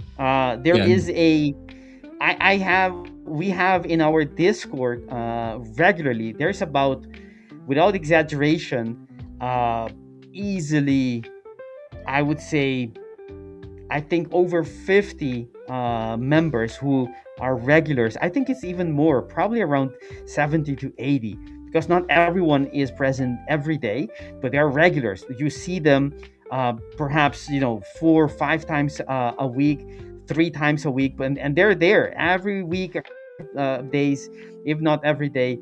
And there's a quite high number of regulars, and the reason they come to the streams and to our YouTube, on our YouTube you see that as well. It is because as traders we want to have connections with other traders. It's beneficial not only for the content but also for the social connection and interaction.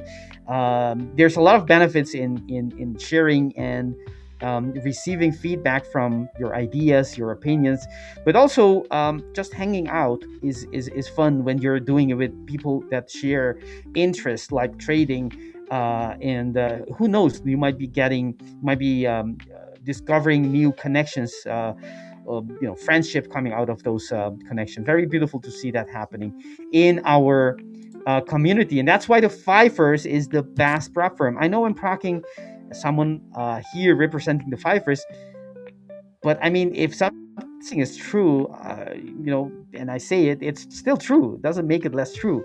So our Discord community is the best one, best prop firm community. Go come and check it out and see for yourself, and ask the other members, and you will see what I'm talking about. This is not a sales pitch. It's just objective, actually, observation of what others are telling me as well. That's true, and it's all across our Discord, even in the other community as well, Indian, Japanese, the Portuguese as well. So it's great, and it's just the beginning. We are indeed going to continue to grow. That comment that you just pop up in here, right? Copy trading really can make money. Can you elaborate a little bit more on what you mean by copy trading? Is it copy trading your own trades? Is it copy trading other people's trades? What exactly are you asking or referring to on that Chu, question? I hope your last name isn't Baka, but Chu, yeah, awaiting your elaboration on the question. But I think, well, actually, let's not speculate. Let's just wait for Chu, who is not, who doesn't have a Baka as the last name. So let's wait. Let's just wait and let's see what Chu is asking us about. There is a delay between. There's always a delay. It's not something. It's not a technical difficulty. There's always a delay when we say something and you actually hear it. By the time you hear it, probably half a minute passed away. So whenever we ask someone to respond and they don't do it instantaneously within a microsecond, it's not because they are not listening. It just means that they are, still waiting for those words to reach them. Let me see. We have Scott Watterson, who is also and also unbiased trader, which is a Henry. We have many. We've been mentioning this. DJ, that's another regular in our sessions, and it's for a reason, right? And I really appreciate, and enjoy having, people coming back regularly to these streams, because it tells us that we are we're offering an opportunity, we're giving value, we're giving a good opportunity to meet and interact with others, and they appreciate it. Otherwise they wouldn't be, time is so scarce, you wouldn't be spending time here unless these beautiful people are appreciating the value that the Fivers is giving by hosting these streams. So everyone else, hit the like button and subscribe to make this even bigger, and so we can have even a bigger community in the future. We're heading for 100K subscribers, and I don't know. I think we can definitely hit that record, that milestone by the end of this month. What do you think, Pedro? Yeah, I guess so. I'll bet on that. If there was any place that you could make a bet, I think I would definitely Poly market be in favor of that. And DJ, by the way, Happy New Year for you too as well, for you and for everyone, for our loved ones. Yeah, let's have a prosperous 2026. That's my wish for everyone, honestly. And let's try to grow together, everyone, in here on the YouTube, on the Discord, and whatever. I think it's going to be a good year. Okay, let's go back just a little bit to the charts in terms of what you were looking and what I was looking initially on the pound. I already talked a little bit on Tuesday when I was here with the LJ that. I think the pound could have been reaching a little bit of a level that we could find some selling pressure. So some of the strategies that usually I try to look for, and I'm just going to make a drawing in here just because the same setup or the same type of opportunity that was happening in here on the pound is quite similar to the one I was looking for on the Aussie dollar in terms of the zone itself. I have so many lines that it's hard to find it. So basically, what I was looking for is eventually when you get the top being created.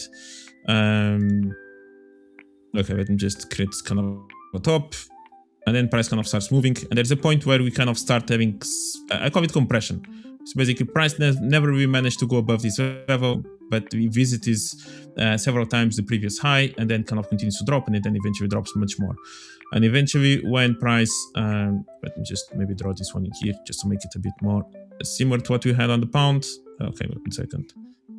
Okay, and then eventually, when price comes back, which will be now the case, when we do start breaking above this top, there is a high probability that price will fill all this level. Okay, all this range that you have in here. So that's basically what happened throughout the end of last year, and then eventually a good level to potentially look for a sell opportunity of wait for some selling pressure. It would be at the extreme of this level. Even within still the high, or just slightly above the high, or then eventually within the supply. For many, of course, it will be that fair value gap that many look at. And also another level that is important is maybe there's a demand zone that was one of the last demand zones that was created when price went up, that it was kind of ignored on the way down. Price broke it instead of respecting it, and then usually also a line that around that line can also work. And sometimes you do have this beautiful left shoulder that can even eventually end up in a quasi-model pattern, as you can see as well. So where was the pound now approaching? It was approaching this extreme, the pound and also the Aussie dollar, as you'll see in a bit in there.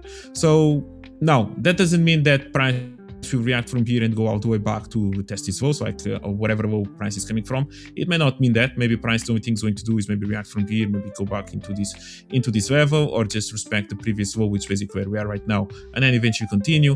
So again, in terms of the target, while if you do manage to catch this trade, maybe there was a clear target that you could have anticipated to catch this move.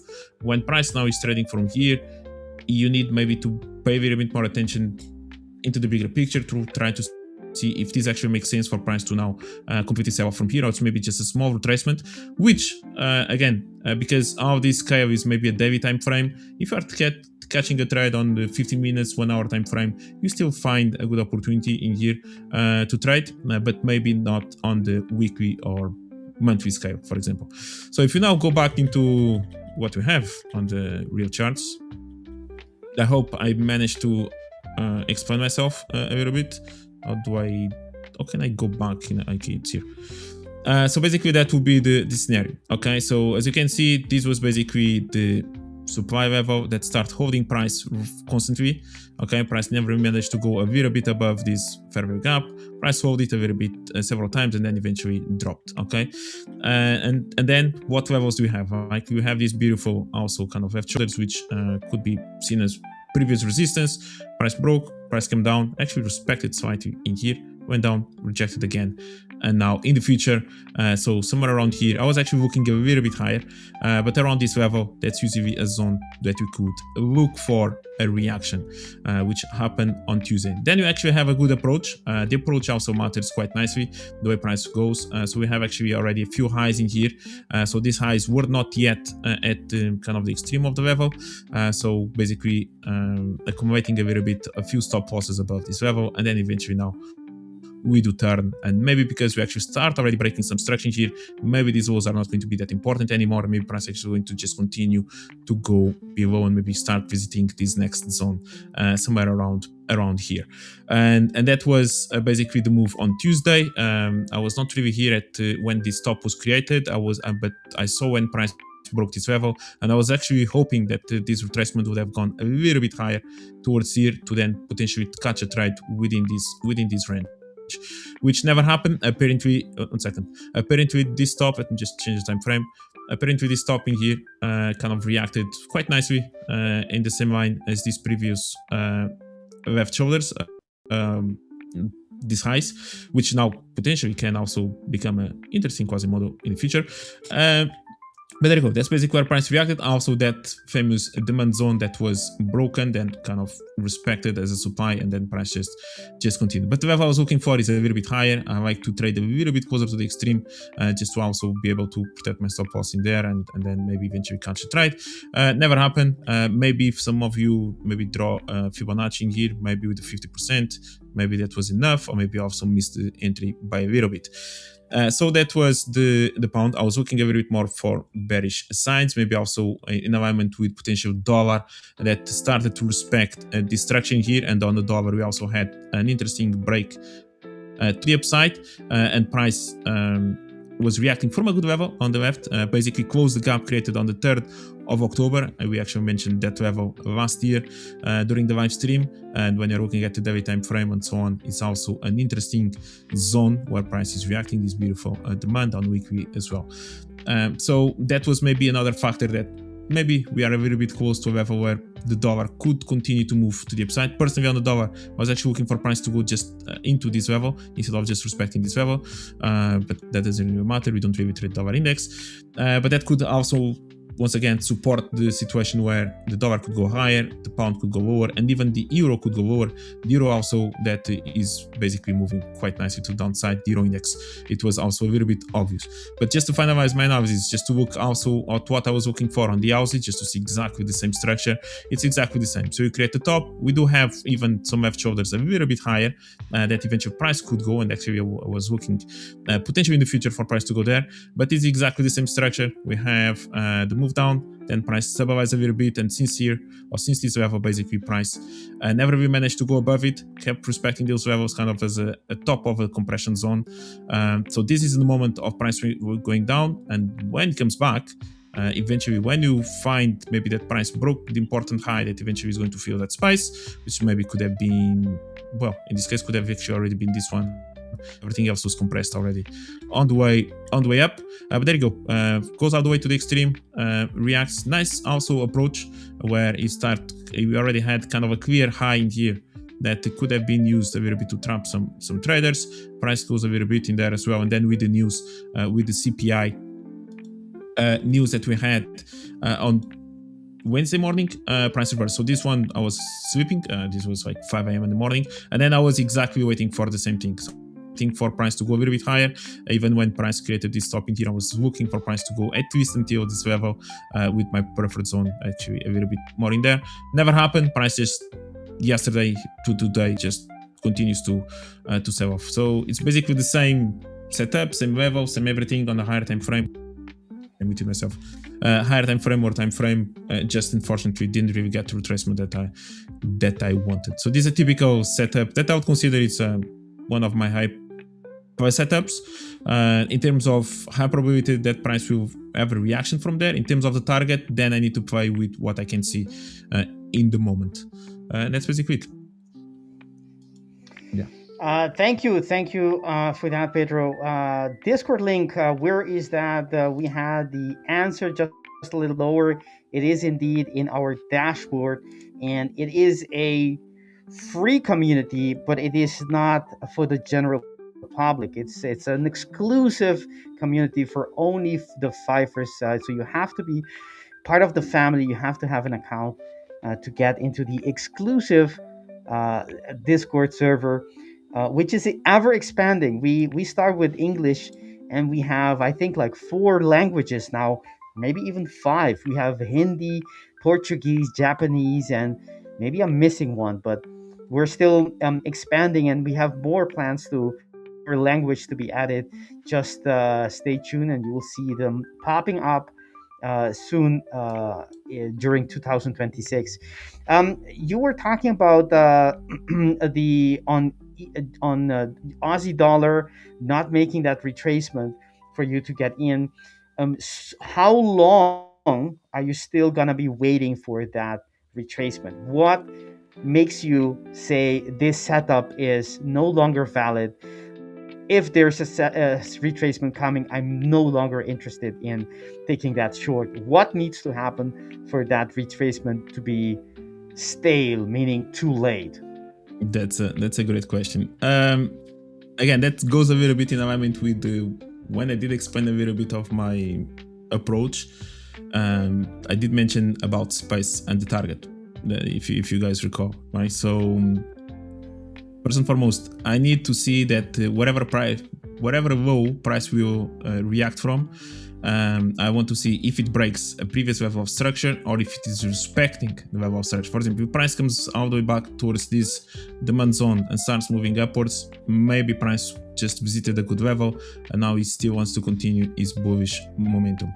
But if, for example, if it breaks just a little bit, goes up, maybe now it has this space behind, so maybe I can still look for a short.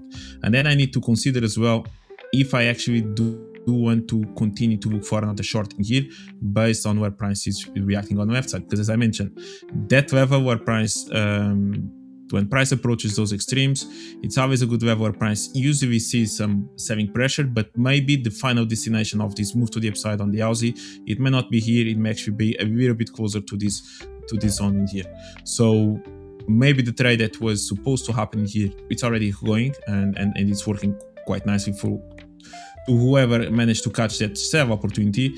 But maybe the final destination, where potentially the Aussie dollar is going to maybe, let's say, make a move like this, it may still it's still going a little bit higher.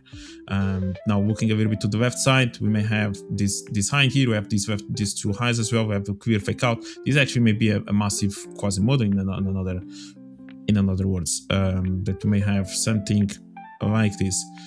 Oops, that's a little bit too long, that one. 1 second, let's just draw it properly. Okay, with somewhere in there. So that may be the final destination actually of this move to the upside. So that's always something that we need to bear in mind a little bit. Sometimes this can actually end up being a massive, super huge potential opportunity, and price drops a lot. Some other times it's just literally respecting the structure itself on the higher time frame, and then price may just continue and maybe don't really want to take another trade from there. So yes, as a short question, I need to see at least price breaking some structure to continue to give me confidence that price still wants to at least to go to the next level, but maybe before that price wants to have a deep retracement and then drop. Yeah, and it goes a little bit in alignment with the pound as well, where maybe price actually still wants to go a little bit closer to this level, maybe 136. Okay, maybe even if it takes this low and reacts from somewhere, maybe still wants to go a little bit higher, maybe to 136 or whatever closer it may be, before potentially have a bigger move. On the pound dollar, for example, we did manage to break these two lows. So maybe there is actually the opportunity that maybe price actually wants to continue to move to the downside, and it's just a retracement for price to eventually go like that. So I actually I kind of like this potential setup on the pound, but then you need to also pay attention a little bit on the left to see where price is reacting. But on the pound, at least we clearly see that we did manage to break this structure to the downside. In there. Henry, our good friend Henry is asking if we're going to be expanding, when we were talking about the expansion of the languages of Discord, if we're also expanding into having Australia or Asian session live stream.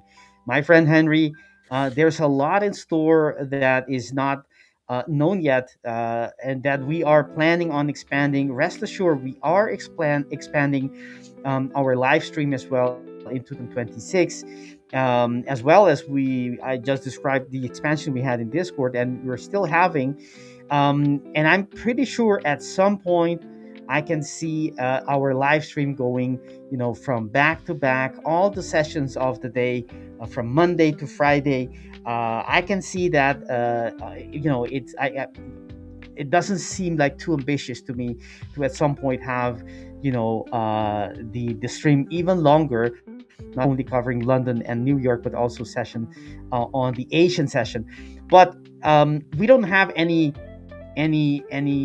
specifics yet. I don't have the information, and I don't have any dates when this will happen. But you can see we started 2025 at around, I think, 25,000 subscribers, or maybe a bit more than that, I'm not sure. And we reached almost 100K already in that year, more than triple the number of subscribers. So it makes only sense that, if we continue with this trajectory, that you're going to be seeing a lot of great stuff and a lot of great expansions in our stream, and becoming the biggest stream, where people go to get their trading hit, so to speak. Louis says, I'm never gonna sleep. Maybe it's gonna be in your background constantly. Louis is such an amazing member in our community. Another example of great connections that are being made by people watching and ourselves. I enjoy these streams as well a lot. It's such an enrichment, a social enrichment to me as well. Being able to connect with other traders and help if I can, and sometimes be helped, right? We don't know everything, and we're also learning things for example, we have Daniel, the OG Daniel in our Discord, who's also always teaching things that everyone, doesn't matter how long you've been in the market, pretty sure Daniel can teach you a number of things, and add them to your toolbox, your trading toolbox. So amazing. So yes. So what are you?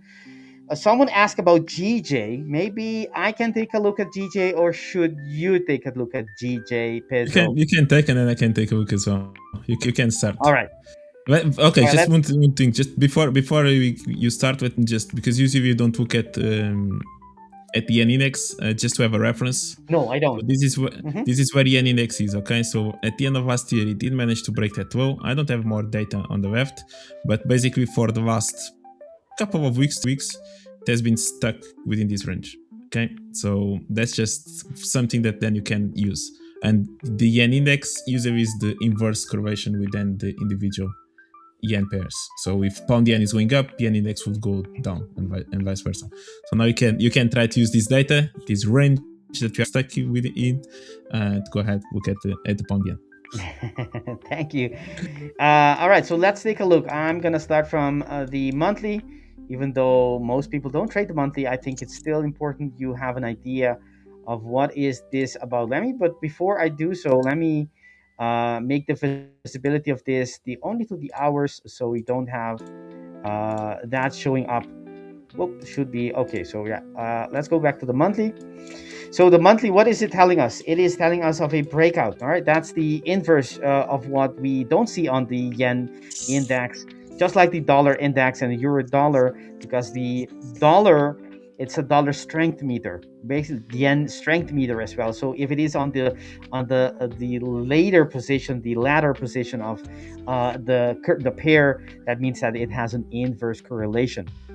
So what you don't see on the yen pair, on the yen index yet, you only seeing it on pound yen, where you have a breakout that happened last month.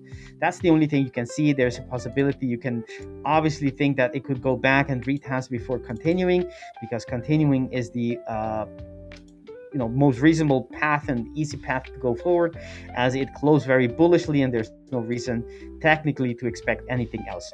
All right, so if we take a look, that means that this order block on the monthly is also gone. That's something we need to adjust. So we don't have anything. We broke a monthly structure. Now we are only interested in perhaps the retest of that broken line and nothing else. On the weekly, let's take a look at why isn't this visible on all time frames. Let's take it perhaps to all time frames. On the weekly, we can see the market broke and had a strong break and continue to go higher. However, we did create a bearish order block that was squeezed in this week actually. Was squeezed, but still it didn't keep above that line. So we have some interesting levels here. For the weekly time frame, anytime the market is above this line, it's going to be perceived as being strong. It's a sign of strength. And anytime it comes back, and if it comes back within the same candle, that means that the market made a fake breakout, right? Leaving that wick that trapped traders hanging there. That's the weekly time frame. It also means that the weekly order block, the bearish one here, was successfully retested, although I must say it wasn't very strongly defended. Look at that wick. That means that the order block is wasn't really doing a great job at containing price. So the supply zone has been for a great part consumed, and we could still have some reaction from it, but it's going to be increasingly difficult to keep on holding price, even if it goes a little bit up. Eventually, this means that the market will take out this order block earlier than later. Nothing else is watching. Nothing else is showing. On these structures are gone. On the weekly time frame, the next structure we have is way low here. Is it still fresh? It was a nice reaction on that weekly. Let's take a look. So that's the weekly order block. We have 4, 6, 8. I think it's quite reasonable to think that by the time we reach it, the order block will not be fresh anymore. So it's not very relevant. I think the reference points on this time frame would be the retrace into the broken level that I just indicated, which sits at 208 and 0.12. Let's go to the daily to check further. We do have a order block here, but it's already been quite some time since the break, since the push there, that impulsive move. That's a daily order block, and it is that 6, 8, 10. That's no longer fresh, so I'm not interested in that order block, but you can still see this is the level that I'm gonna be I would be if I were to be trading, not because it's fresh, because it's not, but because it has confluence with that line, that breakout line that we indicated just now. Let's go into a tighter area, or the recent price action. Remember the weekly, we're coming from a rejection of a weekly structure.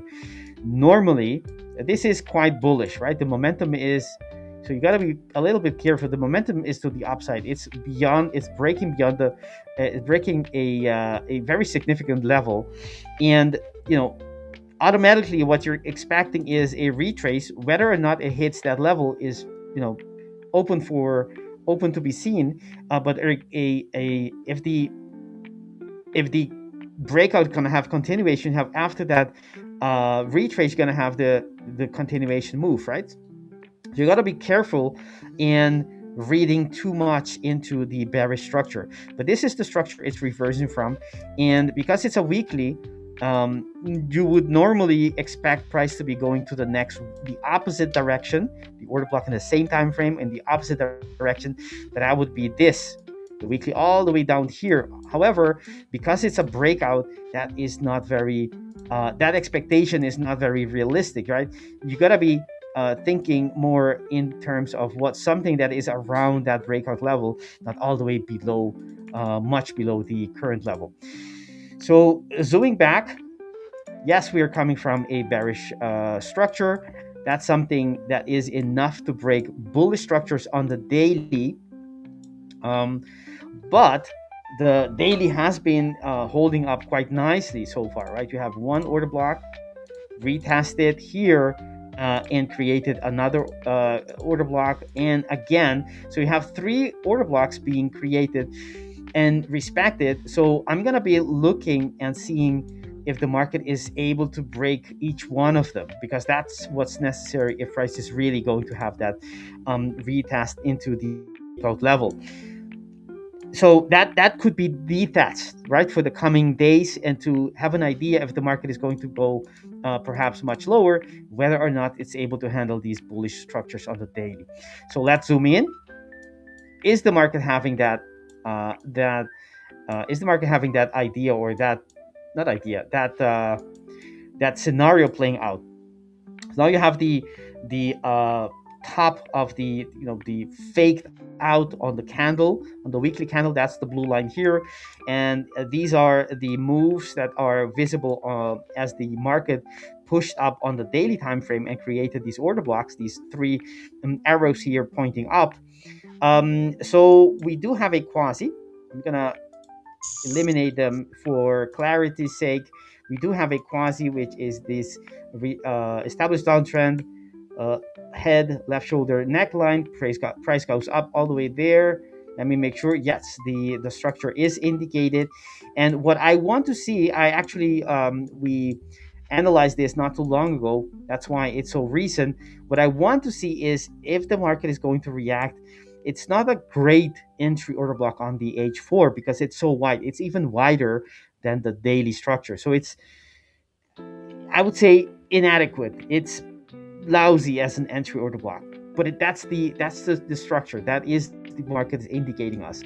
So this is the area on the H4 that if the market is going to reverse from, this is where it should go. It's not very refined at all, as I said.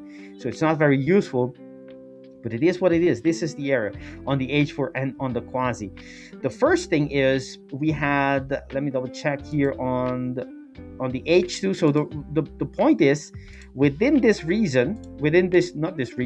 area, you want to be looking for reasons, right? Reasons could be a daily order block being created, an H4 order block, because that's the same time frame, or a quasi of some kind, maybe on the H1, H2, on the hourlies, not on the minutes.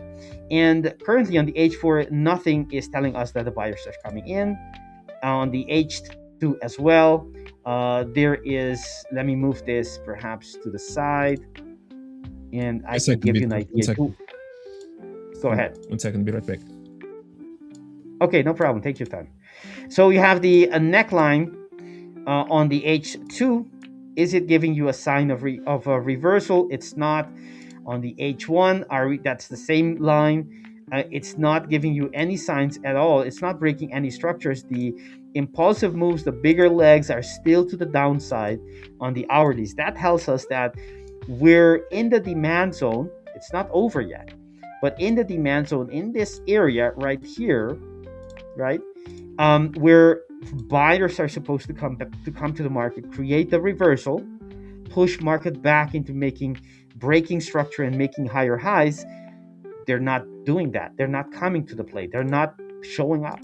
So if they're not doing that, then it means that the market is likely to be increasingly, weakening, and eventually it will just drop off that area. Once it drop off that area, you will have most likely the drop to and the significant levels, which are these tops, and eventually the breakout level. So that's something you want to be looking at for the possible breakdown of this pair. But it's still to be seen. I mean, there's still time. It's just now interacting with the order block. Let's go back to the H1. Can we see something? What structures are being created currently? Still bearish, right? Still bearish order blocks there.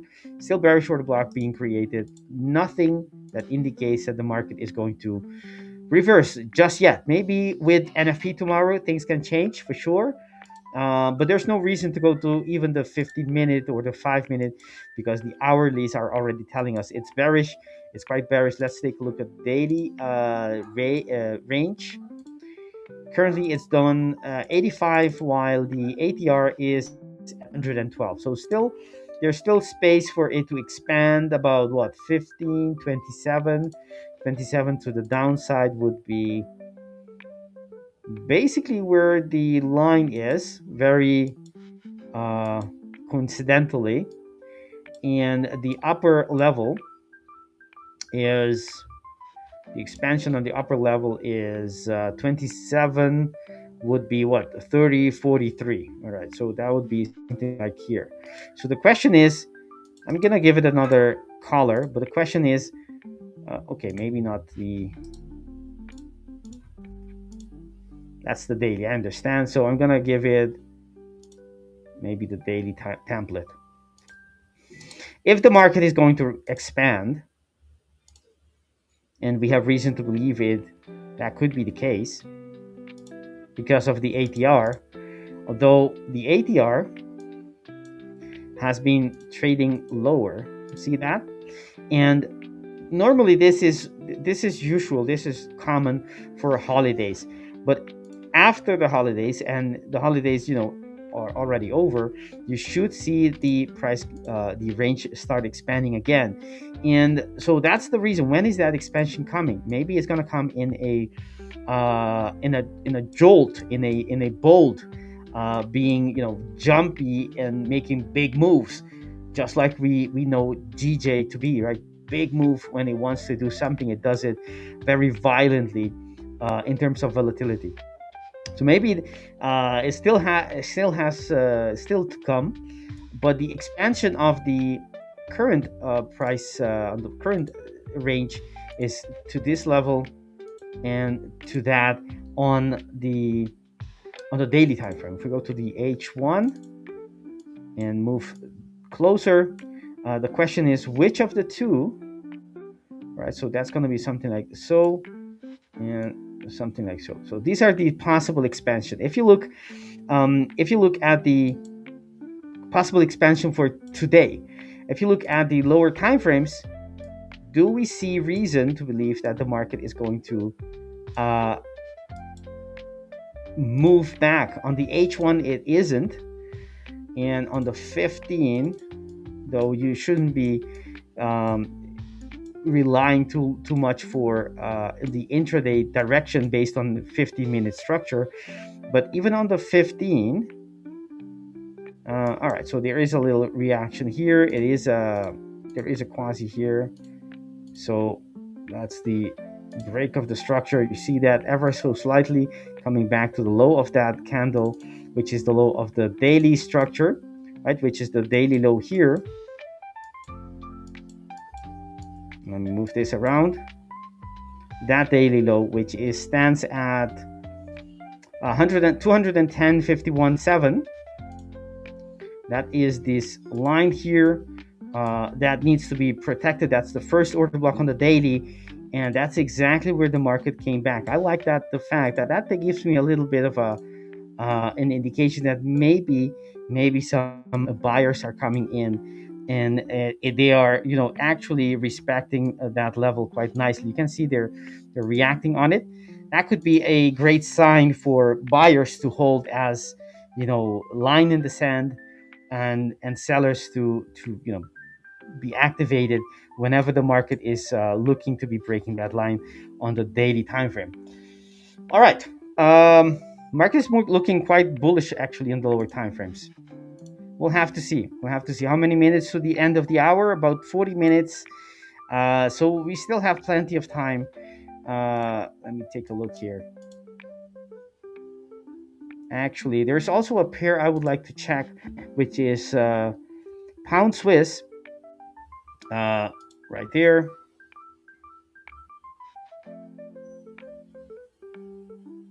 All right. Okay, nothing yet. Let's go back to the chat, see how you guys are doing. How many likes do we have, Remy? Let me check here.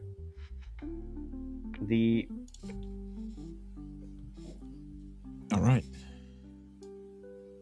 Let's take a look. Dollar Swiss, Sanatli Yanaji is asking, maybe that's something we can take a look at. We have 188 likes. Let's go. Let's see if we can make that 200. I think we can. Let's make it happen. Let's make the YouTube algos go nuts. Let's click on those like buttons so they can spot us. It will be a red hot flashing flag here. Come and interact with this stream to the algorithms. That's the idea. Shami Muhammad is asked, hey Vic, how to trade the miners with no spread? With no spread is difficult because on the majors, usually at the 5 rate there is virtually no spread. Even if there is one, it's only one pipette.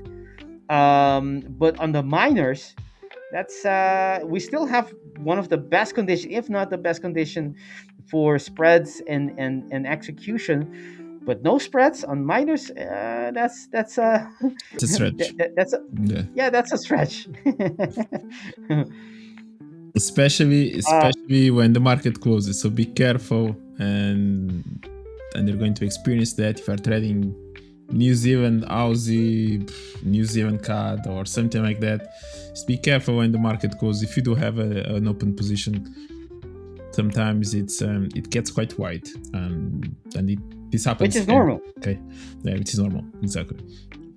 Yeah, I trade on brokers, not prop firms as well, of course, on my private accounts and external investors. And you can see on, let's say, IC Markets, which has one of the best market conditions. If you check, let's say, around closing time, around on the rollover, you can easily see, let's say on pound Swiss, you can even easily see over 30 pips in spread, which is, I know it's rollover, so it's not like we're going to be trading at that time unless you don't know about it. But it gives you an idea that these spreads are, they can expand, they will expand on a daily basis. And you need to know, and compare that to, let's say, EU, that only expands to perhaps 3, 4, 5, maybe 6 a pip on a rollover on any given day. So that gives you a little bit perspective, that expecting no spread on miners is a little bit too much. Let's take a look at, so that was, let me go back to GJ. I think yes, I think I finished the before I leave. Yesterday we had, or yesterday, or maybe it was the day before yesterday, I indicated there is a quasi and we should be expecting price. If price is going to have a continuation, right, a continuation from this this impulsive move, then we could be using the first order block on the daily time frame, and that is still in this area, right? This is the order block right here, that box here, and you can see that the market, the lower border, that's 210.517, that lower border was defended. That was what I'm talking about on multiple times. Oops, I'm moving the order block. You can see how the market defended that level sharply. So that's a sign we want to be watching. If the moment it no longer defends it, that's the sign basically to everyone. You can see how it breaks it. It's a significant level. It becomes resistance. It breaks it again, and it becomes support, and support. And from the last one, you can see a big move, big reaction. So if everything is correct, and we do get a reversal from this daily order block, then you want to be looking at this, how the market reacts to this level in the future, to get an idea if there's going to be follow through, or maybe you should just close the position and wait for something else. Let's take a look at the gold. No, EU. Let's take a look at EU. What do you guys say? Oh no, let's check the chat. Let's check chat first. Janice, how are you doing? Janice is asking for pound dollar. We just did pound dollar. Actually, Pedro did. So if you want to check that out, you can go to the, go back a little bit, rewind that VHS cassette, and you will be able to watch Pedro's breakdown of GU. I was talking about it as well. Maybe I should check it out. Just on the 5 minute, just on the lower time frames, where we had that quasi structure that was broken. The reversal did not work. The market did not react of that. Actually, I took a short. I didn't say this. I took a short on EU on a similar movement. I'll show you where the short is, but this is the quasi that had alignment on the H, all the way from the daily H4 and H1, and then on the 5 minute we saw this quasi coming in. That was before the news. The quasi reacted quite nicely. Comes the news, and everything changes completely, right?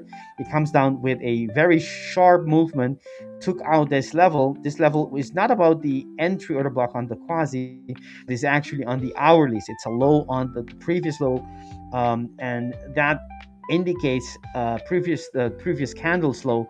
That indicates where the market is gonna have its sand in the line in the sand to tell us this is over. Buyers, you can forget about it, because sellers are coming in, and they're gonna do it in a strong way. So that was the point where the market came down. As soon as it came down, you could have a more active trade management and say, well, that's enough for me to get out. I don't have to wait for my TP to be hit. If it breaks this, it's likely to be going anyways to that TP at this height, and it did, right? It broke that order block and went straight to the other side of the daily structures we see. This is there we go. This is let me see if I can spot it. This is the daily, which is 1.3414, and it was actually the entry order block on the 2 hours that we reacted upon.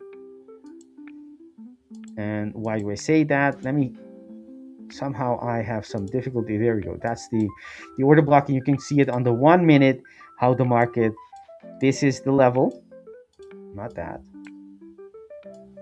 This is the level that the market went through, closed below it on the 1 minute, but afterwards reacted upon it beautifully. So this is the level you want to be watching for the coming hour, this same hour, to see if the market will have follow through or not. That order block that respected right here, this is the line basically that the market needs to respect if it wants to have a reversal or not. Doesn't respect it, that's also a sign of what's to come.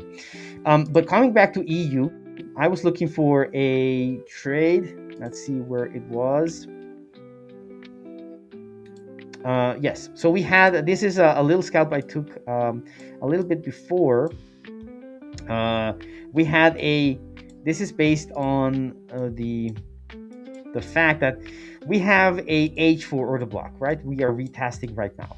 That was there, it's from Monday.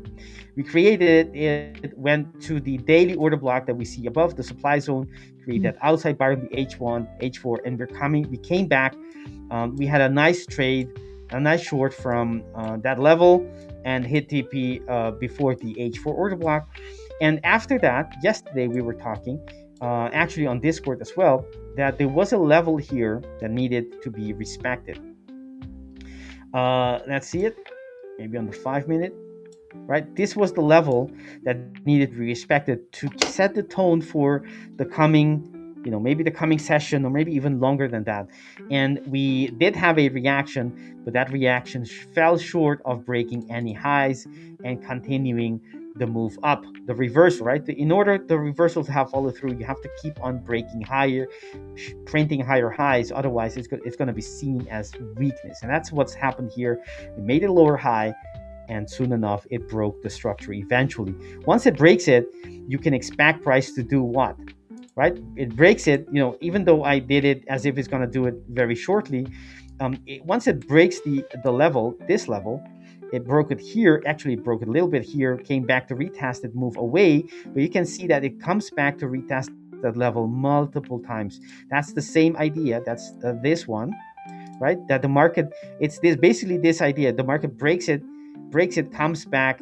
I drew it as one retest, but obviously it can have multiple retests before it actually continues. That's a beautiful, very technical way of seeing it. And even after it has made its point on, let's say, the 50 minute or whatever time frame you want, it broke it, it made its point, the quasi to the left, that's not going to be respected. The market is making lower lows, lower highs, but here it kind of stalled at continuing lower, right? So there was a little chance there that the market could have a pop, because the market was holding up. If you look at the H4 as well, there's an H4 order block. That's where I started, and it created an H4 within that, a much nicer, tighter H4 structure within the bigger one. That's a sign, price could be getting ready for that little pop. And on the lower time frames, we were watching price, interacting, dancing with these levels. You go to the 5 minute, you can see it perhaps more closely. And this level was, to me, the reason for the short. Once that level broke, we had a little up candle, right? A bullish candle. And the break of that candle, whenever we, this candle, even after the squeeze, it could be a liquidity sweep, and the back and pushes all the way up. But this candle, whenever this candle, that was the last chance basically for the buyers, even late, to come in and push price back. And when they failed, right, when price took out this low, that was the reason for me to get in short, because that to me was, that was the last final blow. Basically, if you have two boxers in the ring, you see the one taking hits after hit and starts wobbling. it's gonna take one last big hit on the jaw, maybe a big punch, and that's it. The opponent is gonna go to the floor, and basically that's this trade. That's the opponent going to the floor. Once it takes out that low, it's gonna be easy peasy for price to just drop down there, and you'll see the referee counting 1 to 10, and I think it didn't hit 10, but it came very close to being a technical knockout. Back to you, Pedro. Yeah, that was a good trend and good analysis. I was just looking at US indices that they just opened right now, like 3-4 minutes ago. You can see a little bit of NASDAQ moving to the downside, but nothing much. So actually NASDAQ, I mentioned before that I was looking eventually for a potential short, but I wanted a little bit higher. In the last few weeks, basically, as we saw, we were kind of stuck within this wedge, and price yesterday decided to broke it, basically spike above it, but in reality it never took this, ended up never taking these highs, and I was actually looking for price to go a little bit higher, a little bit more closer into this next zone, but it never happened. So basically price managed to hold this level one more time, and now is moving to the downside with the opening. As you can see here, this is basically the opening right now, moving lower. Maybe this was a good level for price to hold. We'll see what will happen. We'll see if price wants to respect still a little bit of this low, or if it wants maybe to come back and respect this next level or not. Actually, if price had gone a little bit higher, that would have been one of my targets. It would have been exactly just for price to retest back into this basically to retest this upper wedge now, but never happened for me. I was waiting a little bit higher. S&P also moving quite nicely, differently, because S&P did manage to take new all-time highs already this year. Even yesterday did manage to create new all-time highs, but after that starting to move a little bit more to downside. So it may be a little bit more riskier to potentially shorting here, because price may just wants to continue to go and create new all-time highs. But I do like a little bit of this level. Maybe I would like to see price maybe breaking these walls in here, and maybe after that, with the retracement, maybe could have a move back into this direction here. I actually like a little bit of this level. I think price eventually is going to retest this level, and maybe potentially to move to the upside. Also the Dow, we did manage to yesterday which return a little bit, so we'll see now. Dow has been a bit more aggressive. Dow is more or less within the channel as well. If you look at this scenario, again, we are at all-time highs. There's no data from the left, so it becomes always a little bit trickier, but who knows if price does want to eventually get to the upper extreme. We are also getting really close to an important round number, which is the 50,000. Okay, we are the previous high, it was at 49,630, more or less, something like that. So we are getting really close to 50,000, which can happen. So if anyone is looking for longs, maybe somewhere around here could be an interesting level to continue to look for more moves to the upside. But the NASDAQ was the one that I actually wanted to look for, but it was somewhere around here, around close to the 26,000, which price didn't really go there just yet. So I was just paying a little bit attention to this one. Yes, we reached 200 likes on our show, so congratulations everyone, and thank you for your support. We really, really appreciate it. Yoo-hoo! Yeah, thank you guys. Thank you very much for that. We had Jane also asking, I think it was maybe a little bit more of a technical question regarding payouts and tax and everything else. Of course, everything is going to be subjective to where you live, so the best thing to do is, of course, maybe try to with an accountant, or if you do have any specific technical question, maybe you can also ask our support through our chat. Maybe that's the best way to, or the best place to ask those questions in regards to anything regarding to tax wise or something like that with payouts. Yes, as far as I know, taxes is is something that is dealt between the trader and its respective tax authority. The FIFERs, as far as I know, don't pin me on it. I'm not support, but that's how I've seen it so far. Yeah. All right, so let's take a look. Shall we? Let me move back to my screen. Yeah, let's look at gold. I think everyone is asking about gold, so that a few people have been asking about gold, so maybe we can take a look at gold. Okay, let's take a look at gold. That was the nice scalp there. Gold. Let's take a look at gold. What is gold doing today? Let's take a look. We have 20 minutes to go. If you have questions, you want us to check a specific pair, don't shy away. Don't be shy. We will, put it in the chat, and chances are we will see it and try our best to discuss it, maybe analyze it in detail. Who knows? On the daily time, on the monthly time frame, there isn't really anything to trade. I know it sounds weird, but there are no fresh orders, order blocks, or quasis at play. So to me, there isn't anything to trade on the monthly. It just tells you that it's been very consistently going up, very strongly trendy on the lower time frames. The weekly, we are retesting currently a fresh bearish block, but it's just one little, well, not too little, but one weekly order block against many bullish structures that has been created and not been broken so far. So betting on that one weekly structure is good. I could still take it, but you need to be aware that it's just one indication. You want to have multiple indications that a trend is changing, or your scenario is going to play out. So we have a supply area on the weekly. On the daily time frame, what do we have? We did have a TP being hit, as you can see before the daily time frame. Actually, that was a beautiful reaction right there. Look at that. The TP was based on this breakout. There was a breakout here of the bearish order block that was broken, and there we were looking for a possible long. And if that were to be the case, breaking a daily structure, the likely place to be going for the TP is in the opposite direction.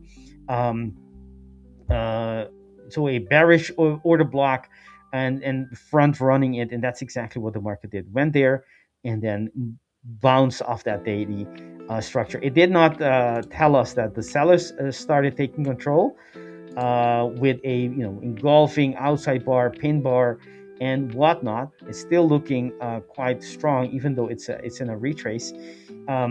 So the daily time frame doesn't offer us anything. This was a fresh order block by the time it was retested, but it's not there anymore. So the place to have taken that short would have been right at when the TP was hit. Actually, let's take a look. I know it's hindsight, but let's take a look if the market indicated. Okay, so I already see it. It would have been quite difficult to trade that. Didn't reach the order blocks on the H2, and the H4 order block hasn't been retested since then. So to me, it would have been impossible to get into the short there. It did have the daily against in our favor, but it wouldn't be able to take the short because we didn't retest that H4 order block. So the daily time frame, we did move away from it, reacted from it, but no quasi was formed. On the H4, where is the mark? What is the market telling us? The market is having a difficulty holding up to this outside bar, the order block created by the outside bar here. You can see all these wicks looking increasingly weak for the market. Look at that, making lower lows, but still hasn't broken. I think it's just a matter of time until it breaks it, because these are it's getting increasingly easier to print lower prices on gold for the time being, for this day, and probably for coming session until NFP. And there we will we'll see if the NFP could be the driver, the catalyst for price coming back and pushing back upwards. One level that is interesting to check is, of course, that breakout line. right? That breakout line, whenever we get there, that could be a sign for buyers to come back to the market.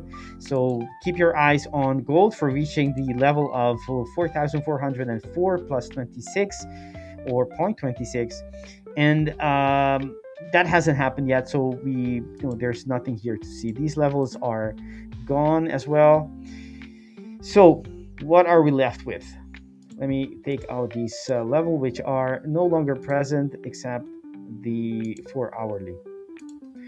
Okay, so let's take the 2 hour. Yes, the 2 hour was already gone. The market is increasing. It's consistently bearish structures being created and respected, and that is still the case. Okay, as long as that's the case, that tells you that the market is going to continue to go lower. Easy, nothing too wild here with the price action. Okay, so we do have, even though we don't have a bearish order, a bearish quasi, that would be the H2. I just want to know if there is a reversal pattern coming up, and if there is, where would we be looking for a possible continuation short? That would be this. So this would be the entry order block on the H2, and we do have an H4 here, only there. Also an H4 here, so that tells me that this area is interesting. The market is going to continue to go lower. This could be a nice place for price to come back and retest from before it continues lower. I'm going to mark it and change the color for yellow. So this could be a nice area for a possible continuation. The market is looking very weak, but before it continues, there is that that chance of price reach. This downtrend, this little downtrend, is it on the higher time frame? It's a retrace, but if on the lower time frames, right, on the hours, you'll see there's that downtrend. That downtrend can easily go back to some areas of supply as it continues before it wants to continue to lower prices. I see that as quite a nice possibility, since we know that price a lot of the times comes back to retest the broken levels, right? Break and retest is a very common, popular strategy, and for a reason, because it happens a lot. It's a pattern that happens a lot in the market. Okay, so this is the area of interest for a possible short, as long as we haven't hit this level. Once we hit this level, then I'm not so interested anymore in that level to be used as supply. What else do we have? All right, so we have that level. And on the flip side, we don't have anything yet. Yeah, we don't have anything yet. So this is the only level I see on the lower time frame. If you're scalping, I can see the market pushing lower. Although we're having a kind of a reaction here on gold. Okay, so that looks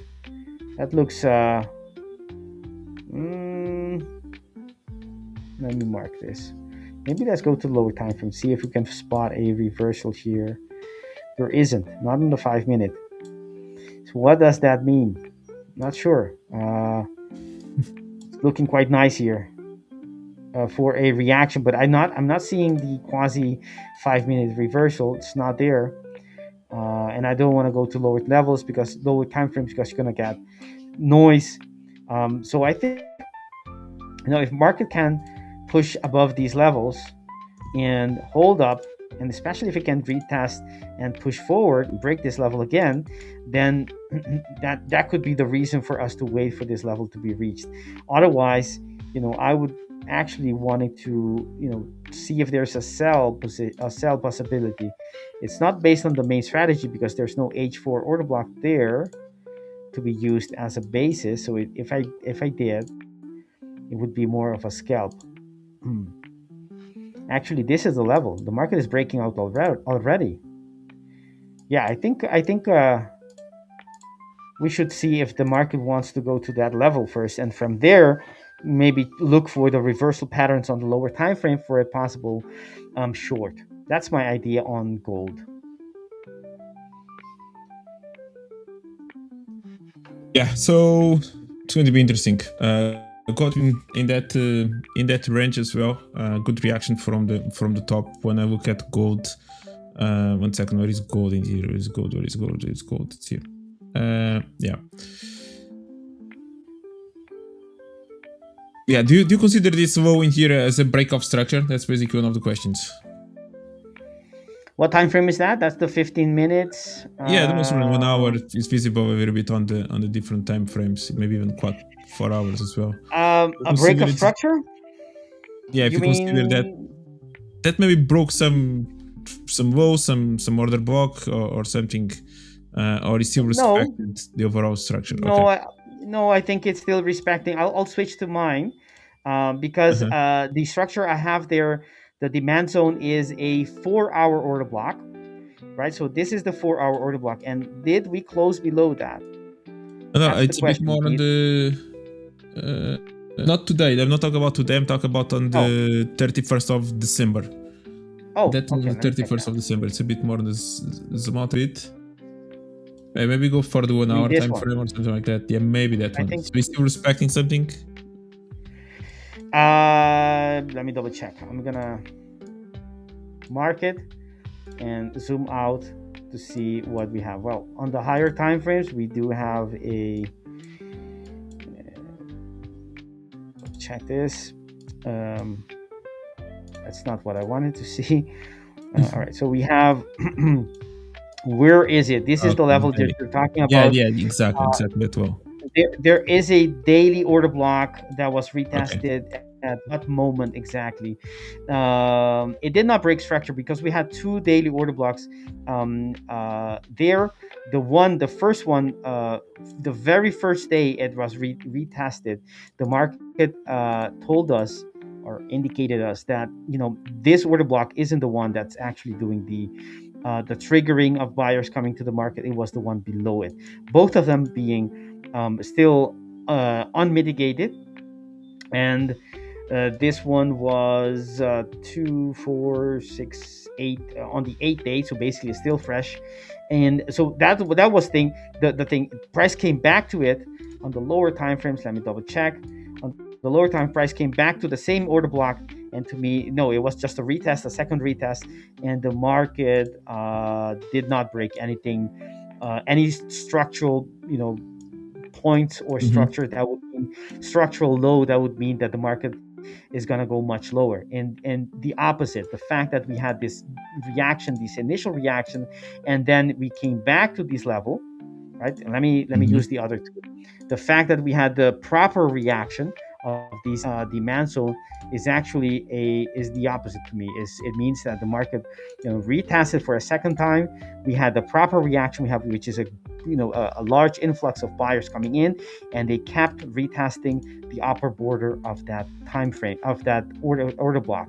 Here it didn't actually reach it, and for the last time almost reaching it and then moving out. To me, that's a strong sign that the buyers did successfully defend the daily order block, and it's a bullish sign, right? So it's not a structural break, but a bullish sign.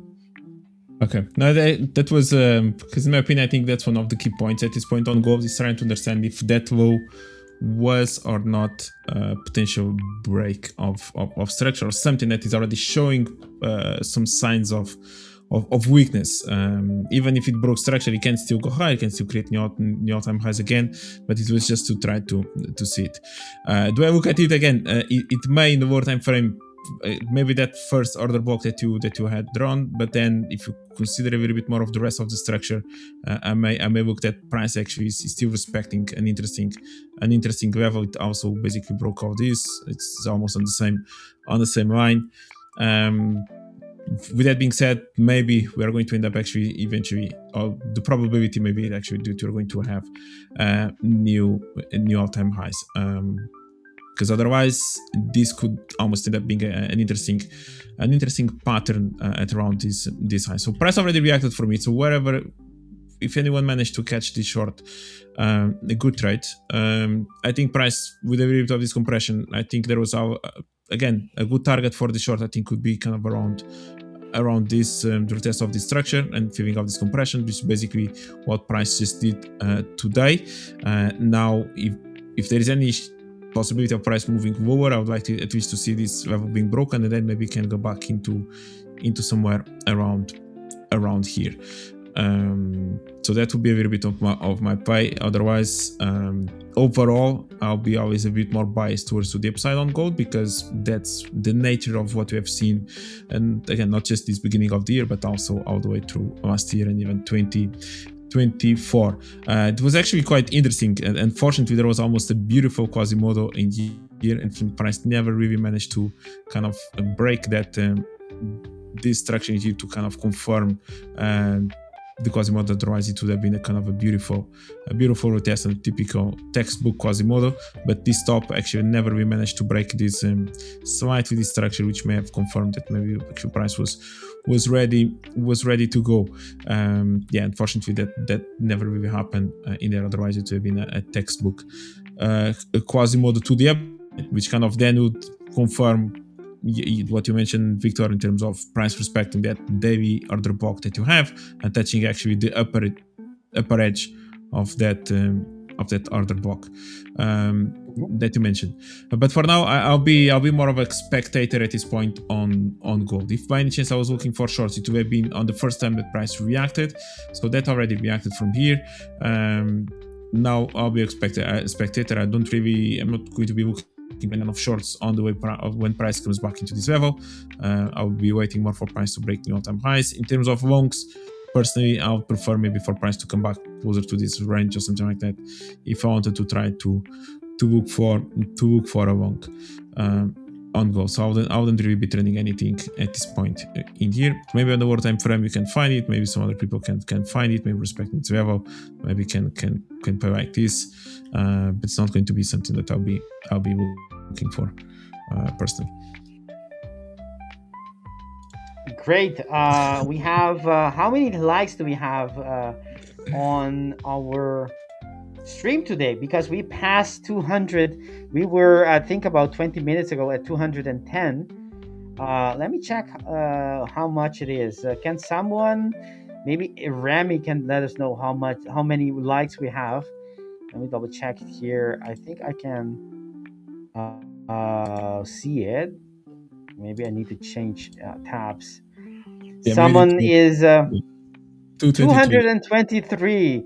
Luana is that's a nice number. Pedro, do you think we can do a very fast sprint from 223 to 250 in about 3 minutes? What do you think? I think so. I think you guys could just keep pressing it. 25 more to go in 3 minutes. What do you guys say? Let's have that little sprint. Let's be a little bit Usain Bolt. Show him that although he's not he's retired, we still remember him in reaching these quite high speed. 3 minutes to go, 25 likes. Let's go. Yeah, just to read the comment from Sondre Homan that I'm not smiling. Today I was already blushing. I was smiling. Then I think I was just listening to Victor and doing my own stuff in here as well. So maybe that's when I was not smiling. But actually, then the comment that I wanted to comment is this one. So Pedro isn't smiling because someone told him serious faces are trending. And to be honest, just to see my personality, if someone will tell me that serious faces are trending, I would actually smile because I'll do the opposite. That's the way my brain works. I'll just do the opposite of what's trending. Okay, that's basically my approach to trending. Yes, actually, serious face. That's the phase of Pedro laser focusing on, looking for edge, looking for opportunities. But we have 227 guys, 228. Come on, 22 likes more in less than 3 minutes. I think we can hit it for sure. All right. That Sigma comment is funny. Wait one. I've got short on the likes. We'll hit 300 momentarily. That's a little bit of inside joke there. I like that, Sigma, keeping it lightly, the humor. 231. I mean, people are listening up, right? The numbers are going up. Fantastic. There you go. Come on. Usain Bolt is watching. I'm pretty sure in Jamaica. Yeah, man. I think Usain Bolt is watching right now. We have a minute and a half. Come on, you guys. We believe in all of you, the audience. We can do it. 18 likes in about what, 90 seconds or so. Yeah, that's good. This is not 0 to 100 in 60 seconds. This is 18 likes in 90 seconds. Come on. I wish this could help as well. And anytime I was in a trade and I needed maybe the $1 to go up, I can just ask you guys to kind of keep on buying it as well. That's proper market making on the going here. But this one you have the power to actually have an impact. So go ahead, guys. You can keep press the like button. All right, we are coming to the final stretch. Come on, this is the final corner on that 400 meters. You guys can do it. 235, 15 likes in 15 seconds. You can do it. All right, we have on every weekday, we have sessions, Discord sessions in our Discord community, Discord server. Where else? We will be hosting. Today is the turn of the great, the amazing, our in-house performance coach, Rachel Wells, to take you on a session which will drill you, maybe mold you a little bit, show you some different perspective of how you can elevate your mental game, your discipline. If you want to increase that, you want to be listening to Richard. Richard is amazing when he starts talking. I mean, things seems to be clearer. He has a way of explaining things that I'm pretty sure will definitely help you on your mental game. How did we do? It is time to check the likes. How did we do? Did we make Usain Bolt proud? Or do we still have to train some more on this aspect? Where are we? I don't have I can't see it from my space. From my place right here. I'll have to check on another tab. Let me check what the likes are. 240. 239. Okay. 240. I think it's we didn't hit the 250 line. But that's a very respectable final sprint, I have to say. A very respectable, I think, a round of applause, even though we didn't hit 250. Thank you guys. Thank you guys for that little push at the end. I think we hit like 20 likes in less than 3 minutes. That's a respectable. I mean, we had how many hours? Many hours to get to a 200, and in the last 2 hours or so, we managed to push a big chunk of that 240 likes. I like that a lot. We have come to the end of our stream, but it is not the end of the day at the Fivers. We still have another stream, don't we, Pedro? Yes, we do. Aside from the Discord session, the coffee break, we do have also another live stream with the Portuguese community. So anyone that speaks Portuguese, feel free, or Spanish, or just wants to join us, feel free to join us in 2 hours in our channel. So we're going to be, again, looking at the markets, trying to anticipate a little bit what we can look for tomorrow, NFP, and having a good time, basically. Perfect. Even if you don't speak Portuguese or Spanish or any similar language, just join us. Join us to see Pedro smile. He's going to be smiling a lot. I'm going to be sure of that on the Portuguese channel that is going to be showing on in just a little while later on. And the Discord, as we mentioned, don't forget to like. We still can hit 250 after the mark. Are we? What is the like? Maybe we hit it. Maybe we had some little push right there after the finish line. I don't know. But in any case, hit the like button. Even if you're watching this after it's been live, subscribe to the channel, help be part of the success story of the Fivers, which is hitting another milestone at 100K subscribers.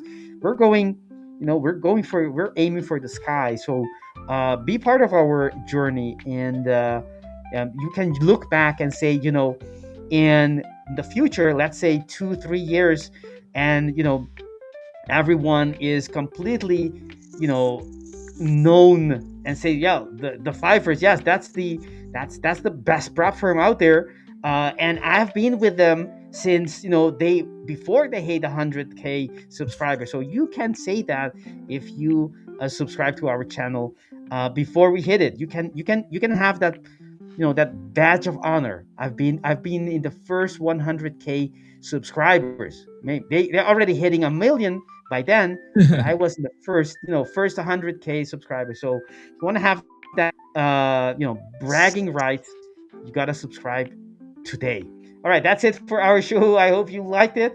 I certainly enjoyed it. Pedro, thank you for your patience, your smile, and the energy you bring to the market, and above all, your very sharp market breakdowns. Thank you, everyone watching, and see you guys soon again. Bye bye. Thank you, guys. Bye bye. Okay.